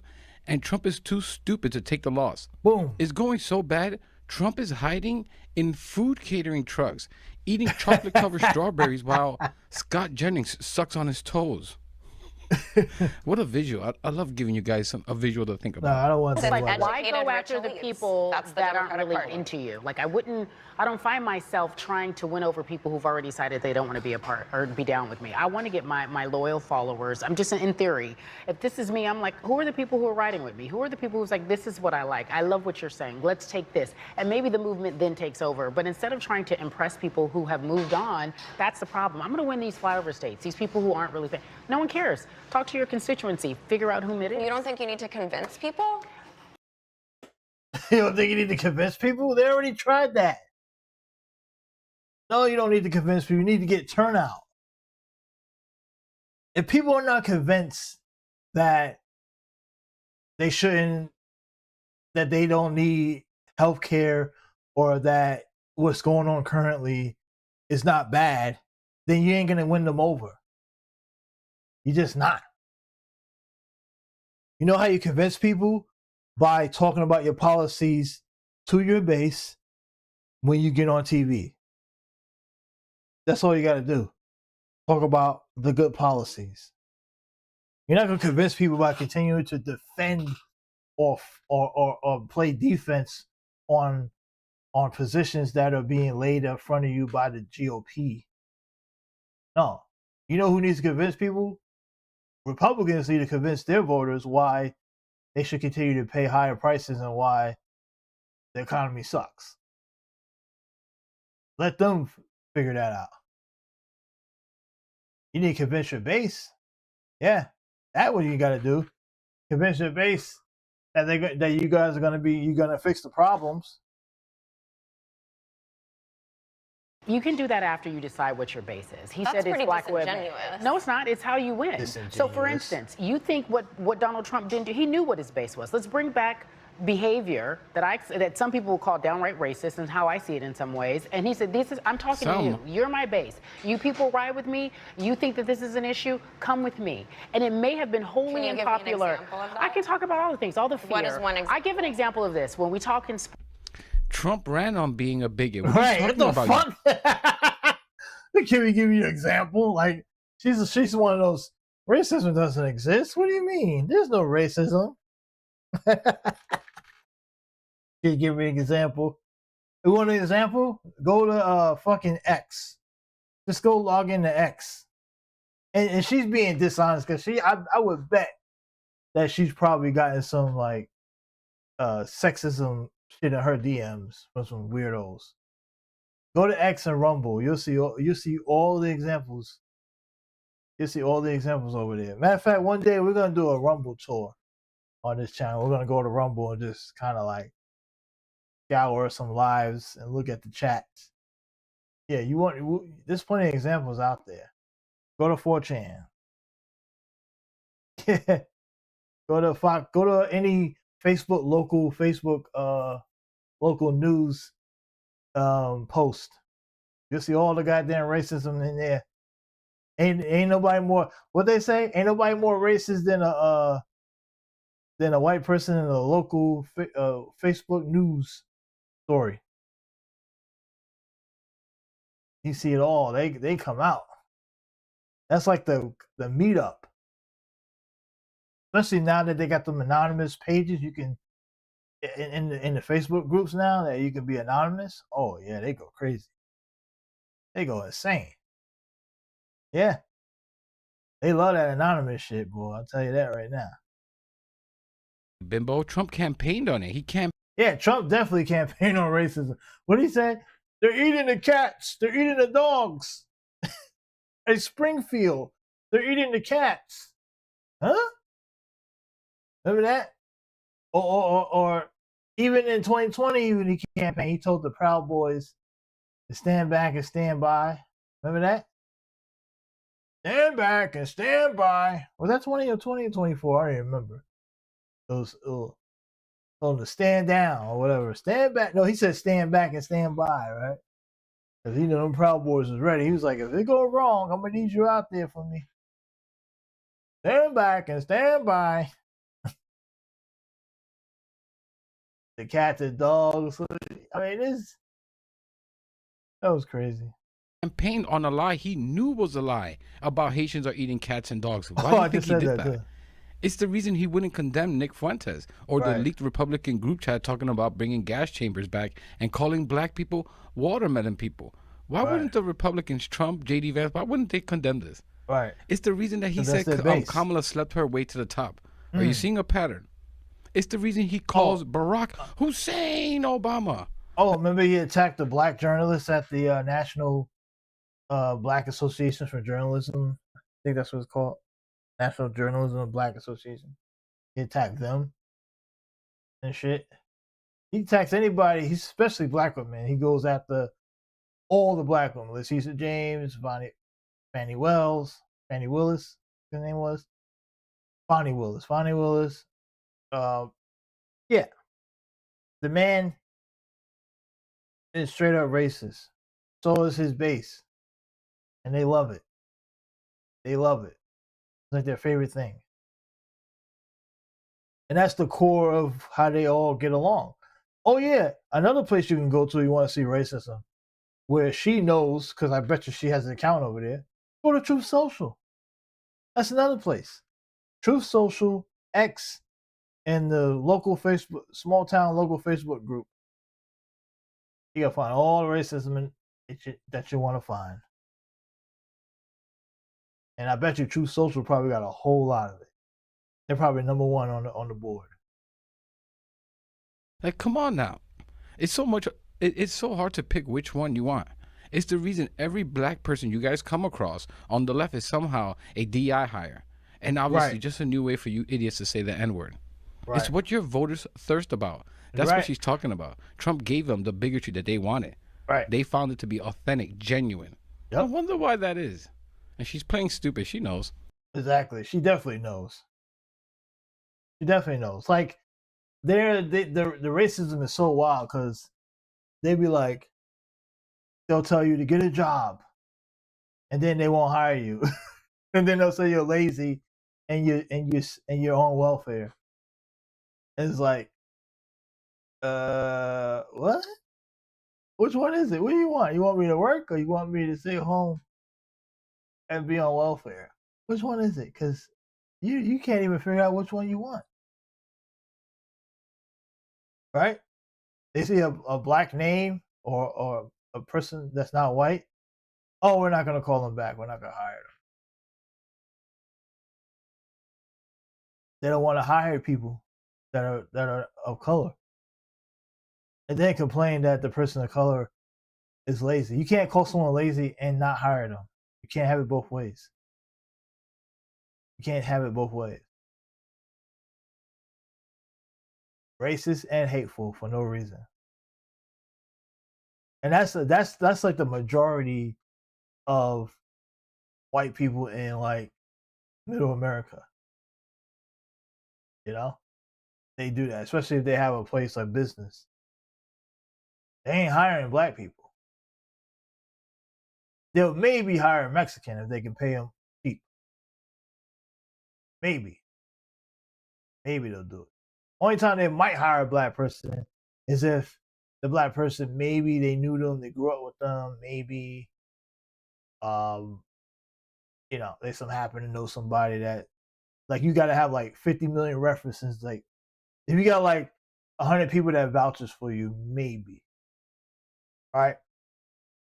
Maybe they'll give you a shot. But at that point, do you really want to work for someone who really doesn't really like you? You know what I'm saying?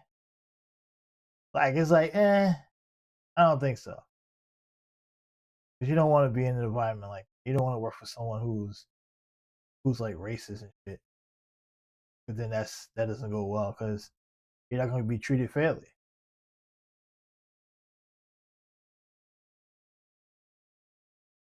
Miss Doctor from Princeton. She teaches at Princeton, guys. Sports right now, and this is a big issue with women in the WNBA, this transgender issue. Transgender women are taking over the WNBA. That is a lie. That is not even something that is happening. There is no group of transgender women coming in to take over women's sports. Should we not just one league for everyone? You asked me a question. Should we have just one league for what?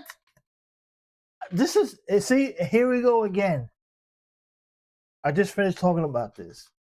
I get what Carrie is trying to do. But again, why do Democrats, I don't even know if Carrie Chamber's a Democrat, she might be independent, but why are people, I'll just say people, because I don't want to peg anybody into a corner, but why do people continue to get on TV and are forced or even bring up these issues that are non-issues? You literally just took away, you're allowing the right wing to define you by always bringing up issues to defend. Now what happens is he's going to sit here and appear to be defending trans athletes. And guess what happens? Now you are on camera. They're going to clip this out and say, look at the Democrats. They're don't know what a woman is. They're still on this defending trans. And then you provoke them to come back and make this about trans issues. They were just talking about how do you go from affordability. They talked about that for like 2 seconds. Then they completely jumped into this trans thing. Watch how long they stay on this. Watch. If you let me finish my thought, then let me do that. Okay. So the first thing is there is no issue. No, there's no transgender women coming and waiting in line to play in the WNBA. Then we should have one league. And in 29 states, K through 12. See how she going? Should we just have one league? You see that? Her whole thing is, let me create a crazy scenario. What do you mean should have one league? There is one league. The WNBA is a league, one league. There's a women's league and there's a men's league. Huh? What are we talking about? But this is all part of like drawing confusion because she keeps saying we should just have one league. Now she has to sit here and bring up this. Like, I don't even understand why Carrie even brought this up. I don't get it. I don't understand why she brought it up. It makes this is not relevant to the conversation. But this is the problem with the Dems. They keep going back and getting into these culture wars. Transgenders cannot play high school. And it has been abolished on the collegiate level as well as on the Olympic level. So there's no way in hell you're going from high school to the pros because guess what? It's not happening. And then they say, oh, define what a woman is. This is all fear mongering. It's all what ifs. These are the issues, but guess what? We're distracted and his base loves it. Lauren? That's what I'm talking about. I think a lot of people care about these common sense issues. I think a lot of people care. See, that's what they're going to go back to. I think for a lot of people, women's sports is really important, and women are disadvantaged physiologically to men, and that's common sense. Carrie. There is no men taking over women's sports. So what are you talking about? Didn't you just hear a word that Carrie just said? But that they don't hear that. They just hear, oh, well, I'm just going to get... Because she just basically brought it off her talking point. She was glad Carrie brought that up. She's like, oh, thank God. Now I get to just say this part and I look good. I might get a check in the mail from MAGA saying good job. Isn't Max Miller still in office? The guy who threw hot water on his wife's chest and possibly broke the collarbone of their daughter? Oh, such love for women Republicans have, huh? Right. You guys are worrying more about trans people than that dude in your own party who's still in Congress right now. Unbelievable. I wonder why that is. Don't think that any of these people think they want to protect women. You know why they don't want to protect women? Because they don't give two craps about the Epstein files. All of these people who are yelling they want to protect women in sports are not honest. It's disingenuous. You think the people that... Bingo. Bingo. He nailed it. At least you brought it back home, Carrie, but problem is it shouldn't have even been brought up in the first place. You should have led with that. Instead of the trans thing, she should have literally just said, oh, how about the issue on people pretending to care about women, but the Epstein files? That's all you had to say. You could have left that to 30 seconds and then made that woman defend that part instead of saying, oh, I think it's common sense issue, right? Because she already got her talking point out now, so it's too late. I would have just said the Epstein part and left it hanging and let her try to defend that. Because if she would try to deflect and go and bring up trans athletes, gotcha. Oh, so you care about that more than the Epstein women. See? So now you put her on defense. See? That's how you have to do it. Kerry did it backwards, but at least she brought it home a little bit. But it would have worked. It would have been way more effective if she'd have did the other way around. Don't want men playing in girl sports because are upset it's about not Epstein files? a real issue. Not that there's a man playing Let's go in the back girl to the real sport? issue. There is no men playing in girl sports right now. Where? See, now he's trying to defend it. See, he's doing exactly what the other woman, what she should have got the other woman to do. Now he's doing it.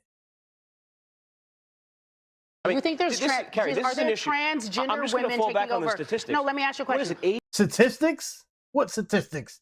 There are more women abused by the Epstein files than trans playing in female sports. 80% or 90% of Americans agree with my position that there's 1%. Men shouldn't play in women's sports? They're not if there's playing in one, women's sports. But even if what there's man? one. Where are they? We have seen so many examples of athletes Name being... a man that's in women's sports right now. The guy that beat Riley Gaines. I don't remember his name. I try to forget, for goodness sakes. Riley didn't lose to her. It was tied for 5th. Diablo, who the hell cares? It's effing swimming.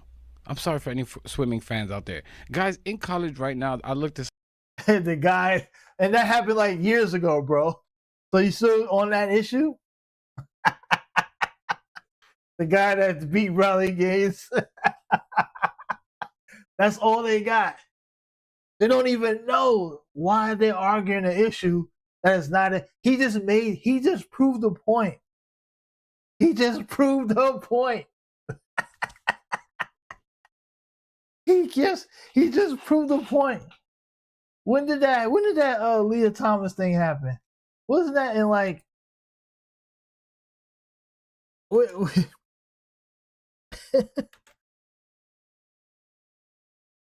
oh, when did that happen again? I don't even remember.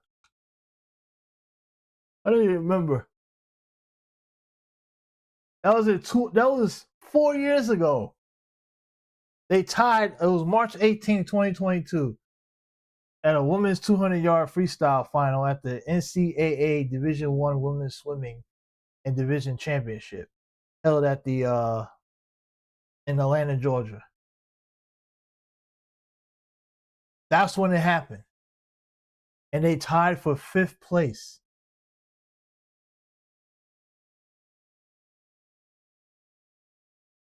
The event gained widespread national attention and sparked heavy media coverage afterward, primarily because NCAA officials on site only had one 5th place trophy and chose to give it to Thomas for the podium photo ops, while telling Gaines her trophy would be sent in the mail. This specific race serves as a catalyst for Gaines' subsequent career in sports activism. So because her 5th place trophy was sent in the mail, she got all panties in a bunch. Because she would have got the 5th place trophy anyway. She still got a 5th place trophy regardless if Leah Thomas would have been in the race or not. And she got left there with no trophy. Yeah, your trophy was in the mail. She was really crying over not getting a 5th place trophy. Crazy, right? I know. That's how her career started. And that person finished 5th. So that was the best that person could do in a swim meet. To finish 5th. Not even the best. Couldn't even take over the women's swimming.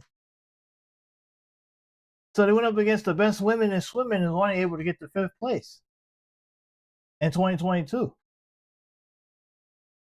So much of an advantage they had. And that's the person that they're still holding on to when they debate this topic. Something from 4 years ago. That's where they're going with that. He couldn't even give you nobody of recent. He was like, oh, the person who beat Riley Gaines. They don't even know. They just know this is what the base is bitching about. So I have to be ready to talk about this. The base doesn't even know. That's the craziest part about it. That is their forever issue. Just like they keep bringing up the Lincoln Rally when they want to attack illegals. That's all they got. It's old stuff. One incident. That's all they can come up with. That's how they win their wars. I'm telling you, if I'm a Democrat, I'm not even acknowledging these motherfuckers. I'm like, you can keep talking about that all day. We're gonna talk about real stuff. And she's like, oh, a lot of people care about this issue. Well, if people care about that more than affordability, they're fucking stupid. Maybe it's time to start calling people out for what they are. I say stop as a pundit. I'm not saying as a politician. I wouldn't do this as a politician, and I wouldn't do this if I was running for office. But if I'm a pundit on TV, I'm calling voters dumb. You're a fucking idiot if you care more about fucking Leah Thomas from 4 years ago over the affordability right now and the cost of living. If you think Leah Thomas tying for Riley Gaines for 5th is your top issue, you're a fucking idiot. That's what I would say, directly that. If you think less than 1% of the country of trans people, less than 1% of the 1% is your top issue in politics, you're a fucking idiot. I would just call them just like that. Call them fucking idiots. Simple as that. Fuck it. Why not? Why not? At this point, it ain't no coming back. If that's how you get in your politics, if that's what motivates you to get out and vote for higher costs, is because as long as a trans person is not attempting to play sports, you're a fucking idiot.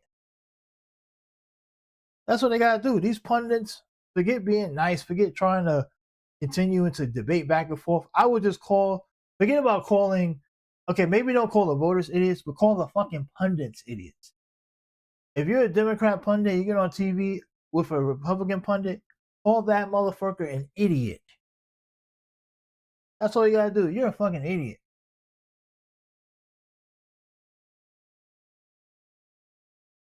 Take the gloves off. Stop being a wuss. What's up? There's less than 10 transgender Look at that shit. out of 500,000. But this Look is at their that. Look at that. Look at that number right there. You see that shit? You see that? I didn't even know it was that low. Over half a million NCAA athletes and students in the country. Fewer than 10 nationwide. 0.0002% of the total college athlete population. And that is what the Republicans are crying about? That's what they're crying about? That's their top issue? And they care about that more than the Epstein women? You heard what that man just said. Oh, I think we care about men playing in women's sports. And Kerry just said, you guys care about this. You don't care about women. Because if you did, you'd be talking about the Epstein files. Guess what? 0.002% of the total college athlete population are transgender. Guess how many? Guess the percentage of victims in the Epstein files are women. 100%. 100%. So maybe care about the 100% and stop worrying about what the 0.0002% are doing. Okay? That's just the bottom line. That's just the bottom line.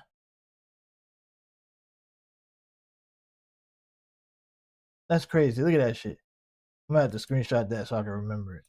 Because I actually thought it was a little bit worse. Because I thought I heard the number. I thought it was like 12 or 15.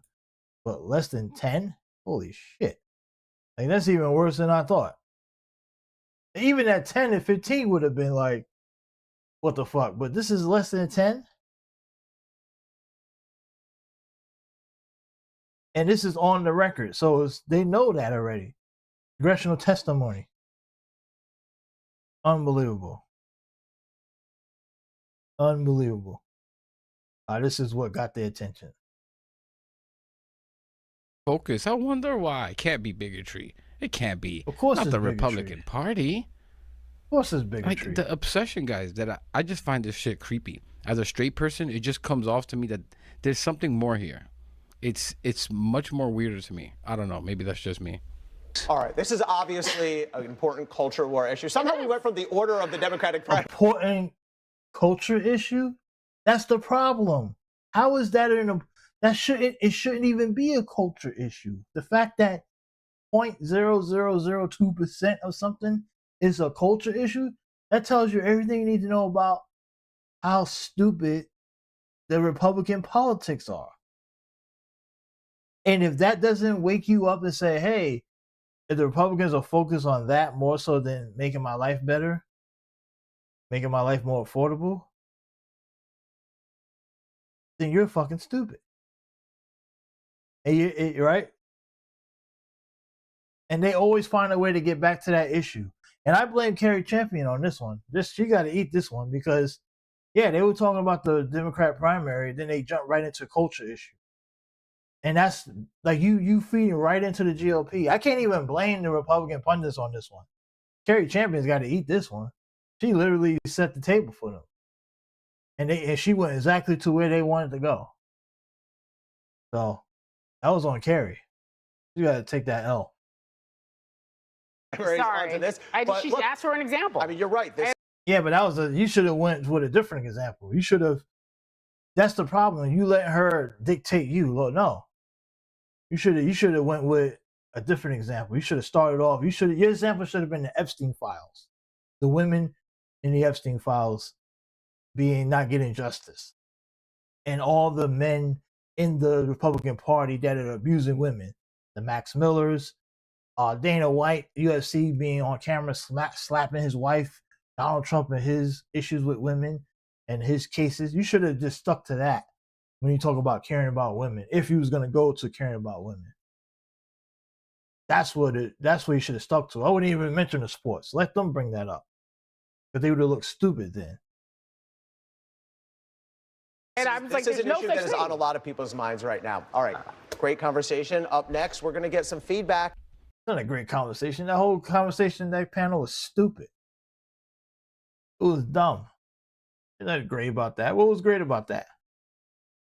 That they get their talking points in? Like, right? Make sure they make their money for the week. Oh, look, I got my talking points and I mentioned trans athletes. I said that trans athletes were bad. Do I get my paycheck this week, Daddy?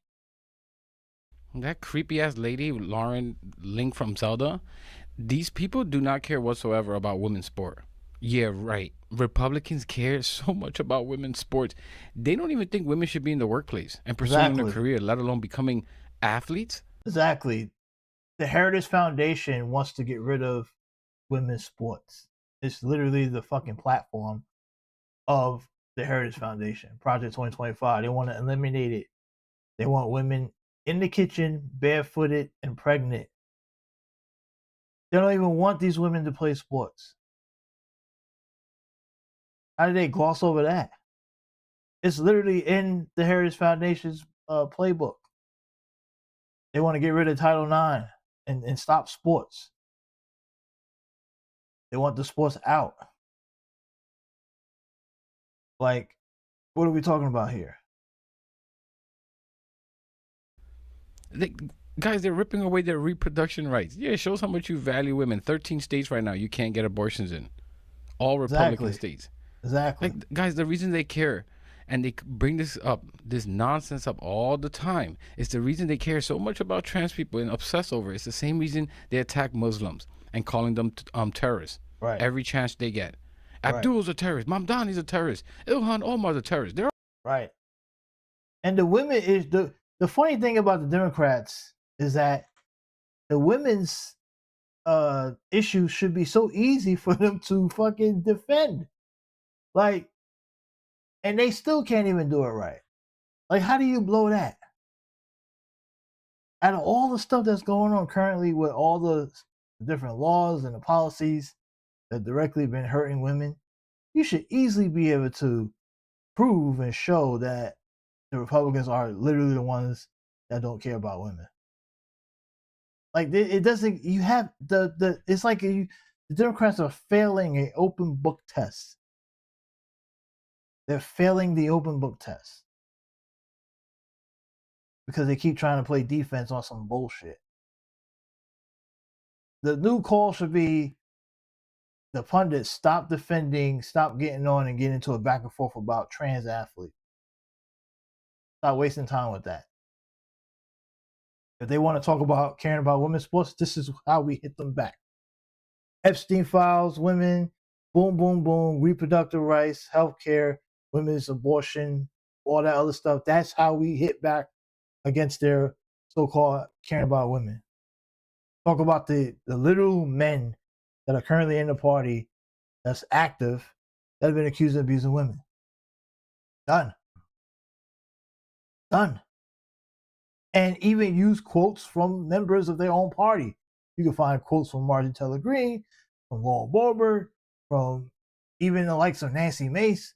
Use their quotes and repeat it back to them. Say, hey, these are people of your party that are talking about abuses that women are facing. You guys ostracize Marjorie Taylor Greene for speaking out on the Epstein files.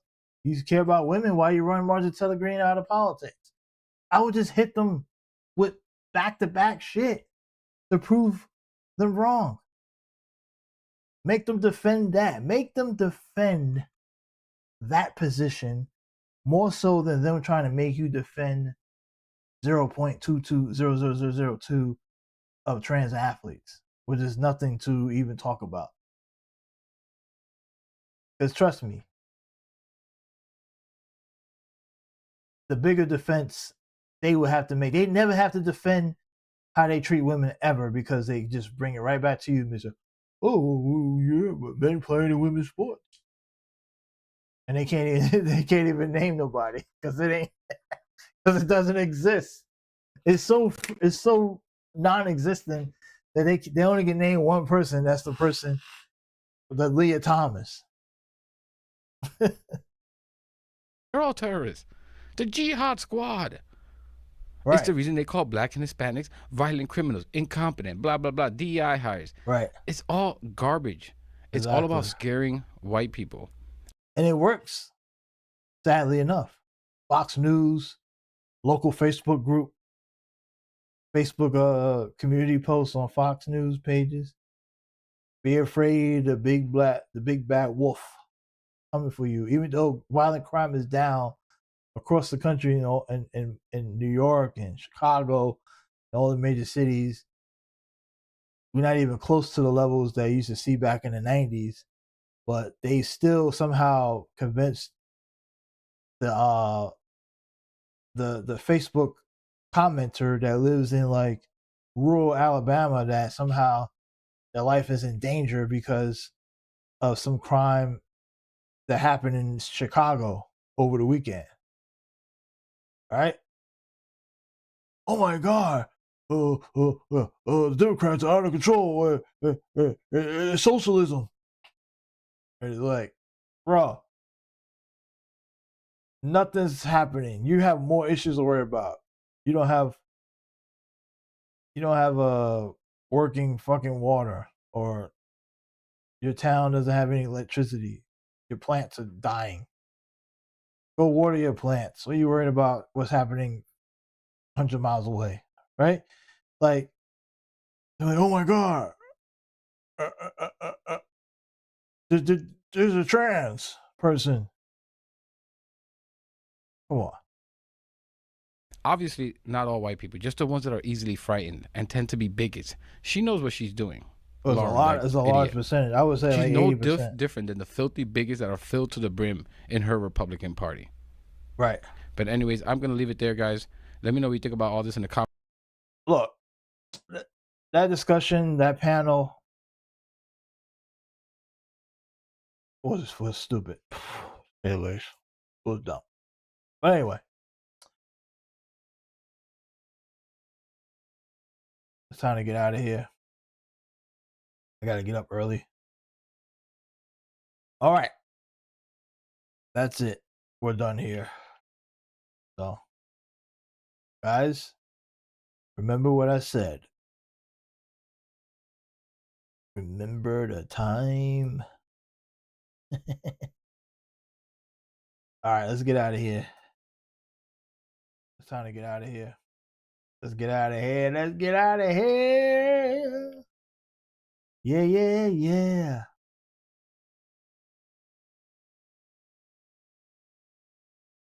I might come back. Don't forget, tomorrow we might go to sports tomorrow. Go to Sports Steady Radio. I got a clip coming up on Sports Steady Radio on YouTube. I talk about the Kobe Bryant's legacy. I got a couple more videos coming up. Well, not videos, but broadcasts that I had to chop up into pieces to get it up because it was like 7 hours long. So I got one on Kobe and Paul Gasol. Got another one coming up on Scottie Pippen and Michael. And then I got the last one that also includes Phil Jackson as well. And I'll talk about how Scottie Pippen could be overrated or considered overrated slightly, and why Jordan is the undisputed GOAT, and why LeBron and Jordan should never have been a discussion GOAT status, and why LeBron fans have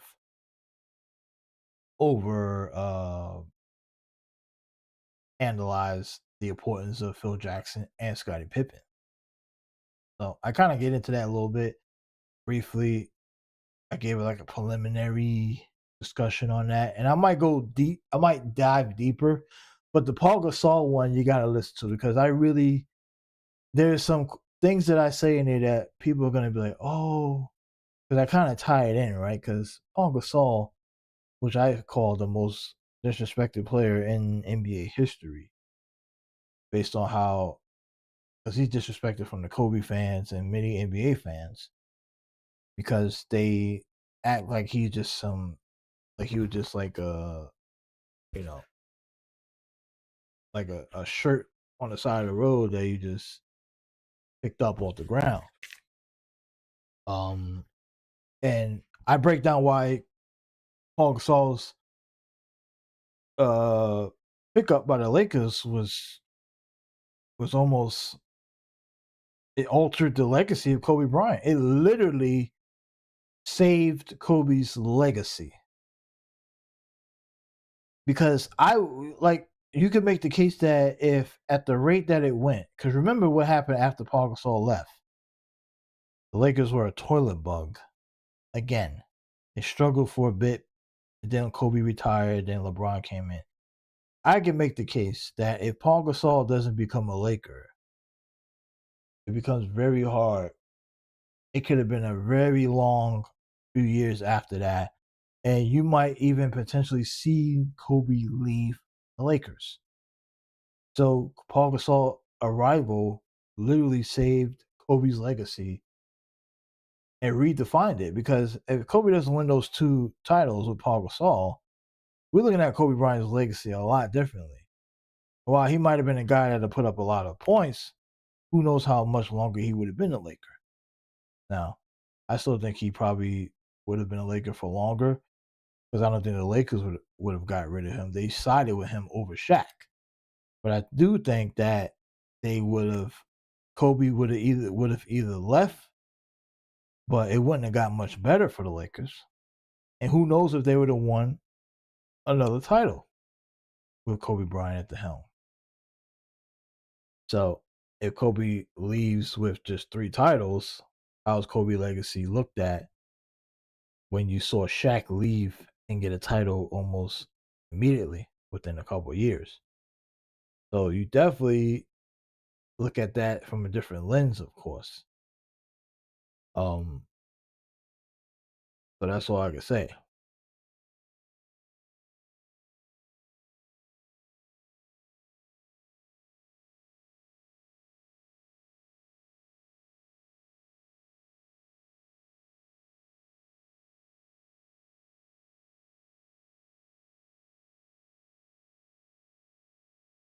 No.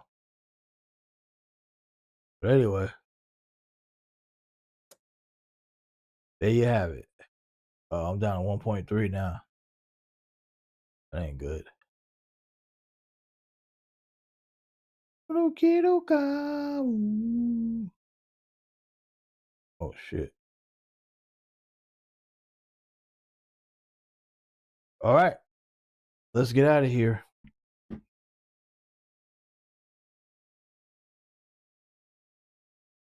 And this